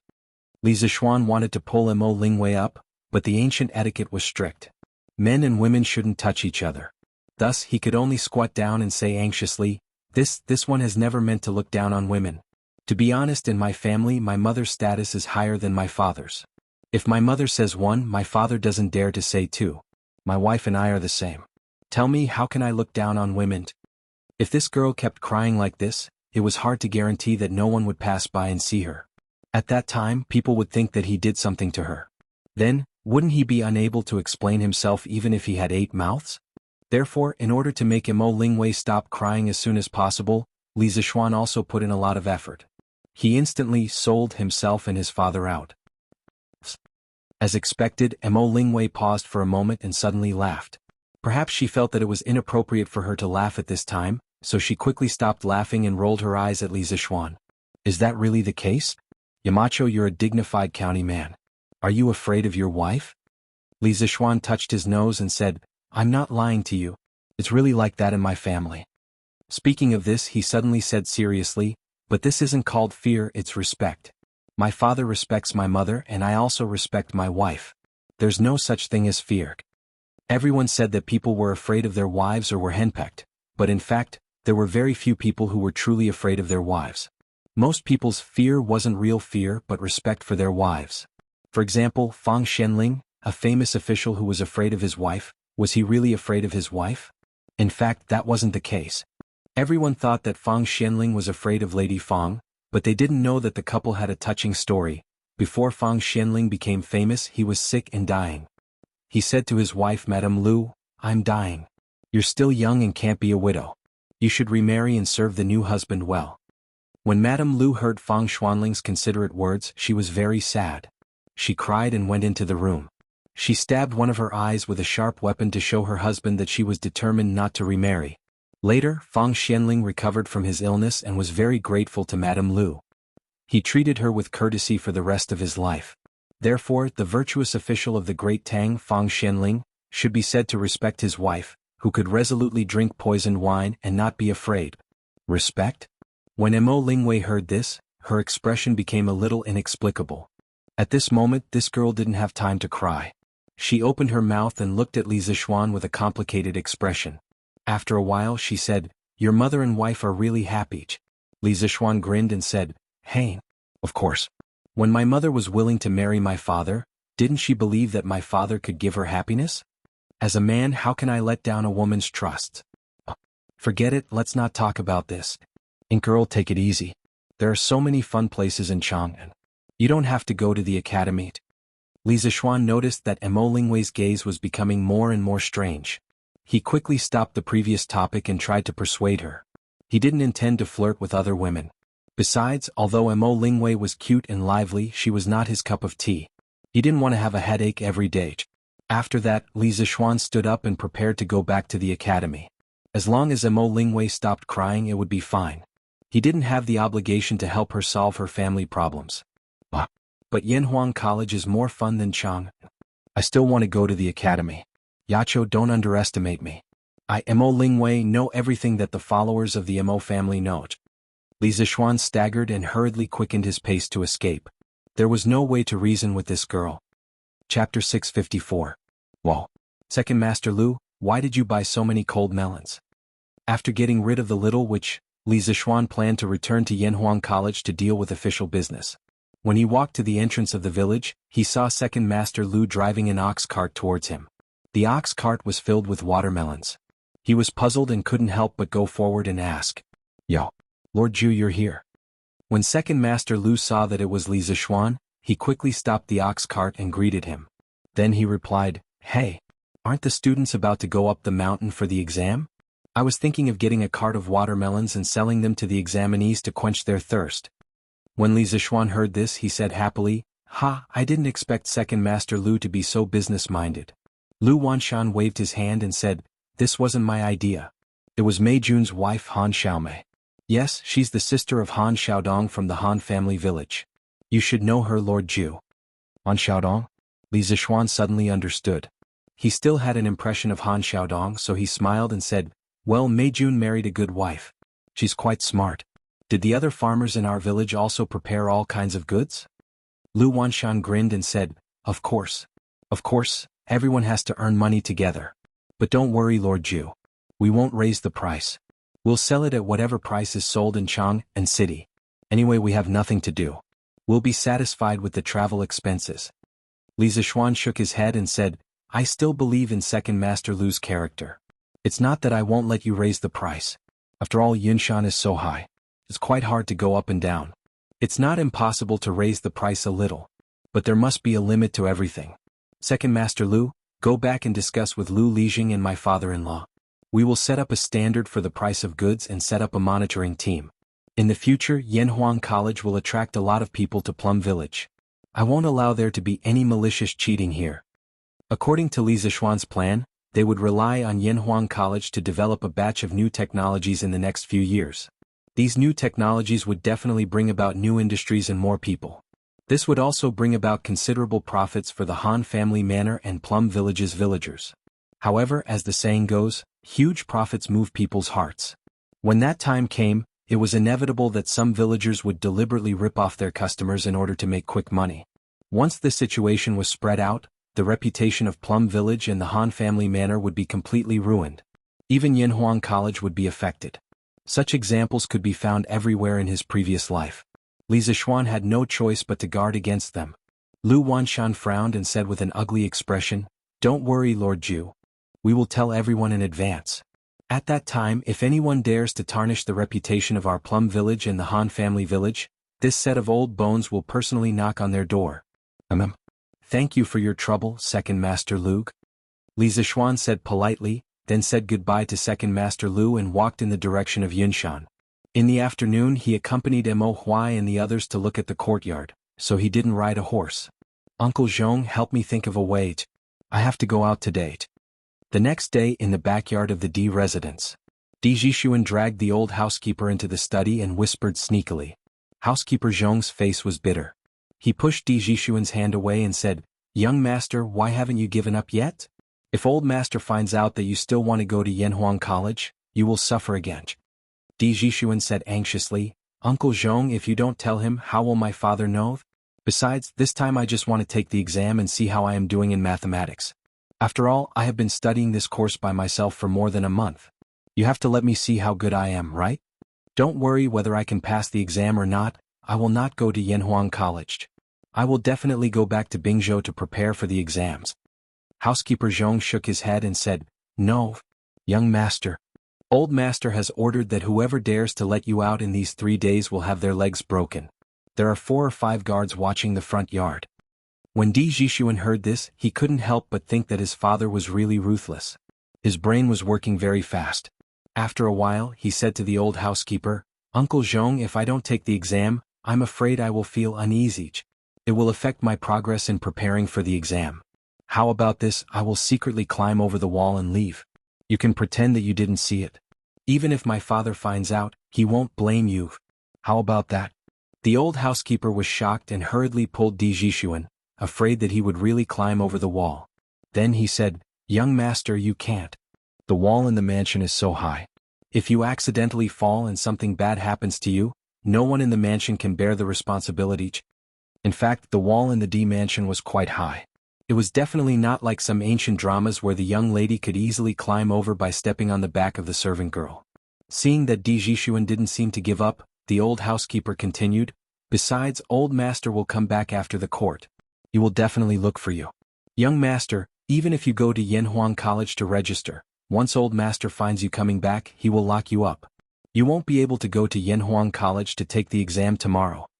According to Li Zixuan's instructions, Ma Zhou had published a notice in the most eye-catching headline of yesterday's Datong Daily, informing all the students in Chang and City who were preparing to take the entrance exam of Yanhuang College to go to Yanhuang College on September 17th, which was today, to get the exam number and enter the exam with the number. This was the real reason why Di Jishuan was in a hurry to escape from the D mansion today. If he couldn't get the exam number today, he wouldn't be qualified to take the exam tomorrow. In fact, according to the rules, it wasn't that others couldn't help him get the exam number, but the problem now was, who in the D mansion dared to help Di Jishuan get the exam number?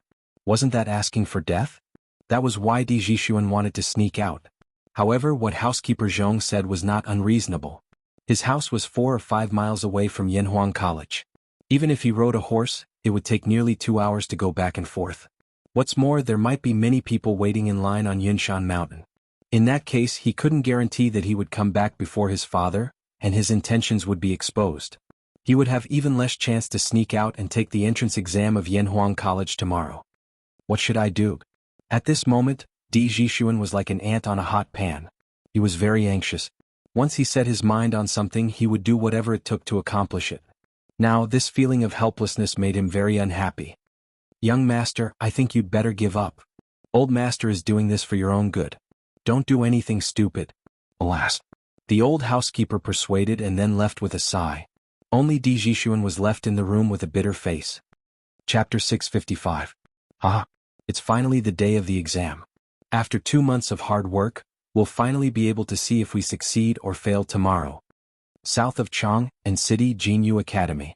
3 unkempt men with unkempt hair and dirty faces stood in the courtyard, ready to go. One of the men laughed loudly. Looking at the man's face, it was Qin Tianhua, the down-and-out scholar who serialized Zhang Xiaohua's Legend of Cultivation in the newspaper. For the past 2 months, we have been in seclusion and studying hard.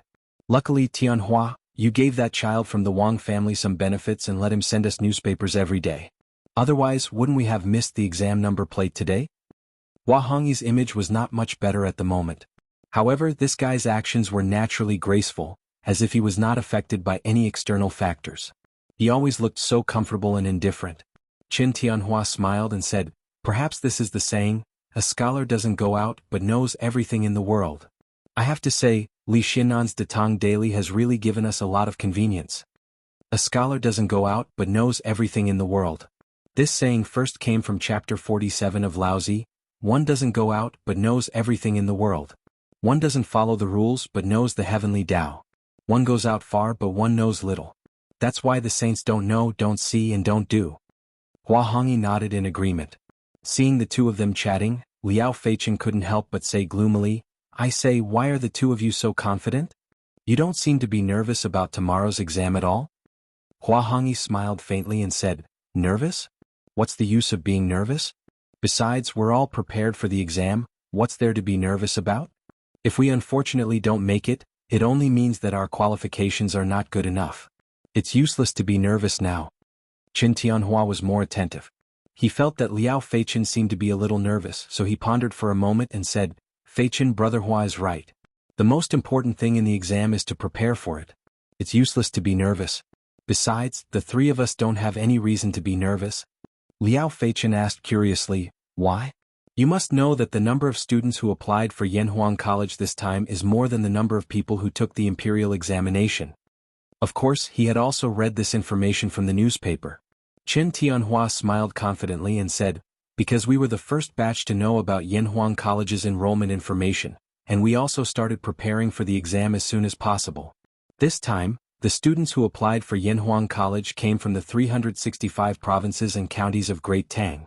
Although the Tang Dynasty daily used fast horses to teleport us, we had at least half a month to prepare compared to the examinees from other provinces and counties. This is our biggest advantage.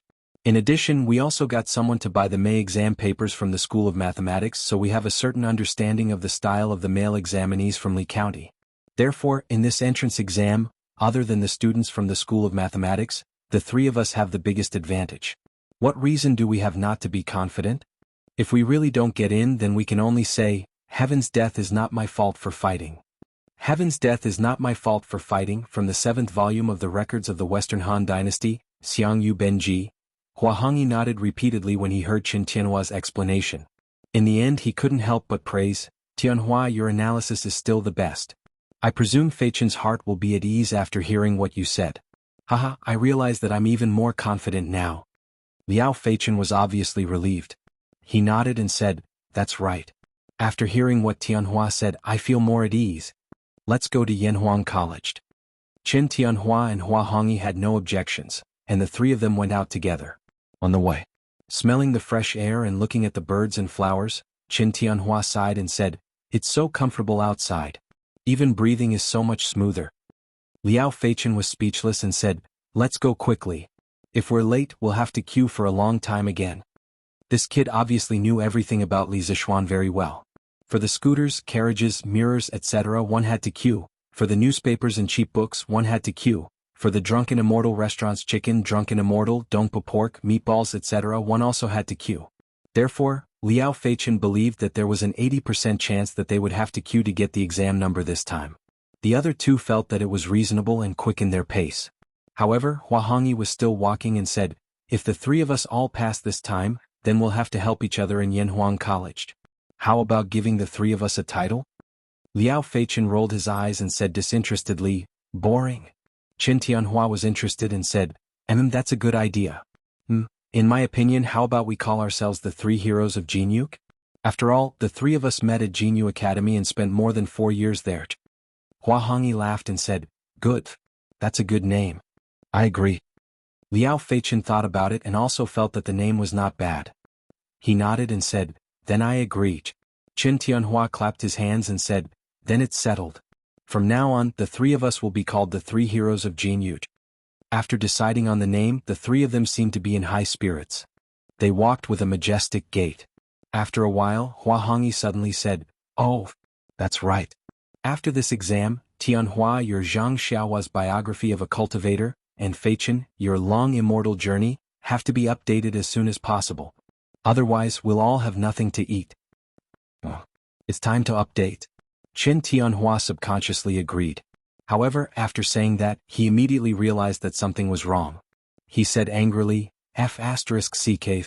Hongyi, you still have the nerve to say that. You've been freeloading off me and Feichen for several months.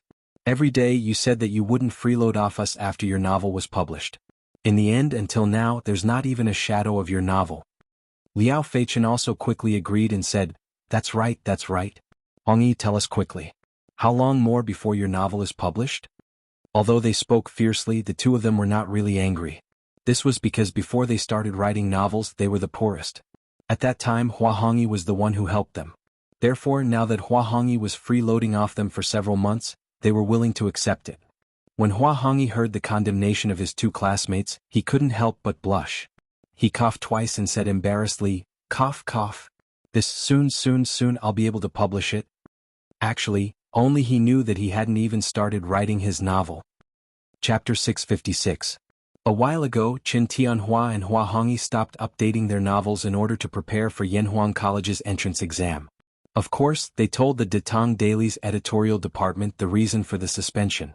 The editorial department issued 2 statements in their names. Regardless of whether the readers understood or not, the two of them resolutely began to prepare for the exam wholeheartedly. After all, the two of them were not like Li Zixuan, who had ready-made novels in his mind to copy. Moreover, their writing speed could not be compared to Li Zixuan's. Therefore, in order to prepare for the exam, they could only give up updating their novels. Hey, did you notice that during this period of time, it's not only me and Tianhua who stopped updating their novels on Datang Daily. Many novels have stopped updating. Liao Feichen suddenly said as the three of them walked out of the city. Thinking about it carefully, it's true. Could it be that the other authors are also preparing for the Yanhuang College's entrance exam? Hua Hongyi pondered for a moment and guessed. Qin Tianhua nodded and said, it's possible. This collective suspension of updating will probably have a great impact on Datang Daily's Dehua Jianghu section. However, fortunately, the legend of a mortal's journey to immortality stood up at the critical moment and updated 15 times a day, directly filling the gap in this section. Otherwise, the Dehua Jianghu section would very likely be drowned by the reader's saliva. Liao Feichen thought for a moment and said, that's true, but that leather knight is really a monster. 15 times a day, how did he do it? He's simply not human. 3 months ago, after Li Zixuan broke through to the Grandmaster realm, not only did his true qi and spiritual power have been greatly improved, but his ability to control the various parts of his body naturally became more proficient. Therefore, with the support of the Grandmaster realm, his writing speed was also faster. He often wrote more than 100 chapters a day, which was really abnormal. Qin Tianhua also found it somewhat difficult to understand. He wondered, maybe he really is not human. Originally, the three of them didn't know the specific location of Yanhuang College. But today there were many students from Chang and City heading to Yanhuang College. They followed a group of people and found their way there. Standing at the foot of the Cloud Mountain, Huahongyi exclaimed as he looked at the majestic peak, the straight and wide mountain path, as well as the crowds coming and going on the mountain path. Who would have thought that there would be so many people coming and going in such a remote place? Li Xianan is really a strange person. He actually built the academy on top of the mountain. This way the construction difficulty and cost will increase by a lot. Qin Tianhua smiled and said, after a few more years there will definitely be more and more people here. As for the problem of cost that you mentioned, Hong Yi, this is not something we should consider. Let's go up quickly. Along the way, I've heard other students praise Yanhuang College as a heavenly palace. I can't wait to go up and see it. Huahongyi shook his head and said, no matter how luxurious the building is, it's just a pile of dead things. In comparison, I'm more interested in the knowledge that Yanhuang College wants to impart. Young friend, at first this old man thought the same as you. But after seeing the true face of Yanhuang College, this old man no longer said that.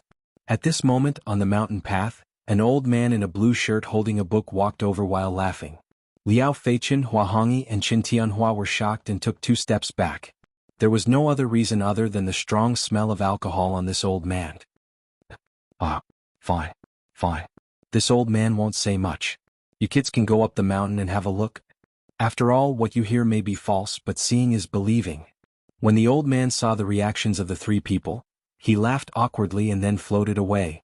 Huahongyi felt that he was a little rude and couldn't help but shout from behind, "Hain't! Old mister, please wait." Who knew that the old man would walk away as if he didn't hear him? This old man reeks of alcohol and he just came down from the mountain. Why do you think he's going to Yanhuang College?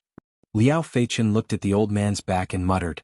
Qin Tianhua frowned and pondered for a moment before saying, looking at his words and actions, he's free and unrestrained. Since he's so old, he's definitely not here to apply like us. He looks more like a teacher from Yanhuang College. Liao Feichen was dumbfounded. He muttered, are the teachers from Yanhuang College all drunkards? At this moment, Li Zixuan, who was sitting in the principal's office of Yanhuang College, didn't know that Wang Ji, who had just asked him a question, had tarnished the image of Yanhuang College. You can't say that. Huahongyi chuckled and said, first of all, we don't know if that old man is a teacher from Yanhuang College or not. Second of all, although he reeks of alcohol, his demeanor and movements are extremely sober. This means that he's not drunk, so what if he's a teacher from Yanhuang College? Drinking a few glasses won't affect the teaching, right, Feichen?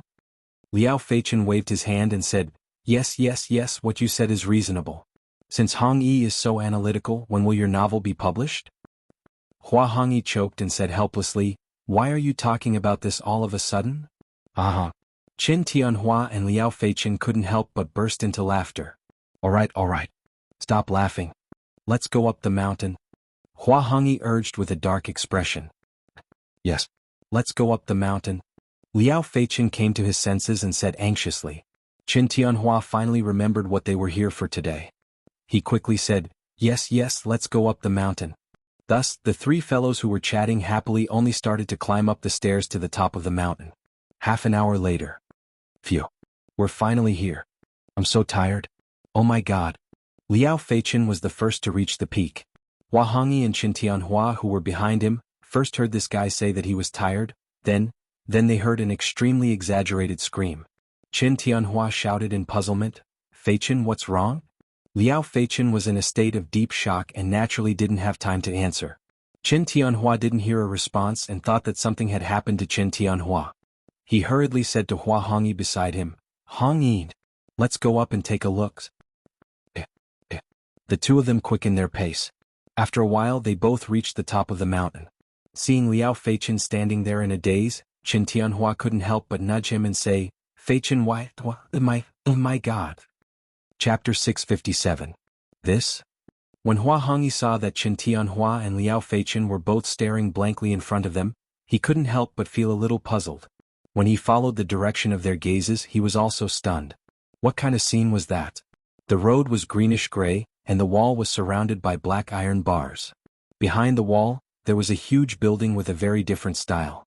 Many large pieces of colored glass on the wall of the building reflected the morning sun, reflecting a dazzling brilliance. In the middle of the building there were two steeples like two sharp swords piercing the sky.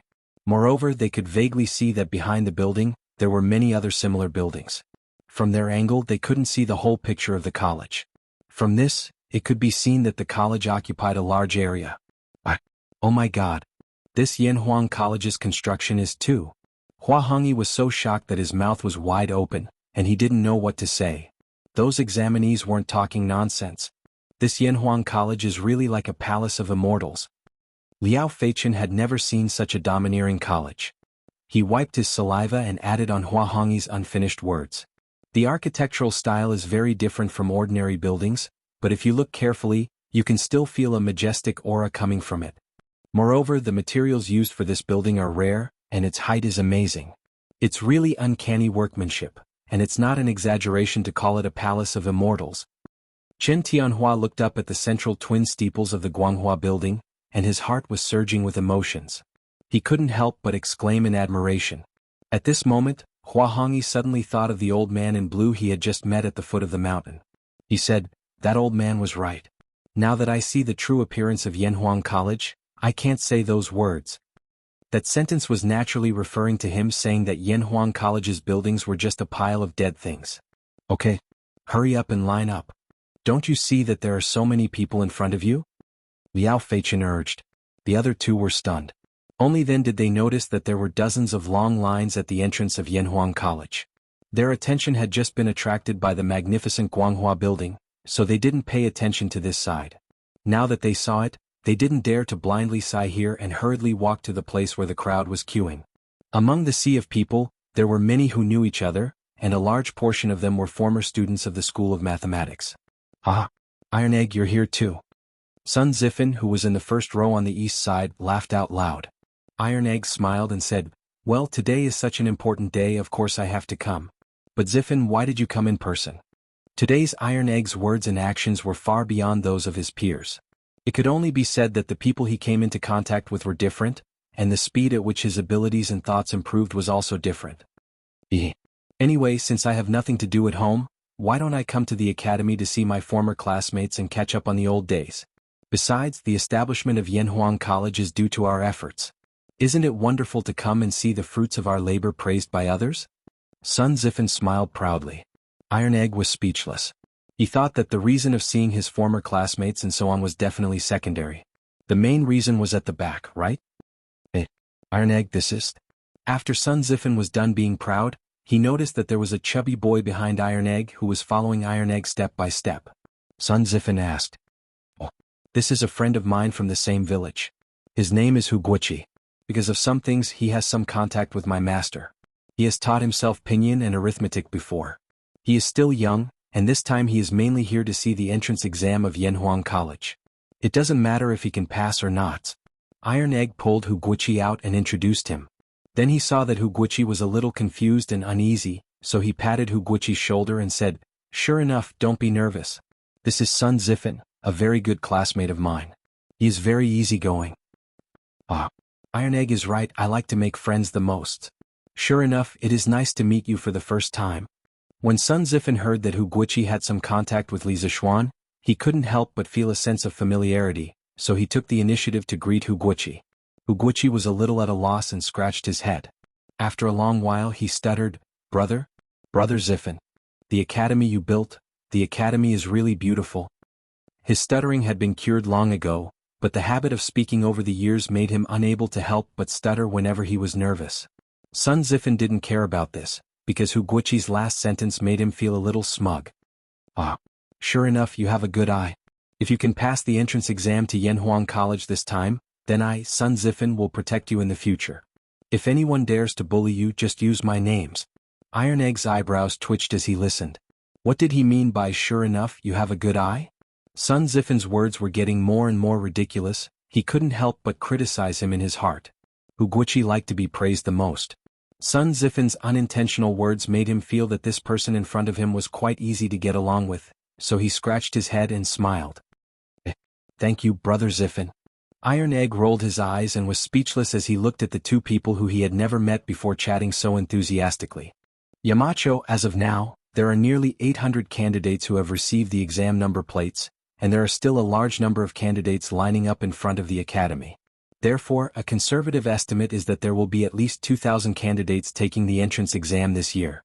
I'm afraid that such a grand occasion can't even be compared to the imperial examination.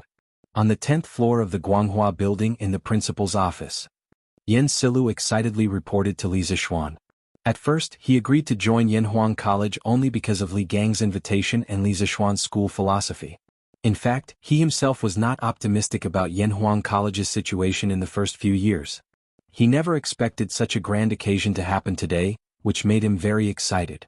Li Zixuan stood in front of the bed and looked down at the bustling students at the entrance of the academy. The imperial examination and Yanhuang College's exam are two different things. There is nothing to compare.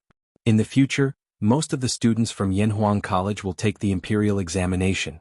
To some extent, we are like the imperial college, cultivating talents for the Tang Empire. But since they have chosen Yanhuang College, we have to teach them something different. Rigorous scholarship is the foundation of Yanhuang College. We don't have to compare with others. Chapter 658. Yamacho is right. I didn't expect someone of my age to be obsessed with looks. I'm ashamed of myself. After hearing Li Zixuan's plain words, Yen Silu felt both ashamed and ashamed.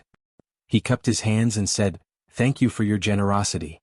Li Zixuan shook his head and said meaningfully, "Ha, sir, you're exaggerating. I'm not saying that Yanhuang College can't compete. We don't have to compete for things like the number of students, but we have to compete for academics. Since we've chosen academics, we only need to care about academics. In the future, Yanhuang College will be the holy land of Tang Empire." Yen Silu pondered for a moment and understood the meaning behind Li Zixuan's words. He praised, "Yamacho is right. Knowing when to advance and when to retreat is the way to survive for Yanhuang College." Li Zixuan smiled and didn't say anything. He thought that Yen Silu's perception was quite high. After a while, he suddenly remembered something and asked, "Mr. Yen, did the palace send the plaque to the college?" If he remembered correctly, Li Er had promised to personally write the plaque for Yanhuang College. However, when he came to the college this morning, he didn't see the plaque at the entrance. How could this be? Tomorrow Yanhuang College would have its entrance exam. Yen Silu was stunned and wondered, why would the palace send us a plaque? This old man saw that the college didn't have a plaque, so I thought that Yamacho had his own plans. Li Zixuan almost vomited blood. What plans did he have? If Li Er wanted to write the plaque for the college, would he dare to ask someone else to write it for him? Even if he dared to ask, would anyone else dare to write it for him? Other than waiting for Li Er to send the plaque over, there was nothing he could do. Mr. Yen, you go ahead and do your work. I have my own plans for the plaque. Li Zixuan rubbed his eyebrows and said helplessly. He couldn't tell Yen Silu that he was stood up by Li Er, right? If that happened, Li Er would definitely mess with him. Although Yen Silu guessed that there was more to this, since Li Zixuan didn't want to talk about it, he didn't want to ask, so he cupped his hands and left. Li Zixuan stood alone in front of the large glass wall of the office, looking down at the examinees who were lining up and discussing with each other. He thought gloomily, did old Li forget about the signboard? Then how should I remind him? What a pain in the ass. Isn't that Li Tai? That's right, I'll let this little fatty do it. At that time, even if old Li gets angry, he won't be able to vent his anger on me, right? Li Tai, who was chatting and laughing with Meng Wenhao, Sun Zifan and the others, did not realize that he had been given the title of a scapegoat. In the morning, almost all the 44 students from the School of Mathematics came to the Yanhuang Academy to collect their exam number plates. After collecting their number plates, they sat on the grass beside them and started chatting. It was very lively. When the surrounding candidates found out that they used to be students of the School of Mathematics, they naturally couldn't help but feel envious. After all, those who were slightly more informed knew that the School of Mathematics was personally taught by Li Zixuan. At this moment, Sun Zifan glanced at the many classmates around him and laughed happily. I'm sorry. TSK. Who else is missing from the School of Mathematics? Are they all here? A few students heard him and started counting. After a while, someone said, we're still missing one person. Why are there only 43 people? I remember that there are 44 students in the School of Mathematics and Mathematics? Yes, we're indeed missing one. Another voice echoed. Sun Zifen frowned and said, who else is missing? As Mr. Li's students, even Qin Ke came in person on such an important day. Why is there someone else missing? Qin Huayu rubbed his eyebrows and said, cough cough. Chumo didn't come. He's reviewing his homework now, so he asked me to help him get his number plates. Everyone, please don't blame him for this. Li Huiren shouted, wow. How can this be? Chonyo is working so hard. It seems that I'm in danger this time. Everyone, I'm here today, so I have to go back and review my homework now. See you in the examination room tomorrow. After saying that, he didn't care about the stunned eyes of the crowd and ran away like a wisp of smoke. Among the final 44 students of the School of Mathematics, he studied in the School of Mathematics for the shortest time. Strictly speaking, he and Ching Chumo were about the same in terms of mathematics. Therefore, when he heard that Ching Chumo was working so hard, Li Huiren suddenly felt a strong sense of crisis in his heart. For him, it was not terrible to do badly. What was terrible was to be in the last place. That would be fatal. Because counting the days his father Li Xiaogong would be back soon. If he really dared to be in the last place at this juncture, the consequences were simply unimaginable. F***Ck. These two cowards are really the shame of our School of Mathematics. Sun Zifen pointed in the direction where Li Huiren disappeared and complained to the classmates next to him. Yes, that's right. Everyone agreed one after another. Unexpectedly, Sun Zifen's next sentence was, cough. That little brother has some urgent matters at home, so he has to go first. Everyone, and little brother who, I'll see you in the examination room tomorrow. After that, this fellow was afraid of being stopped and ran away. After all, his results were not that good. The other examinees thought that as Li Zishuan's former students, they would have a great advantage. However, Li Zishuan had only taught in the School of Mathematics for less than 2 months. Moreover, the students of the School of Mathematics had participated in the construction of Yanhuang College during the field break. In total, they did not have much time to revise. Everyone was stunned for a moment. Then they got up one after another and cursed in the direction where Sun Zifen escaped. Bah! Sun Zifen, you're a coward who's worse than what you look like. Shameless. I, Wang Meng, have never seen such a shameless person. Everyone, please wait here for a moment. I'll go and catch that bastard Sun Zifen. F***ck. Wang Meng you. Facts had proven that the former underachievers of the School of Mathematics were generally more timid. After knowing what Ching Chumo had done, they all slipped away and planned to do last-minute cramming. Li Tai saw that half of the people around him had disappeared in an instant. He said resentfully, a bunch of cowards. What a disgrace. Your Highness Prince Wei Yamacho invites you to go to his place. At this moment, Mo Zhong came from afar and cupped his hands carefully. Oh, why did Xiaoxian call me? Li Tai muttered softly and then flicked his sleeves. I got it. I'll go now. Chapter 659. Huff. Xiaoxian, you're looking for me? Li Tai spent a tremendous amount of effort and finally climbed to the 10th floor of the Guanghua Building's twin towers. He then came to Li Zishuan's office and asked while panting. He had been to Li Zishuan's office once before, so he didn't make a big fuss. Instead, he was cursing Li Zishuan in his heart. Was there something wrong with his brain? Why did he have to choose this office? It was such a F***king trap. Li Tai felt that he almost lost half his life after coming up here. Sigh. It couldn't be helped. Who asked him to be so fat?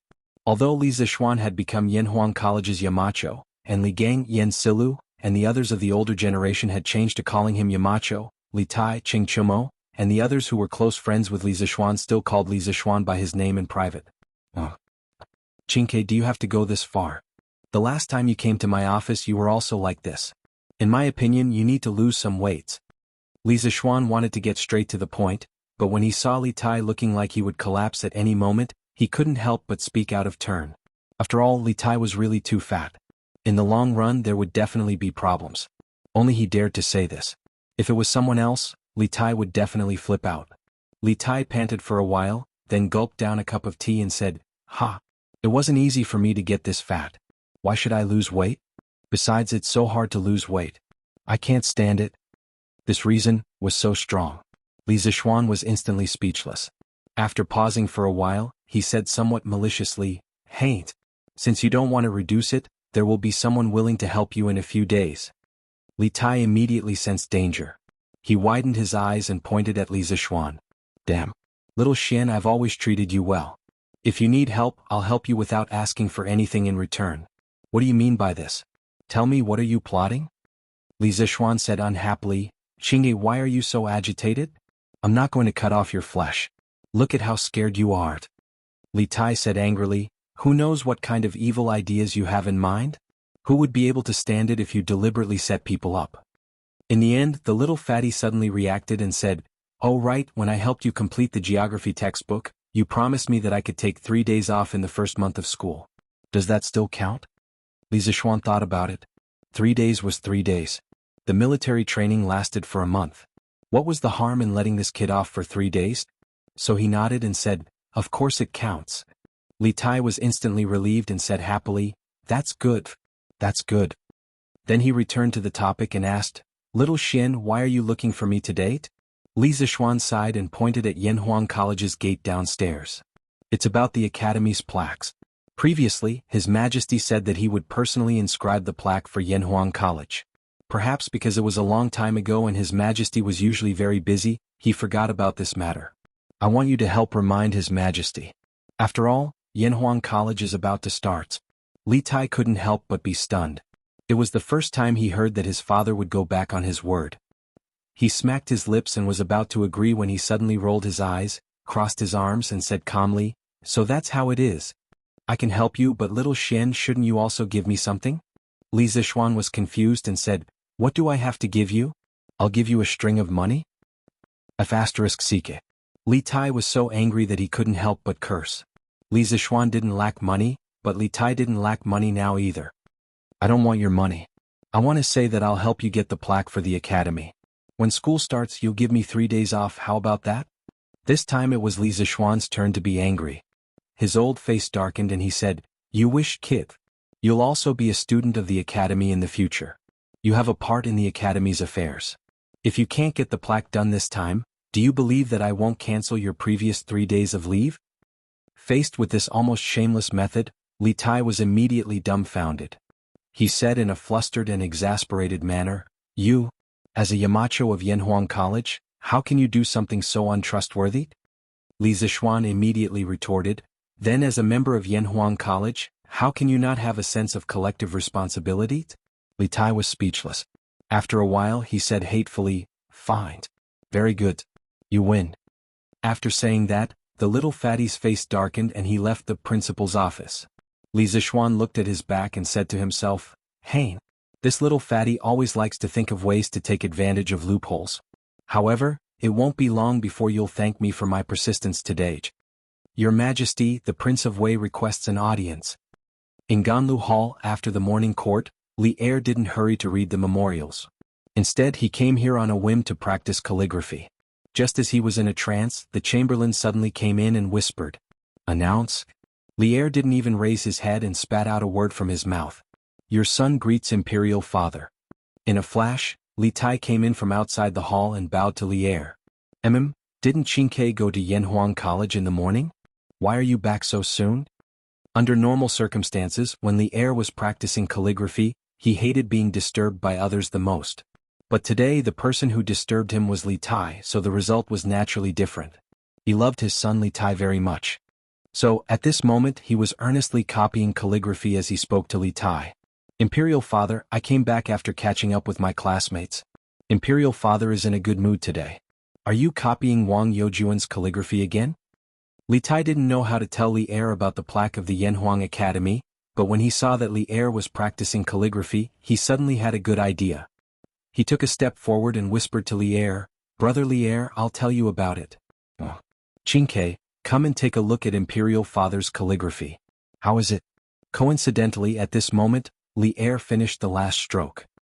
He put the pen aside and let out a long sigh of relief. Then he smiled at Li Tai. At this moment, he naturally didn't know that Li Tai was harboring evil intentions. Yes, Imperial Father. Li Tai took small steps and came to the side of the desk. He looked at the calligraphy seriously from beginning to end for a long time. Then he saw his body trembling with excitement and said, Looking at the exquisite workmanship of this calligraphy, the method is pure and beautiful, comparable to Wang Youjuan's. Your son congratulates Imperial Father on improving his calligraphy. Chapter 660. Ah. Qingke, you've learned how to flatter people too? Within the Sweet Dew Hall, Li Er pointed at Li Tai and reprimanded him with a stern face. However, if one looked closely, they would be able to see a smile on Li Er's face. Obviously he was not really angry. Li Tai hurriedly bowed and said, "I'm afraid.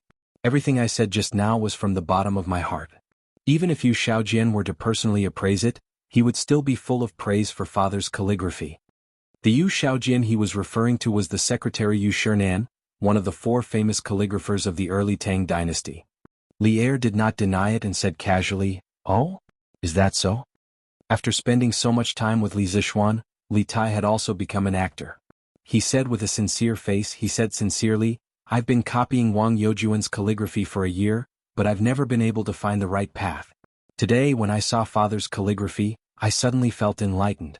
I sincerely hope that father can give this calligraphy to me. After I study it carefully, I might be able to catch a glimpse of the master of calligraphy's charm." This was a blatant bootlicking, but Li Er liked it. In fact, during the 300 years from the Eastern Jin dynasty to the Tang dynasty, Li Er could be considered as Wang Shiji's #1 fan. According to the Tang dynasty's Su family law book, Emperor Taizong left behind a special reward for Yu Youjuan's calligraphy. When Jingguan first issued an imperial order to purchase it, it was all lost. In other words, as soon as Li Shimin became the emperor, he could not wait to spend money on his idol and swore to buy all of Wang Shiji's works. The effect of the emperor's imperial order was great. According to the Su Shu Lu, Li Er collected more than 3,000 pieces of Wang Shiji's calligraphy and bound them into a scroll with the words Jingguan printed on it. However, Li Er, who was a fan of endless idols, said that this was not enough. He wanted to personally cheer for his idol. The Book of Jin, one of the 24 history books, was written in the 22nd year of Jingguan. In the book, there were 4 historical commentaries written by Li Shimin himself. One of them was the biography of Wang Shiji. In the historical commentary, Li Er commented on Zhong Yao Wang Xianji, Wang Shiji's 7th son, and the other calligraphers one by one, and found a lot of problems with each of them. Then he directly said, "Looking carefully at the past and present, studying the fine seal, the plain and the perfect, only Wang Yi is lacking. The rest are trivial, what's there to talk about?" In order to highlight the perfection of her idol, she did not hesitate to belittle others. This included her idol's son. Li Shimin's craziness when he chased after a celebrity was comparable to the modern fangirls of some young male idols. However, Li Er was the emperor after all. He still had a sense of perspective. While he chased after celebrities, he did not forget to improve his calligraphy skills. It was said that every time he obtained an authentic work of Wang Shiji, Li Er would order people to hang it in his bedroom so that he could view and copy it every day. Moreover, not only did he copy it, but his sons also had to copy it hundreds of times. It was not a few times, nor was it dozens of times, but hundreds of times. However, Li Tai still had a certain talent in calligraphy. Although Li Tai's remarks just now were a bit exaggerated, there was no doubt about the excellence of this copybook. For Li Er, after copying his idol's work for so long, he finally received such a sincere praise. Moreover, his behavior could be considered as a disguised form of motivating Li Tai to learn from his idol. Of course, he was overjoyed in his heart. However, he was still reserved and did not show it. Instead, he said with an indifferent expression, "He, since you like it, Qingke, then I'll give this calligraphy to you. Remember to practice more diligently. Imperial Father looks forward to the day when you can catch a glimpse of 70% of the charm of Wang Youjuan's running calligraphy." Li Tai was flattered and bowed. This son thanks Imperial Father for the gift and will remember Imperial Father's teachings. "I will definitely practice diligently every day." Li Er nodded with satisfaction and then asked, "Qingke, you're looking for Imperial Father today, right?" Li Tai's thoughts turned quickly. He stepped forward and cupped his hands. This son originally came to pay respects to Imperial Father, but seeing that Imperial Father's running calligraphy has reached such great success, I have a presumptuous request in my heart. "Oh? What request do you have, Qingke? Tell Imperial Father." Li Er sat upright on the dragon couch, took a sip of tea and asked curiously. Li Tai took a deep breath and replied, "Imperial Father, it's like this. Yanhuang College is about to start school, but the college has not hung a signboard until now. This son saw Imperial Father's running calligraphy just now. It was simply like the authentic work of a calligraphy master. Therefore, this son boldly asks Imperial Father to bestow a signboard to Yanhuang College." Silence. As soon as Li Tai's voice fell, the main hall suddenly fell into a strange silence. Li Er didn't say a word.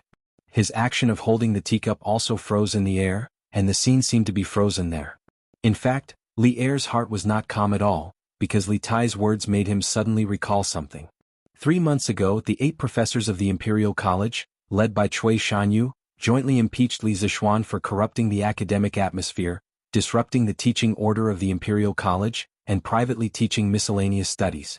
When Li Zixuan heard the news, he used the Tang daily to punish Cui Shanyu and the others. Then he angrily resigned and wanted to go back home to teach. At that time, Li Zixuan was attracted by the engineering prospects described by Li Zixuan, so he agreed on the spot that after Yanhuang College was completed, he would personally inscribe a signboard for Yanhuang College.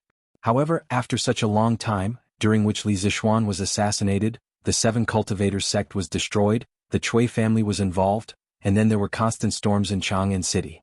By the time Yanhuang College was completed, Li Er had already forgotten about his promise to inscribe a signboard.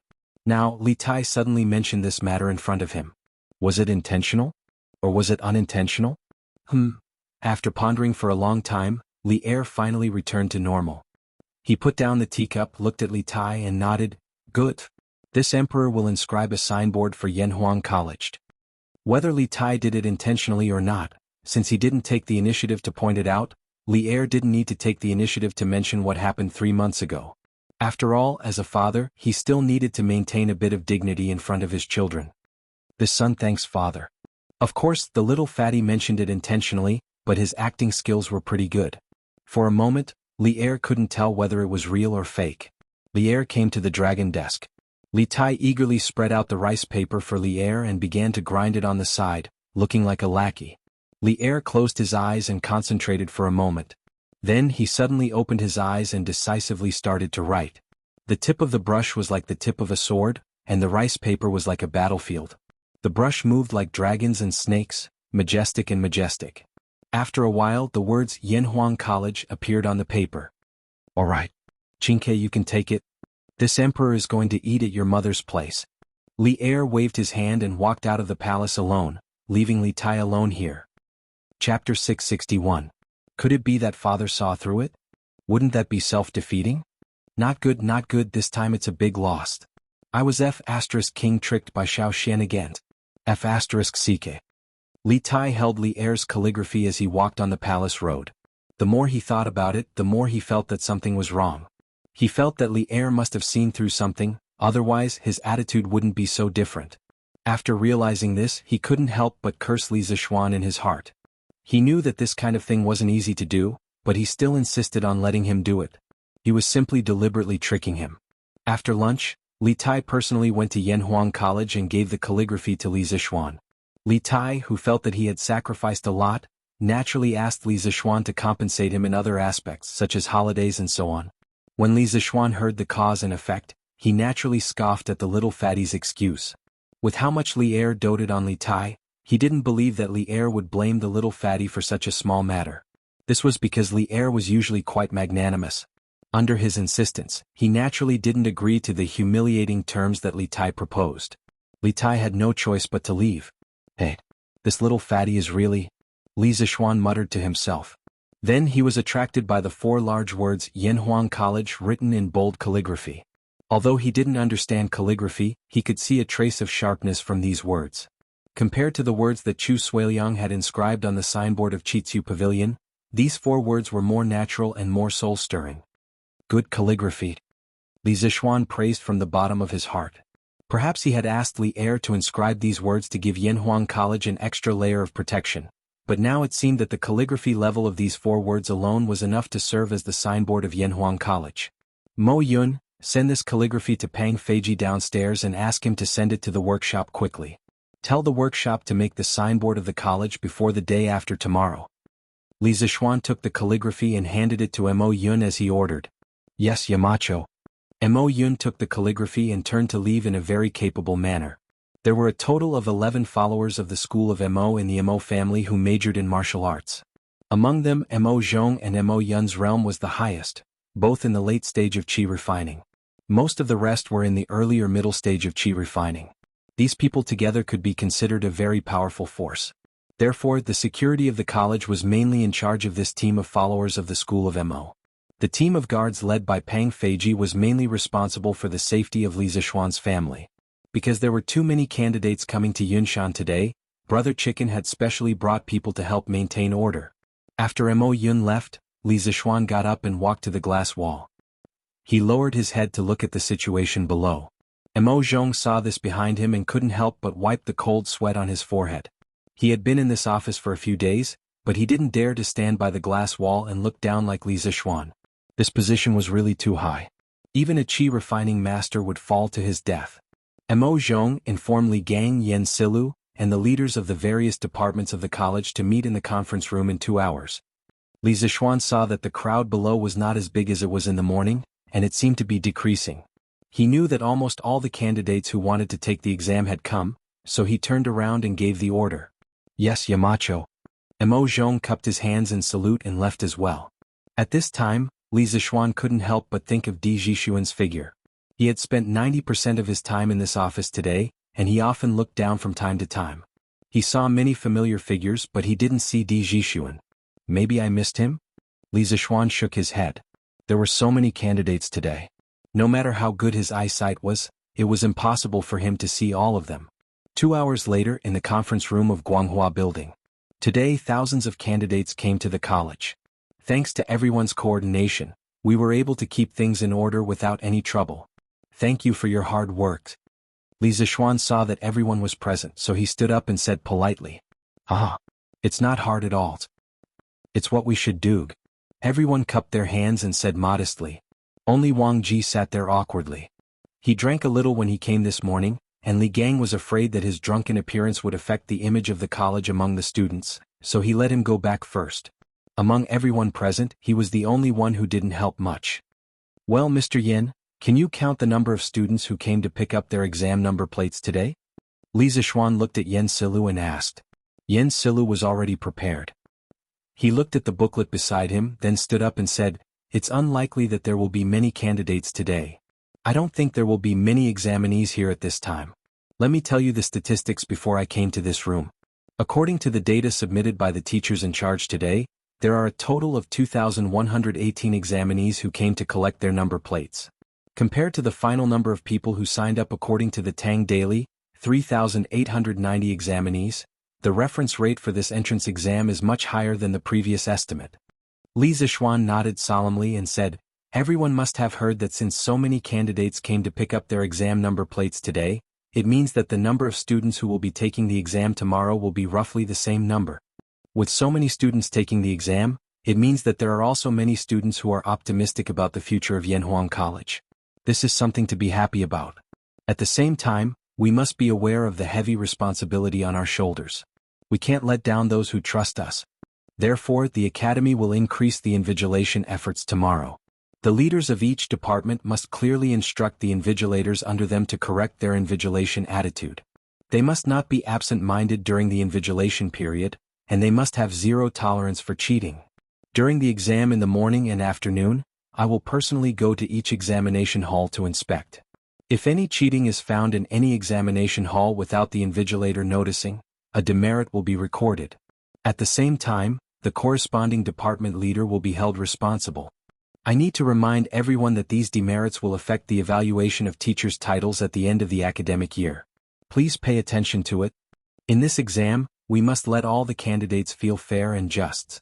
If we can't even do this, then there's no need for Yanhuang College to continue existing. Everyone, do you understand? Hearing Li Zixuan speak so solemnly, the expressions of everyone in the room gradually became serious. At this moment they all replied in unison, Understood.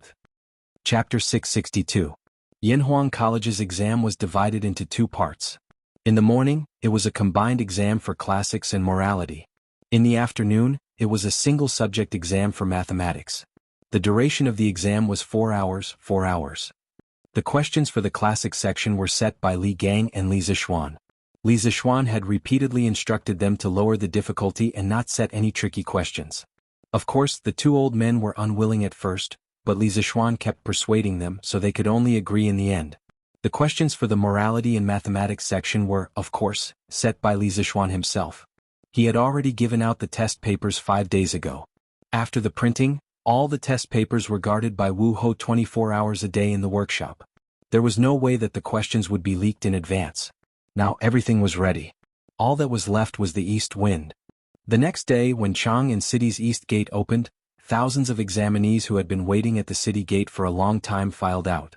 They carried their test boxes, the school bags used by the ancient people, and walked in groups of 3 to 5 toward Yanhuang College. Of course, some examinees from rich families rode horses and carriages. Some examinees were accompanied by their relatives.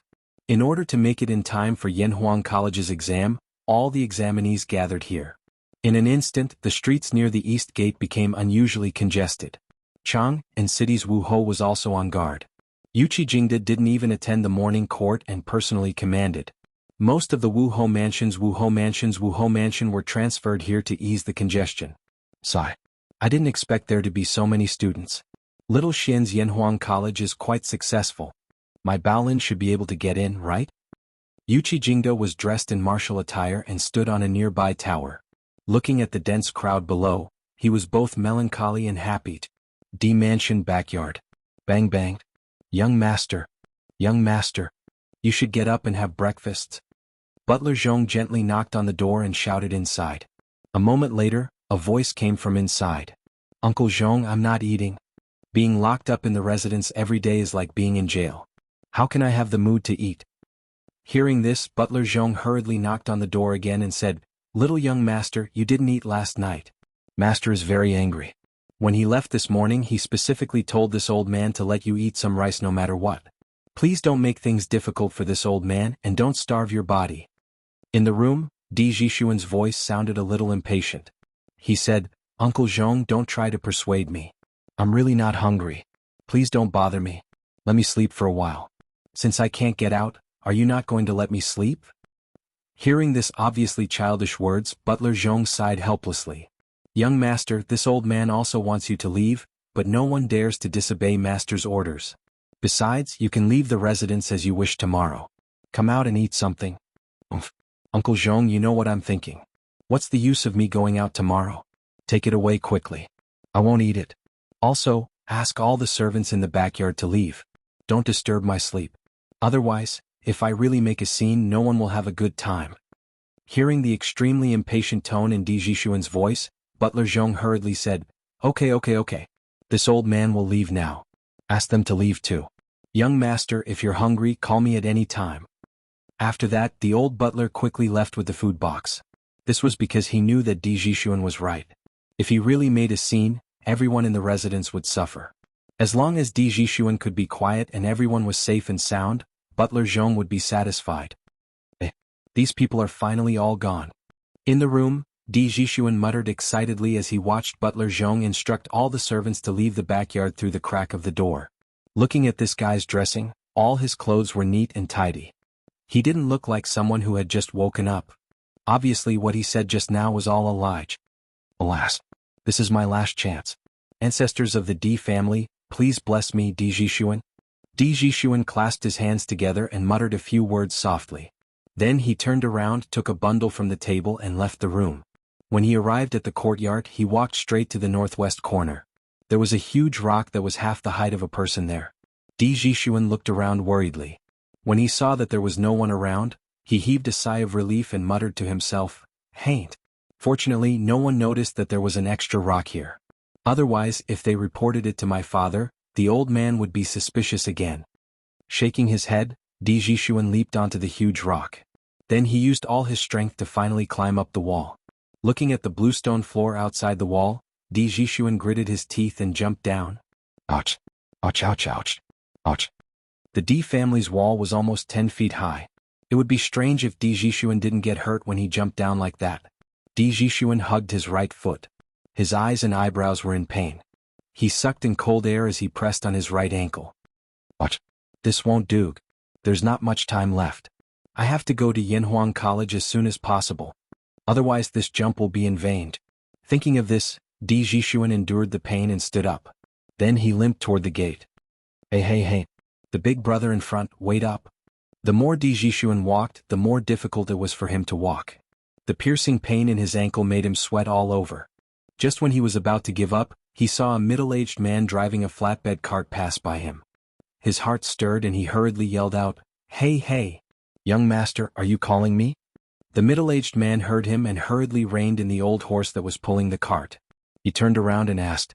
Jishuan used the last bit of his strength to catch up with the middle-aged man. He took out a golden leaf and said, "Big brother, I accidentally hurt my foot just now. Now I have something urgent to do. Can you sell this horse to me? The price is negotiable." At this time he obviously didn't care about whether it was worth it or not. He could only get to Yanhuang College in time if he had a horse to ride. As for money, his family wasn't that short of money. "Oh, young master, you can't do that. This horse is an old one. It's specially used to pull goods. It's not worth much. Young master, your foot injury is so serious. Even if you ride a horse, it won't be easy. Why don't you tell me where you want to go? I'll drive you there." The middle-aged man saw the golden leaf shining in Jishuan's hand and quickly waved his hand. Jishuan didn't expect the man in front of him to be so straightforward. He smiled and said, "Then I'll have to trouble you, big brother. If you send me to Yanhuang College outside the city, I'll definitely thank you." Chapter 663. At the academy, all the teachers were already on standby at dawn. Li Zishuan didn't return to Chang'an last night.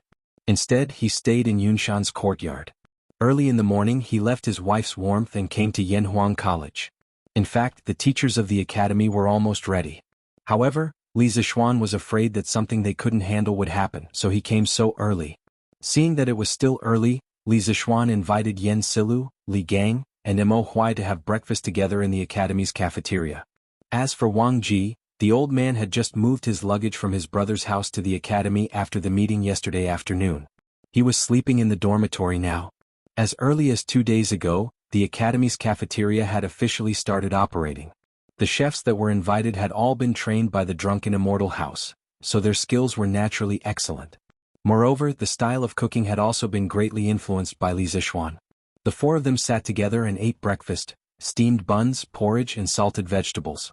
Li Zishuan asked at this time, "Mr. Yin, have the test papers been transported here?" Yen Silu replied, "Yes, the Marquis escorted them here overnight. They are now locked in the academy's secret room. That place uses the Mo family's Tianji lock. Only Mr. Mo has the key to open it." Li Zishuan was relieved when he heard this. Then he asked again, "Then have the invigilators been assigned to each examination room?" Yen Silu nodded and said, "Yes, everything has been assigned. There are a total of 52 examination rooms, and there will be invigilators in each examination room." Li Zishuan said with a smile, "Fortunately, the academy was built on a large scale.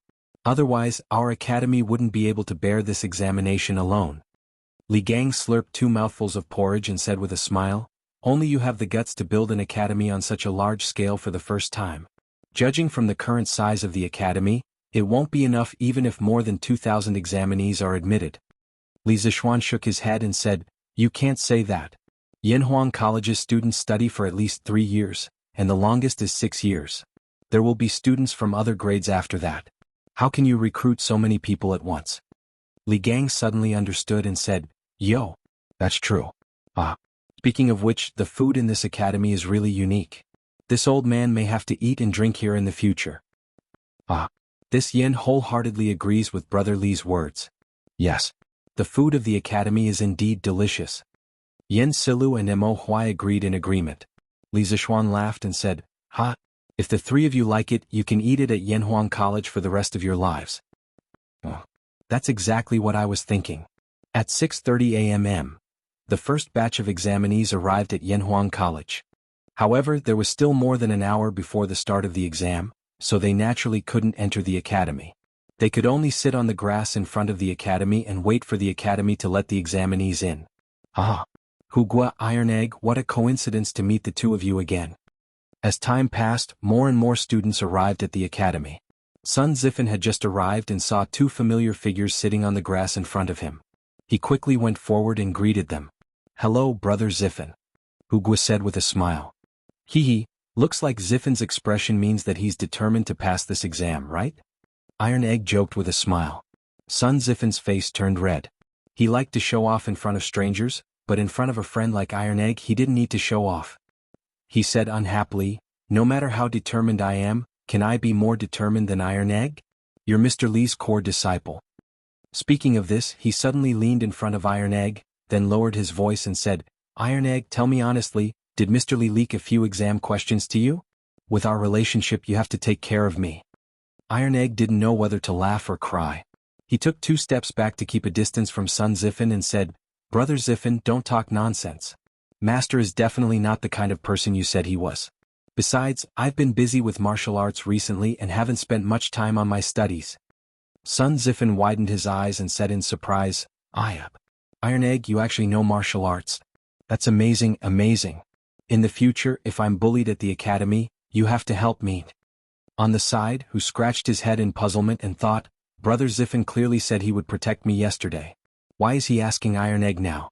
Doesn't this mean that Iron Egg is even more powerful? Seeing that son Ziffin was actually so shameless, Iron Egg could only wave his hand and say, as classmates, of course we have to take care of each other. Brother Ziffin, don't worry. Son Ziffin laughed and said, good. You're so straightforward. Ching Chimo, you're finally here. You didn't handle the matter yesterday too well. You made so many of your classmates wait for you. At 7:30 in the morning, Yen Silu looked at the sky and then said to Li Zixuan, Yamacho, it's almost time. Li Zixuan nodded and said, that's good. Mo Zhong, Mo Yun, open the door and welcome the candidates. The 2 cupped their hands and went to open the door of the academy. It's open, let's go in. It's finally open. Haha. Chuamo, let's go, we're all in the 7th examination hall. I guess you don't know where it is? It's okay, I'll take you there.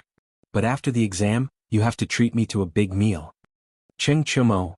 When the candidates entered the academy, they didn't have to go through an extremely detailed body search like the imperial examination. Firstly, it wasn't necessary, and secondly, there were too many candidates.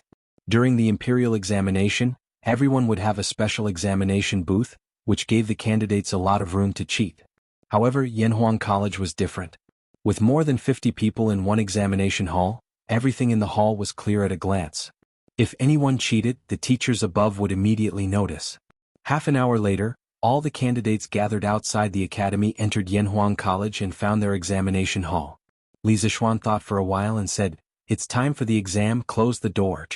Mo Zhong and Mo Yun quickly did as they were told. The doors of the academy slowly began to close, which meant that the exam had officially begun. Hey, wait. There's one more. Li Zixuan couldn't help but look in the direction of the voice and saw that the person who spoke was Di Zhishuan, whom he hadn't seen for a long time. Chapter 664. Ouch. Don't close the door, let me in. I'm also here to take the exam. The middle-aged man who pulled Di Zhishuan to Yunshan in a handcart was kind enough to send Di Zhishuan directly to the top of Yunshan. Unexpectedly, Yanhuang College was about to close the door, so Di Zhishuan hurriedly jumped off the cart and shouted. However, his right foot couldn't bear such an impact. He immediately screamed, but he didn't forget to shout in the direction of the gate of the college. Hey, little Langjun, be careful. Let me help you over. Perhaps after seeing that Di Zhishuan was really a candidate, the middle-aged man's attitude became more respectful. Seeing that Di Zhishuan was a little unstable, he quickly put down the reins and came over to support him. Thank you, Brother Han. On the way here, Di Zhishuan had already learned about the middle-aged man. His surname was Han, and because he was the 7th child in his family, others often called him Han Laochi. Di Zhishuan thanked him in a low voice, then looked firmly at the gate of the college and continued to walk there. Mo Zhong and Mo Yun also noticed Di Zhishuan, but after going through so many things they now obeyed Li Zixuan. Therefore Mo Zhong stepped forward and said loudly, Yanhuang College's exam has begun. Little Langjun, you're late. Please go back. Don't. It wasn't easy for me to sneak out of my house. Besides, the exam hasn't officially started yet, right? Brother, please let me in. Di Zhishuan came closer and said hurriedly. Suddenly, he saw Li Zixuan behind the gate and immediately shouted excitedly, Hey! Little Langjun, it's me. It's me. Do you know this big brother guarding the gate? If you do, please help me talk to him. He had speculated before that Li Zixuan's identity must be either rich or noble, so after seeing Li Zixuan, a glimmer of hope rose in his heart. Mo Zhong let him in. Li Zixuan smiled and said softly, Yes, Yamacho. Mo Zhong turned around and cupped his hands. Then he said to Di Zhishuan, You can go in now, Langjun. Then when he saw that Di Zhishuan had difficulty walking, He stepped forward to replace Han Laoqi and help Di Jixuan into the academy. Di Jixuan was happy at first, but then he was shocked. He walked up to Li Zixuan and said with his eyes wide open, "Little brother, you are a Yamacho from Yanhuang College?" Li Zixuan smiled and replied, "That's right. Long time no see, brother Di." So, little brother, you are Li Zixuan?" When Di Jixuan heard Li Zixuan admit it, he was finally completely dumbfounded. He had speculated that Li Zixuan might be the descendant of a high-ranking official in the imperial court and had an extraordinary identity. However, he had never expected that the little brother he met by chance would be Li Zixuan, who was also a Yamacho from Yanhuang College. Li Zixuan found it funny and said, "Yes, what's wrong? Brother Di, aren't you in a hurry to take the exam?" Di Jixuan suddenly remembered the important matter and hurriedly said, Oh, right. I'm going to take the exam first. Little brother, oh no, it should be Yamacho. Thank you so much this time." After saying that, he hurriedly turned around to enter the examination hall. However, he stopped after taking 2 steps. He turned around and said awkwardly, "Cough, cough. I had something to do yesterday and couldn't leave, so I didn't get the exam number. Yamacho, which room should I take the exam in?" There were hundreds of small rooms in the Guanghua building in front of him. If he didn't ask clearly, he wouldn't be able to find it even if he searched for the whole morning. Li Zixuan looked at Di Jixuan's injured right foot thoughtfully and said, "Mo Zhong, help brother Di to the medical hall to see a doctor first. If his foot isn't treated in time, it will be easy for him to become disabled." Di Jixuan hurriedly waved his hand and said, No need. I'll see a doctor myself after the exam. Yamacho, tell me where to take the exam first." Mo Zhong glanced at Di Jixuan's injured ankle and looked up at Li Zixuan. "Yamacho, this little Longjuan's foot must have been accidentally sprained. I happen to know some massage techniques. Why don't I give him a massage and relieve the pain in a moment? He should be fine after he goes back and applies some medicine." Li Zixuan looked at Mo Zhong in surprise and nodded. "Okay. Mo Zhong, help brother Di treat his foot first. Mo Yun, go find Mr. Yen and get the exam number. Brother Di, you can treat his foot first." The 2 brothers, Mo Zhong and Mo Yun, naturally accepted the order. Although Di Jixuan felt that it was a waste of time, he had to wait for Mo Yun to get the examination number before he could take the examination. Therefore he could only agree and said, "And thank you, Mountainhead, thank you, brother Mo." A moment later, Mo Yun came back with the exam number plate. Mo Zhong had just finished massaging Di Jixuan's ankle. Di Jixuan got down to feel it and found that the piercing pain in his ankle had disappeared. He said happily, "Ah, it doesn't hurt anymore. Brother Mo, you're really good. Thank you. Li Zixuan glanced at the exam number and smiled. "Brother Di, go quickly. You're in exam room 51. I'll ask someone to take you there." "Thank you." Di Jixuan took the exam number and thanked him with cupped fists. Then he was led by a follower of the school of Mo to the resplendent building. Li Zixuan looked at his back and smiled inexplicably. This unlucky kid actually ran away from home? I wonder what Secretary Di will think when he finds out. At the same time, it also shows that there are still many people who look down on engineering. After meeting Di Jixuan for the first time, Li Zixuan deliberately collected information about Di Jixuan's father, Di Xiaoxiu. Now that he had a basic understanding of the Di family, he sighed. Mo Zhong and Mo Yun looked at each other. They did not understand what Li Zixuan meant. "Young Master Di, this is exam room 51. You can go in by yourself." The follower of the school of Mo said to Di Jixuan when they arrived at a classroom on the west side of the 4th floor. Di Jixuan glanced inside and nodded. "Okay, thank you. I'll go in by myself." The invigilator of exam room 51 was Assistant Lecturer Mao. He was about to hand out the test papers when he saw another student at the door. The student said, "I'm sorry, sir. I was injured on the way here. That's why I'm here." Assistant Lecturer Mao was about to say something when he saw a middle-aged man in a black robe winking at him. It was the follower of the school of Mo who had just escorted Di Jixuan here. Assistant Lecturer Mao pondered for a moment and understood what was going on. He pointed at a seat behind him and said, "Okay, you can sit there." Then he picked up the test papers and said while handing them out, "I'll start handing out the test papers now. Please remember what I told you just now. If anyone cheats, they will be disqualified immediately and will never be able to take Yanhuang College's entrance exam again. Please don't play tricks." Chapter 665. In fact, except for Di Jixuan, who didn't have time to look around, all the candidates who took the exam today were shocked by the scene inside the Guanghua building after entering the classroom. The floor was as smooth as a mirror, making people feel as if they were in a dream. The windows made of large pieces of glass made the inside of the building as bright as day no matter how winding and crisscrossing it was. The spacious and bright classroom, the neatly arranged tables and chairs, and the pure color and sharp edges of the blackboard made all the students have a further understanding of the luxury of Yanhuang College. At the same time, their determination to enter Yanhuang College became firmer. If they couldn't study in such a professional and high-end college in their lifetime, wouldn't it be a great regret in their lives? So after receiving the test papers, almost everyone took a deep breath and then began to answer the questions very seriously. The first question was in line with the rules.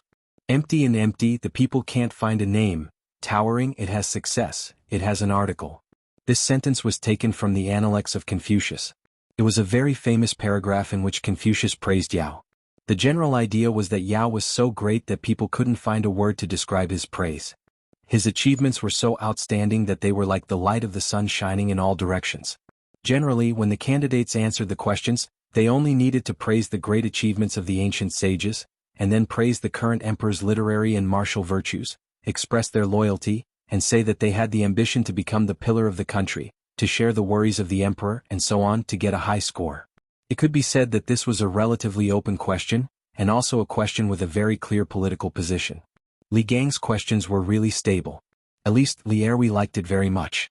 The second question was, water, fire, metal, wood, earth and valley are the only things to cultivate. This question was slightly more difficult than the first one. This sentence came from the great Umo of the Great Book of History. Coincidentally, Kongingda also explained this sentence. Water can irrigate, fire can cook, metal can cut, wood can grow, earth can reproduce and valley can raise. Therefore these 6 things were called the 6 residences, which were used by nature to raise all living things. As the saying goes, virtue is only good governance and governance is to raise the people. The virtue of the sage was reflected in dealing with government affairs well, and arranging things like water, fire, metal, wood, earth and valley was called only cultivation, which could make the people live and work in peace. As long as the meaning was expressed clearly and a few classic sentences of Mencius about the way of the king, the score wouldn't be low. The third question, unlike some examiners in the Qing dynasty who tried their best to cut some complete sentences or put a few sentences together to deliberately make things difficult for the candidates, the question set of the questions set by Li and Yen Silu were, on the whole, the question set of the standard Confucian classics questions and the questions. The questions were standard questions and difficult. But some people were the exception. For example, Li Huairan. Oh no, Li Huairan was better. He could more or less tell the origin of some sentences and then talk nonsense. But Cheng Chumo was completely clueless.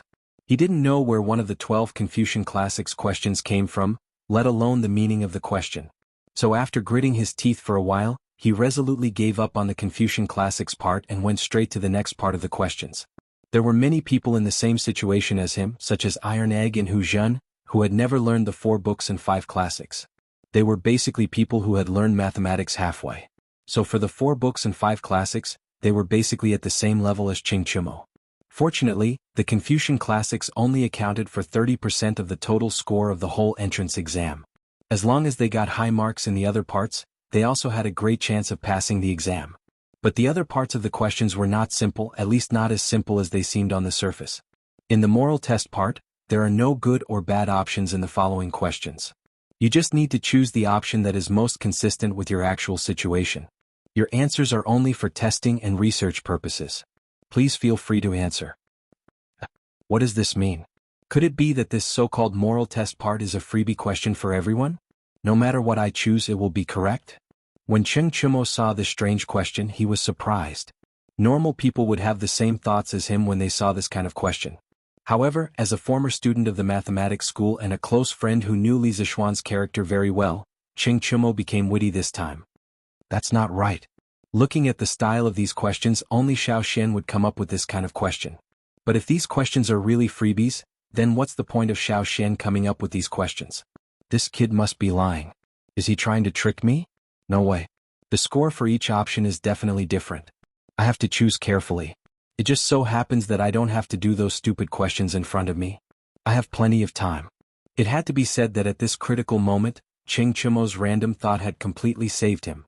It could also be said that his previous studies in the mathematics school and his understanding of Li Zishuan's character had saved him. This was because the there are no good or bad options in the various options, was a huge trap that Li Zixuan had dug for all the candidates. It just depended on how many people jumped into it. In fact, this kind of question often appeared in various modern psychological tests, personality tests, and market research questionnaires. If you really thought that there were no good or bad options in the various options and blindly chose, then it could only prove that you were broken. You might even be labeled as crazy. In Li Zixuan's previous life, when he was in university, he met such a naive and cute classmate. At the beginning of school, the school routinely asked all the students to fill in a psychological test paper. One of the students in his class saw that there was no right or wrong option in the question, so he only took a minute to hand in the paper. As a result, the school arranged for the child to receive psychological counseling for a semester because the teachers determined that the child had severe depression based on his test results. Other than Cheng Chumo, it could be said that the former students of the mathematics school had a trace of vigilance in their hearts after experiencing Li Zixuan's various trashy questions. After all, after being tricked by the same person so many times, one would have a certain understanding of the person's tricks. Therefore, when they saw the questions, their mental reactions were almost the same as Cheng Chumo's. They all reined in at the most crucial moment. Of course, the final test results also proved that it was precisely because they reined in at the most crucial moment that they widened the gap with the other candidates in this part of the questions. Chapter 666. At this time, the whole exam had only been going on for less than a quarter of an hour. The examinees who could do the morality part were basically those who had given up on the classics part. Some of them were former students of the School of Mathematics and Mathematics. Of course, there were also people from other states and counties. This was because Cheng Chumo from the School of Mathematics and Mathematics was not the only one who didn't know about classics. However, this part of the exam seemed simple, but it was full of traps. The first question: which city do you think you would prefer to live in? Chongzhou B, Shangzhou C, Bingzhou D, Luoyang E, Chang'an. The second question: if you could be one of the following creatures, which one would you like to be? Cat B, horse C, elephant D, monkey E, dog F, tiger. This kind of question had never appeared in the Tang Empire. It made the examinees confused. Many of them were confused and thought, these choices don't seem to be different. It seems that you can choose anything. Is it really like the question said? There is no right or wrong choice for each choice. You can choose anything? It was not that these students were incompetent, but Li Zixuan was too cunning. He gave everyone a psychological misdirection at the beginning. Master's intention of these questions should be to test the examinee's character. Then what kind of character does Yanhuang College need? I think as long as I can figure this out, then these questions will definitely be able to get a high score. Iron Egg thought silently in his heart as he bit the end of his pen. After a while, his eyes lit up and he said excitedly, I understand. The first question must be Chang'an. Chang'an is full of talents. Although there is more pressure here, there are more opportunities and more challenges to one's ability. Yanhuang College definitely needs such students who are not afraid of difficulties and face them head-on. As for the second question, it's even simpler. Whether it's a person or something else, they must be the most powerful existence. How can they just be a cat or a dog? Of course I'll choose a tiger. After finding out the purpose of Li Zixuan's questions, Iron Egg did this part of the questions smoothly without any pause. Therefore he only used an hour to finish these 20 multiple-choice questions. At this moment there were still more than 2 hours before the end of the exam, so Iron Egg was completely depressed. On the other side, Cheng Chumo seemed to have figured out something. He didn't think as much as the Iron Egg. Anyway, he would choose whichever option was awesome, domineering, and most similar to Li Zixuan's personality. Based on these principles, he was able to do it smoothly. He finished almost at the same time as the Iron Egg. However, the examinees from the other states and counties were not as lucky as them. Many of them had chosen answer A and were debating whether or not answer B was more appropriate. Most of the time, once they got tangled up, the original correct answer would be changed into a wrong answer. Moreover, the process of solving the question would be bumpy, which would greatly affect the speed of solving the question. Perhaps some people would say that this kind of question was unfair to the examinees from other places, but was it really unfair? On the one hand, the students from the School of Mathematics had never come across this kind of question. Cheng Chumo, Iron Egg, and the others completely relied on their own comprehension to figure out the trick to solving the question. On the other hand, at the beginning of the question, Li Zixuan had explained that the examinees should choose according to their own real situation. If there were examinees who had strong willpower, a calm mind, a strong desire to lead, a strong ambition, and a personality that wouldn't give up until they achieved their goals, then they could fill in the question according to their real thoughts and get a high score. The purpose of Li Zixuan's set of questions was to select a group of students with good temperament for Yanhuang College. How was it unfair? Moreover, what in the world could be absolutely fair? It was undeniable that Ching Chumo, Iron Egg, and the others were opportunistic because they might not be completely in line with this kind of personality. However, sometimes opportunism and improvisation were also a kind of personal ability. They were opportunistic within the rules, so who could say anything? Oh, hand in the paper. Let's not waste time. When there were only 2 hours left before the exam, Iron Egg stood up resolutely, walked to the podium, handed the paper to the invigilator, and left the classroom. Most of the students from the School of Mathematics were in the 7th examination room. After seeing Iron Egg handing in his paper, Cheng Chumo also handed in his paper in advance. He felt that he wouldn't be able to solve the Confucian Classics section even if he was given another year. It was better to hand it in early and go home for lunch. After all, the mathematics exam in the afternoon was the most important one for him. Yes, you heard it right. Mathematics was now Cheng Chumo's best subject. After Cheng Chumo, some students also handed in their papers one after another. There were Wang Ming, Yu Dongkai, Kong Chuansuan, Song Tianyu, Jiang Wenchang, Bai Hongyuan, and other second-generation officials from the School of Mathematics. There were also a few students from other provinces and counties. It seemed that these people were not proficient in Confucian classics. As for Li Tai, Meng Wenhao, Ke Shiqing, Zheng Ziren, and other top students in the School of Mathematics, they were not as uncultured as Cheng Chumo. Therefore, at this time they had just finished the moral character section. Cough cough. It had to be said that Sun Zifan, this little fatty, under the influence of his father who was the #1 scholar, knew a thing or two about Confucian classics. At the very least, out of the 12 Confucian classics questions, there were 7 or 8 that he knew the answers to. Of these 7 or 8 questions, at least 4 of them he knew how to answer. Virgo, you brat, why are you out so soon? Li Zixuan, who had just finished patrolling the various examination rooms, saw Cheng Chumo's back as soon as he went downstairs. It seemed that this guy was preparing to leave the school and go home. He hurriedly called out to Cheng Chumo and said. Cheng Chumo stopped in his tracks and turned to look at Li Zixuan. He said in a bad mood, if I don't come out so soon, do you think I'll wait for the new year inside? It's not like you don't know that I, old Cheng, am not good at those things, right? Li Zixuan walked over at this time and asked with a smile, so you're saying that you're very good at the second half of the moral character test? Cheng Chumo narrowed his eyes and laughed very proudly. He said, hey, Xiaoxin, you must think that those questions of yours can stump me, right? Ah, let me tell you there's no way this time. Haha, I'm not going to talk to you anymore. I have to go home and recharge my energy. This afternoon is the subject I'm best at. This time I'll definitely be able to get into Yanhuang College. After saying that, this guy waved his hand and disappeared in a flash. Li Zixuan was stunned for a while. He didn't know what medicine this guy took and where he got his confidence from.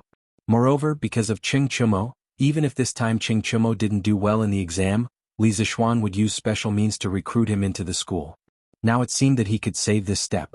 Cheng Chumo, who thought that he had jumped out of Li Zixuan's trap, did not know that he had fallen into another trap of Li Zixuan's.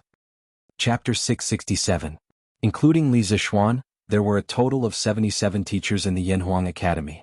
There were also 13 teachers, 11 followers of the school of Mo, plus Mo Zhong and Mo Yun, who were in charge of the academy's security and daily chores.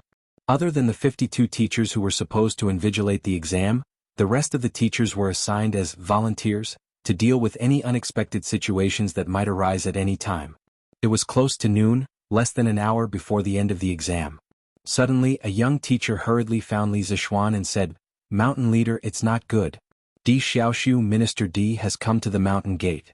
He said he's here to take his son back. He wants us to open the gate quickly. Li Zixuan had come to Li Gang's office to chat after the exam. When they were talking about the morality test, the young teacher came over. Li Zixuan's expression changed slightly, and a trace of anger welled up in his heart. Isn't this Di Chang going too far? What a disgrace to Yanhuang College. Li Gang stroked his beard and nodded in agreement. Yes, it's a little overboard. He can settle his own family matters behind closed doors when he's back home, but it's too ungentlemanly to cause a ruckus here. This old man will go with you. Li Zixuan nodded. Okay, I'll have to trouble you, sir. The two left Guanghua Building and went all the way to the gate of the college. They saw an old man in black with 2 servants, who were staring at the 2 followers of the school of Mo at the gate. Let me in. I'm just taking my son back. I won't affect anyone else. I'm sorry, Di Chong. Yamacho has a rule that no one is allowed to enter the college during the exam period. Bastard. Could it be that this old man is also an idler? Secretary D, please don't misunderstand. I'm not targeting you. What I mean is that those who don't belong to Yanhuang College, those who have nothing to do with the exam, and those who will affect the exam are called miscellaneous people. Li Zishuan walked over quickly. The two followers of the school of Mo at the gate heaved a sigh of relief as if they had just been pardoned. They had lived in a harsh place for a long time and had no experience in dealing with important people like Di Xiaoxiu. They had almost said the wrong thing and escalated the conflict. Li Zhanshi. Di Xiaoxiu squinted his eyes and stood with his hands behind his back. He said in a clear voice, Li Zhanshi, when you founded Yanhuang College, this old man has never raised any objections. However, this old man hopes that the younger generation in my family will become an official. Today, this old man's fifth son sneaked away from home and came here to take the entrance exam. Therefore, I hope that Li Zhanshi can give this old man a convenience and let this old man kidnap that unfilial son and bring him back. Overbearing. Di Xiaoxiu was being overbearing. Li Zishuan did not back down. He looked straight at Di Xiaoxiu and said with an unfriendly expression, Secretary Di, I don't care how you teach your son and how you throw your weight around at home. However, this is Yanhuang College. Right now, there are more than 2,000 students studying hard for their future. How can I ruin the future of the other students for the sake of your family? Di Xiaoxiu was furious. He pointed at Li Zishuan and said, Humph? Good boy, you're getting more and more arrogant. This old man is just... Secretary D, little Shen is just stating facts. Why do you have to be so angry? Li Gang walked over at this time. He looked at Di Xiaoxiu and said with emotion, You and I are both old men who have been officials in the imperial court for many years. You should be more patient with the younger generation. You should be less angry. Di Xiaoxiu's pupils shrank. He cupped his hands at Li Gang and said, So old Mr. Li is also here. Forget it, this old man was too impetuous just now. I didn't think about your Yanhuang College. This old man will wait outside until that unfilial son comes out after the exam. Li Gang's seniority was too great. Looking at all the civil and military officials in the imperial court, not many people would not give him face. Di Xiaoxiu of course could not do that. Therefore, seeing that Li Gang was here, Di Xiaoxiu decisively took a step back. That's right. You and Xiao Xian are both officials in the imperial court. Why do you have to bear a grudge over such a small matter? Li Gang nodded with satisfaction and smiled while stroking his beard. Li Zishuan was somewhat dissatisfied. He frowned and said to Di Xiaoxiu, Secretary Di, are you going to bring your son home today? Di Xiaoxiu raised his head and said, Of course. Not only that, even if he passes this time, this old man will not let him come to Yanhuang College. The smile on Li Gang's face suddenly froze. Li Zishuan's face was even more furious. Humiliation. This was a great humiliation to Yanhuang Academy and Gong Shui. Secretary Di, you have a great prejudice against my engineering. Li Zishuan asked with a gloomy face. Di Xiaoxiu said, This old man is just speaking the truth. I'm not prejudiced. As for engineering, this old man personally does not think highly of it. Running a country and managing a family requires Confucianism. Li Zishuan sneered and said, Why? Secretary Di, do you still think that engineering is a miscellaneous subject? Di Xiaoxiu said matter-of-factly, Isn't it? Of all the learning in the world, only Confucianism is orthodox. Li Zhanshi, you've been traveling around the world with an expert since young. I'm sure you've never been influenced by Confucianism. That's why you can't feel the charm of Confucianism. However, this old man believes that you will feel it one day. This old man was secretly looking down on Li Zishuan for being uncultured. Li Zishuan's eyes were burning with anger. He said angrily, The president of Yanhuang College is the current emperor. Secretary Di, you still say that engineering is a miscellaneous subject. What do you think of His Majesty? That's right. Minister Di, what position do you place me in by saying this? Just as Li Zishuan finished speaking, a cold voice came from outside the door. When everyone heard the voice clearly, they were all shocked. Because Li Er had come. He had come at this critical and sensitive time. His arrival had tipped the scales of victory in Li Zishuan's favor. Greetings, Your Majesty. After the shock, everyone bowed to Li Er, who was dressed in casual clothes. Li Zishuan arranged for someone to open the door and followed suit. Let's go in first. Li Er waved his hand and said to Li Zishuan. The group of people entered the meeting room of Guanghua Building. After they were seated, Li Er asked again. Dear Secretary Di, this old man asked you a question. You said that engineering is a miscellaneous subject. What do you think of me, the president of Yanhuang College? Even a fool could see the anger in Li Er's eyes. After all, Li Er had given a lot of support to Yanhuang College. Di Xiaoshu's face turned pale when he heard this. He did not know how to answer. Chapter 668.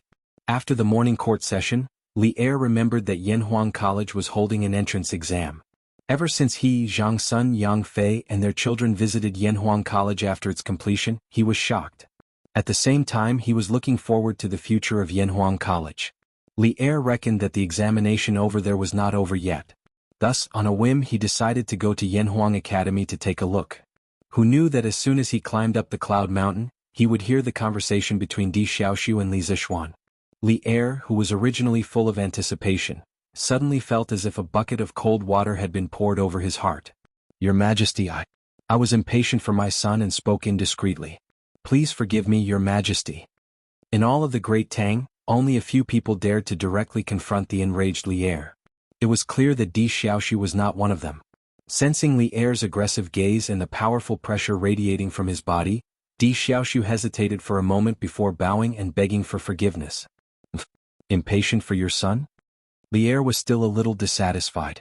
He snorted and said, Do you mean that Yanhuang College is a tiger's den? Or is it a place of corruption? Why are you in such a hurry to take your son away from here? This was not a question that would give him free marks. It was a question that would kill him. Di Xiaoshu's forehead was covered in cold sweat. He didn't know how to answer and could only say, I dare not. Bam. Li Er finally exploded. He slammed the table, stood up and said angrily, You dare not? But you've already done it. Why not? I've already said in the court that engineering is not a miscellaneous study. As long as it's useful to the Tang Empire and can make the Tang Empire stronger, I'm willing to accept it. But there are always some people who ignore the interests of the country, the court, my repeated orders, and the millions of people of the Tang Empire because of their prejudice. What are you guys up to? You must know that there is a country before there is Confucianism and engineering. If the Great Tang is weak and falls into the hands of the foreign race, where can Confucianism spread to? Don't tell me you want to be the dog of the foreign race that enslaves us Han people? I became the dean of Yanhuang College in order to make you give up your prejudice. But I didn't expect that even so, some people still think that engineering is a miscellaneous subject. Very good. Di Xiaoshu, you have to know that you are my minister before you are a disciple of the Confucian sect. At the end of his speech, Li Er was so angry that he started laughing. His angry voice even echoed in the meeting room. When the guards outside felt Li Er's anger, they couldn't help but straighten their backs and widen their eyes, afraid that someone would barge in at this time. And Di Xiaoshu, who was facing Li Er's anger, felt even more pressure. He quickly bowed and said sorrowfully, I'm afraid, Your Majesty, please calm down. Li Zixuan secretly applauded when he heard this, especially when Li Er said, You must know that there is a country before there is Confucianism and engineering. If the Great Tang is weak and falls into the hands of the foreign race, where can Confucianism spread to? Don't tell me you want to be the dog of the foreign race that enslaves us Han people? In his previous life, he read a post that talked about the performance of the descendants of Confucius when the country was on the brink of death. At that time he was so angry that he cursed out loud. The content of the post was roughly as follows. During the coup of Jingkang in the southern Song dynasty, the Jin kingdom invaded the Song dynasty. Gaozong of the southern Song dynasty, the king of Kong Zhao Su, fled to the south. The 48th Duke of Yenxing, Kong Duanyo, abandoned his ancestral temple and fled to the south in the name of paying respects to the emperor. In 1252 AD, the 50th Duke of Yenxing, Kong Yuansua, passed away. At this time, the Mongol nobles ruled the central plains. At this time, the descendants of Confucius did not lead the people to serve the country with loyalty. Instead, they fought to flatter their new master, Kublai Khan. It was said that at that time, Kong Yuansua's sons and nephews all ran to Kublai Khan to fight for the title of Duke of Yenxing. When he saw the ugliness of the descendants of Confucius, Kublai Khan laughed and replied, All of you go back and study hard. If you have talent, I will give you the title of an official. 400 years later, the Manchurian Qing entered the pass, and Aizen Joro Feline ascended the throne in Beijing. The 64th Duke of Yenxing, Kong Yenji, who was conferred the title by Emperor Chongzhen, immediately submitted a memorial to Emperor Xuanji the next day. He also flattered the Manchu Qing monarch in the first entry essay, bearing the heavens and imperial supremacy, subduing the people with virtue, the sixth universe shared the divine sovereign, the 8 wastelands salty song Holy Emperor, the mountains and rivers and the sun and the moon share the splendor, the nation's co-ruler Han Bingyong, and the nation's co-ruler Han Bingyong. He also claimed in fear and trepidation that, your subject is a Confucian scholar, Zhang Jian is insignificant. I have received the great kindness of the previous generations. Today I celebrate the prosperity of the new dynasty, I look forward to learning, I fear to fall behind, and so on. This kind of servile attitude was simply disgusting. Therefore, throughout history, whenever foreign invaders invaded on a large scale, almost none of the descendants of the Holy Gate could stand up and organize the people to fight against the foreign invaders. On the contrary, they always immediately surrendered to the foreign invaders and eagerly asked the foreign invaders to continue their title of Duke of Yensheng. The weakness in the bones of Confucianism was obvious. Perhaps Li Er's words just now were unintentional, but it just so happened to predict the state of Confucianism 1,000 years later. At that time, the disciples of Confucianism would really become the dogs of the foreign race who enslaved the Han people. Of course, this kind of slightly rebellious words only Li Er dared to say it. No one after Li Er dared to say it directly. One reason was that at this time, Confucianism had not developed to the point where it could completely control the political situation of the imperial court. Another reason was that Li Er was a strong ruler who could rule the country with both literary and martial arts. He had absolute control over the country. I know you are not convinced in your heart. Then I will tell you one more thing. Not long from now, I plan to implement Li Zishuan's new mathematics in the entire Tang dynasty. At that time, all the local government and yamen will have to use the numbers and calculation methods in the new mathematics. After Li Er calmed himself down, he looked at Di Xiaoxu and said lightly. Di Xiaoxu was shocked and wanted to say something, but he forced himself to hold it back. Seeing this, Li Er said meaningfully, Beloved official Di, you must think that my actions are inappropriate? Although I am biased towards engineering, I will not ignore the interests of the country. The previous Imperial College mathematics Dr. Liu told me not long ago that if we fully implement mathematics in the Tang dynasty, not only the Ministry of Civil Affairs, but even the household officials and granary officials of the prefectures and counties will be able to calculate at least 5 times faster and their accuracy will increase by several times. Beloved official D, do you know how much this will reduce the expenses of the Tang dynasty? Chapter 669. I don't know. Di Xiaoxu was sweating profusely as he bowed. Li Er squinted his eyes and snorted, Of course you don't know. Every year when the imperial court collects taxes from the local governments, there are always some crafty people who hire people to falsify the accounts to deceive the officials. If we can really implement the new mathematics on a large scale, our Tang Empire will have a surplus of 100,000 strings of cash every year. Do you know how many people can be saved with this amount of cash? Li Zishuan's heart thumped. He truly hadn't expected Li Erwi to suddenly decide to promote his new mathematics on a large scale. Although the new mathematics truly was beneficial to the daily work of the central and local finance departments, it was still very difficult to promote it throughout the country, as very few people were willing to learn it. Li Er continued, Previously I have already ordered the implementation of Li Zishuan's pinyin. Judging from the reaction of the people in the past few months, the implementation has been very effective. At least now, many children can read the Tang Dynasty dictionary to others. Now, I am going to implement his new mathematics. Dear Minister D, do you still dare to say that engineering is a miscellaneous study and a useless study? Seeing that Li Er was so supportive of Li Zishuan, Di Xiaoxu didn't dare to be as arrogant as before. It must be known that Li Er's personality was very domineering at this time. The Prime Minister of the Empire could do whatever he wanted, Xiaoyu was a living example, and didn't need to discuss with the other officials. From the looks of it, Di Xiaoxu was just a small left deputy minister and a scattered cavalry attendant. Therefore he could only say, I know my mistake. I won't dare to do it again. He knew he was in the wrong, but Li Er seemed to be unforgiving today. He paced 2 steps on the spot and continued, Others can study in the Yanhuang Academy, but you, Di Xiaoxu's son, have a noble status. Do you think it will be an insult to his status in the Yanhuang Academy? Let me tell you another piece of news. Do you know that among the examinees today there are Zhang Sun Chong, Xuanling's son, Fang Yizhi, and Deng Shan's Chu Suoyang's son, Chu Yanfu? If their sons can come to Yanhuang College, why can't your son? This time Di Xiaoxu was really shocked. He never thought that Zhang Sun Wuji, the head of the civil officials, would actually let his own son participate in Yanhuang College's exam. Di Xiaoxu really wanted to say, there's a traitor among us. Not to mention Di Xiaoxu, even Li Zishuan was shocked when he heard the news. Zhangsun Wuji, Fang Shenling, Chu Suiliang, these sons of civil officials actually came? He looked at Li Gang next to him and found that the old man's face was calm at the moment. Obviously he already knew about this. This made Li Zishuan feel frustrated. It was because he was not careful in his work. Otherwise he wouldn't have only found out about it now. Seeing the shock on Di Xiaoshu's face, Li Er chuckled and said, "Today's matter is your family's business, and I have no right to interfere. However, since it involves Yanhuang College, I have no choice but to interfere. It's fine if Di Zhishuan doesn't pass the exam this time, but if he does and you still dare to obstruct me, I won't let you off easily. Otherwise, where will Yanhuang College's prestige be? Where will my face be? Also, your behavior today is too excessive. Go home and reflect on it for a month, do you understand?" Reasonably speaking, Li Er's request wasn't excessive. His starting point was just to help Li Zishuan protect Yanhuang College's reputation. Otherwise, if Di Zhishuan really got into Yanhuang College and was forced to drop out due to Di Xiaoshu's pressure, wouldn't the news spread that Yanhuang College was just a place for the Di family that they didn't want?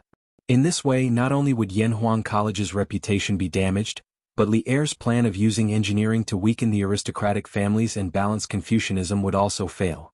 This was something Li Er couldn't tolerate. However, Di Xiaoshu didn't think so. It was fine if he had to reflect at home for a month, but he had high hopes for Di Zhishuan.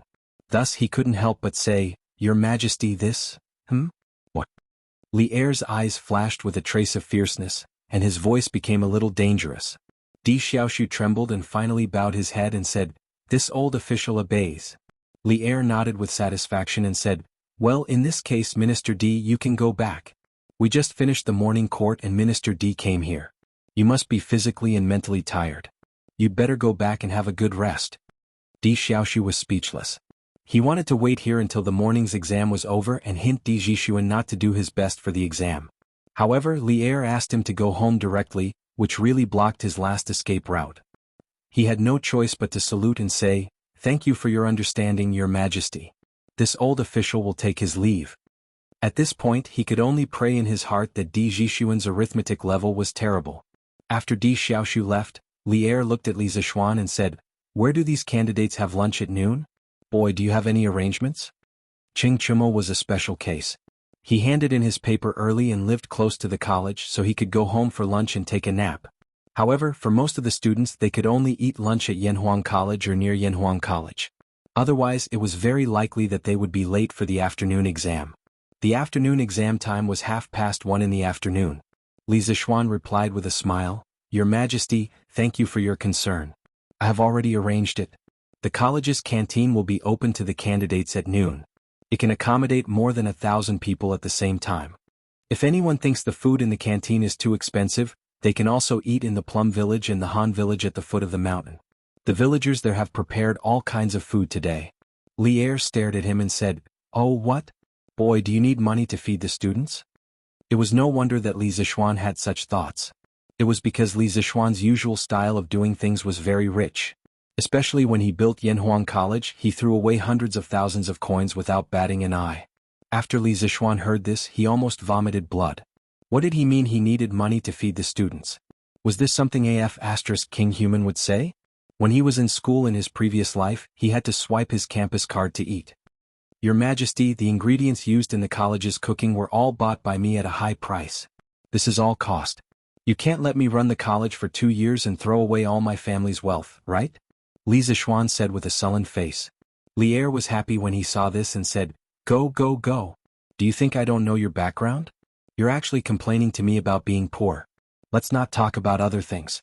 Because Qing Chen and Qing Ke are doing business with you, they are now richer than me. Many of the empress clothes and jewelry this summer were bought by them." Li Zishuan was speechless. Li Gang said with a chuckle, "Ha, Your Majesty, little Xian is right. The food in the college is very good, so the ingredients are also very expensive. I want to spend the rest of my life here." Chapter 670. Li Er had never been to Yanhuang College's cafeteria before. After hearing Li Gang's praises for the food in the cafeteria, he had the idea of going there to take a look. The three of them went to the cafeteria before the exam ended. They casually ordered 3 side dishes and sat at a long dining table to eat. The environment is not bad and the food is not bad. You brat. Not only do you know how to enjoy yourself, you also have to lead others to enjoy with you. When the students of Yanhuang College graduate in the future, will they all be like you, not knowing how to suffer but only know how to enjoy themselves? After eating, Li Er drank tea with satisfaction and joked with Li Zishuan at the same time. Li Zishuan shook his head and said, I don't think so. Although the conditions of Yanhuang College are very good, this is just a big pie that I painted for the students. I want to tell them that if they want to live a good life in the future, and if they want the people of Tang Empire to not have to worry about food and clothing, then they have to study engineering hard.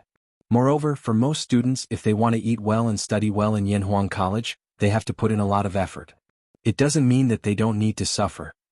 Li Er pointed at Li Zishuan and said, You're full of twisted logic. Then he looked out the window, sighed and said, I have already helped you block many voices of opposition. You have to work hard yourself. I have high hopes for Gong Shui, but if it continues to be useless, then I will be very disappointed. Do you know? Li Zishuan's heart trembled. He said in a deep voice, I understand. I will not let your majesty down. Indeed, Li Er had done enough for engineering in Yanhuang College. However, one needed to be strong to forge iron. If Li Zishuan could not prove the value of engineering in the next few years, then Li Zishuan would have nothing to say even if Li Er gave up on Yanhuang College. Clang clang clang. At this moment, loud and clear sounds of bells and drums could be heard from all directions of the academy. Li Zishuan looked at Li Zishuan in confusion. Li Zishuan smiled and explained, Your Majesty, this means that the examination is over. I think the candidates will be here for their meal soon. Li Er was suddenly enlightened. Then he stood up and prepared to leave. Before he left, he said, All right, in order to avoid unnecessary trouble, I'm going back to the palace. In a while, get someone to send a copy of the exam papers to me. Also send the answers to me.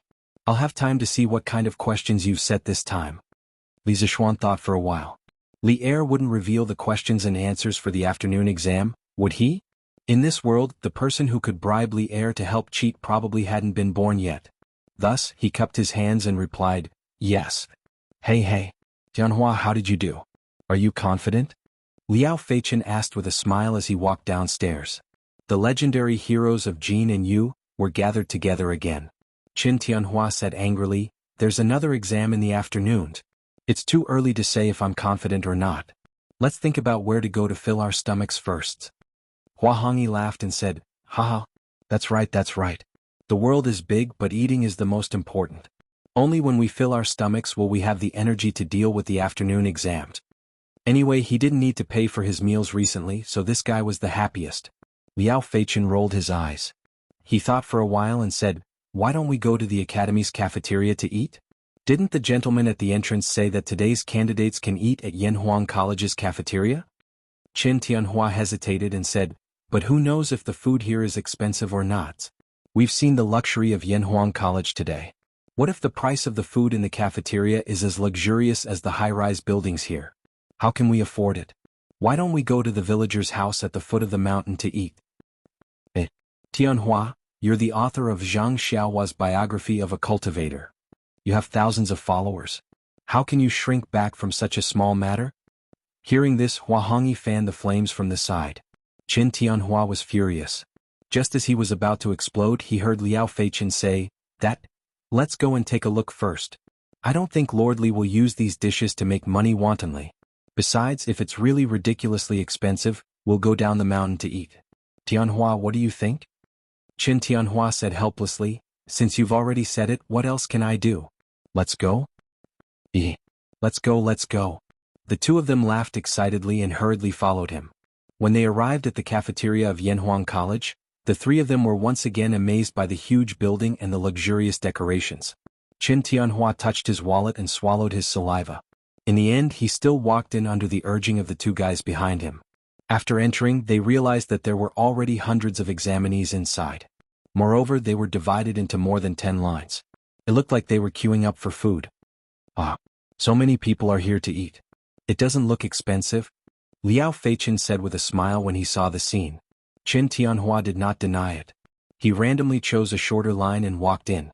After walking in, the three of them realized that there was a menu posted on the window of each line. Moreover, there was a price tag behind each dish. Nod chicken, 250 copper coins; braised pork, 250 copper coins; meatball, 250 copper coins; dongpa pork, 250 copper coins; twice cooked pork, 250 copper coins. Why are the dishes here so expensive? Ordering 3 dishes already costs almost 1 copper coin. Liao Feichen could not help but exclaim after looking at the prices on the menu. The surrounding students in the line heard him and immediately looked at him with disdain. Hua Hongyi quickly pulled Liao Feichen and whispered, "Feichen, don't talk nonsense. These dishes are the signature dishes of Zuaxian restaurant. Each dish costs 1 copper coin there. However, they are only sold for 250 copper coins here. This means that Lord Li really does not intend to earn money from the students. Don't say that they are expensive." Chen Tianhua was also shocked when he heard that. He whispered, "Each dish costs 1 copper coin? Hongyi, are you sure that people will eat such expensive dishes?" Hua Hongyi curled his lips and said, "He, there are many people who are willing to eat them. Sometimes they even have to line up."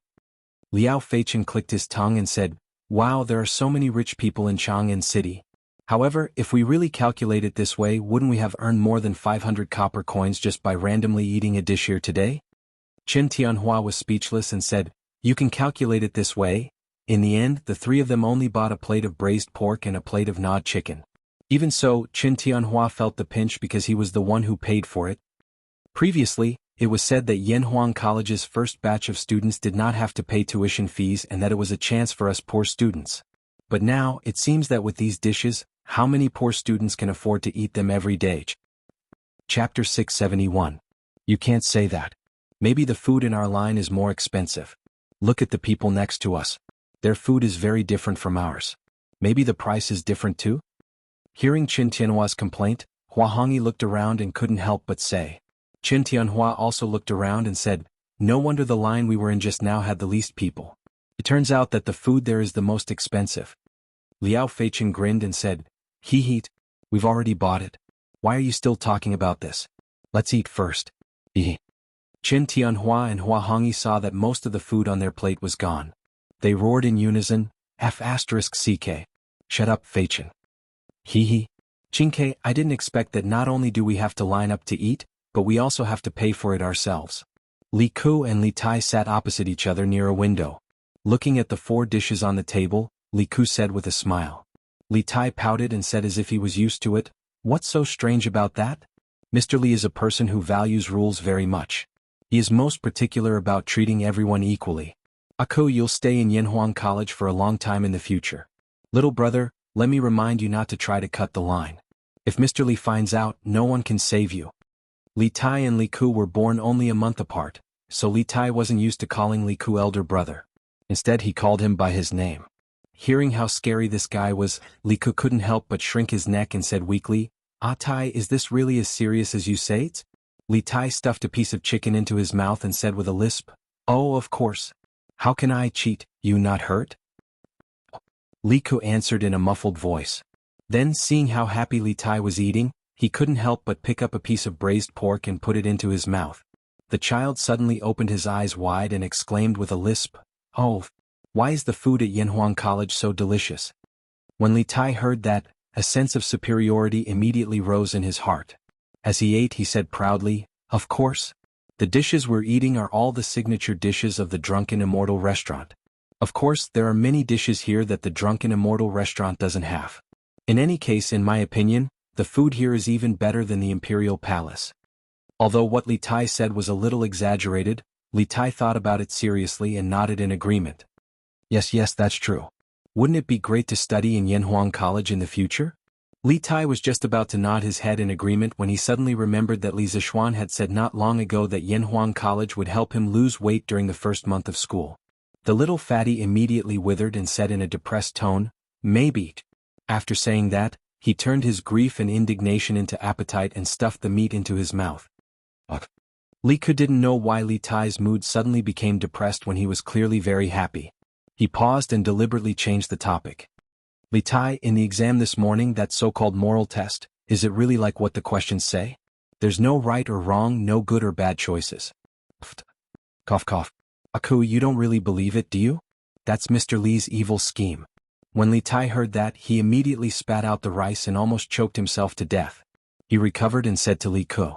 Li Ku was quite agile and avoided the tragedy of being sprayed all over his face, but when he looked at the table full of food, he couldn't eat any more.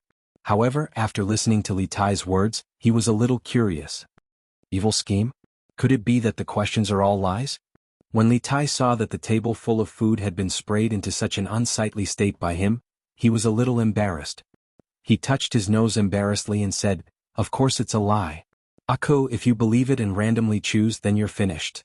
Speaking of which, you don't really believe it, do you?" Li Ka shook his head and said, "No, I did believe it at first, but the more I thought about it, the more I felt that something was wrong, so I changed it." Li Tai heaved a sigh of relief and said, "Oh, that's good, that's good. Then, let's order another table full of food." Sure enough, let's eat. On the other side, Iron Egg and Hu Zhen sat together. As people from the same village, Iron Egg naturally had to take care of Iron Egg, so this lunch was naturally his treat. As Li Zishuan's brother-in-law, this child was not short of money now. "Oh, thank you, Iron Egg bro." Hu Zhen thanked him and looked at the delicious food on the table. He licked his lips and said embarrassedly, "I didn't expect the food here to be so expensive. I'll return the money to you when I go back." Iron Egg waved his hand and said, "Ha! No need, this meal is my treat." "How can that be? This meal already cost a lot of money." "Ha! If I say it's okay, then it's okay. Hurry up and eat. If you continue to talk nonsense, I'll get angry." Hu Zhen saw that Iron Egg was really angry, so he lowered his head and ate a few mouthfuls. He suddenly said, "Iron Egg bro, this Yanhuang college is so expensive. If I get admitted in the future, I won't be able to afford this meal, but I don't know if I can go home to eat." Iron Egg laughed and said, "That won't do. The academy doesn't allow students to go out during normal times. They can only go home during the holidays. As for food, in fact, there are many cheaper dishes in the cafeteria. Each meal should only cost a dozen copper coins. Also, I heard from my master that Yanhuang College will assign some tasks to students in the future. Students can do tasks in the academy to earn money while studying. Besides, the academy's annual scholarship will be very generous. Anyway, as long as you are diligent and eager to learn, you will have a good life in the academy." Hu Zhen was surprised and said, "Really? Haha, if that's the case, then I can eat good food in the academy every day in the future." Iron Egg was speechless. He thought that this child would not become a foodie like Li Tai in the future. "Oh, strange, my father didn't come to see me. It's really strange. Hasn't the morning court session ended yet?" Di Jishuan also came to the cafeteria after the exam. Looking at the attractive dishes in front of him, he was not in a hurry to eat. Instead, he frowned and let his imagination run wild. "Oh, forget it. Let's eat first and finish the exam in the afternoon. At most, I'll get beaten up when I go back. Dad can't beat me to death, can he?" After a while, Di Jishuan shook his head and murmured. Then he picked up a piece of chicken and stuffed it into his mouth.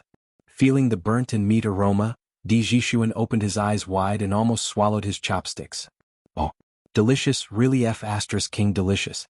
If only I could eat here every day."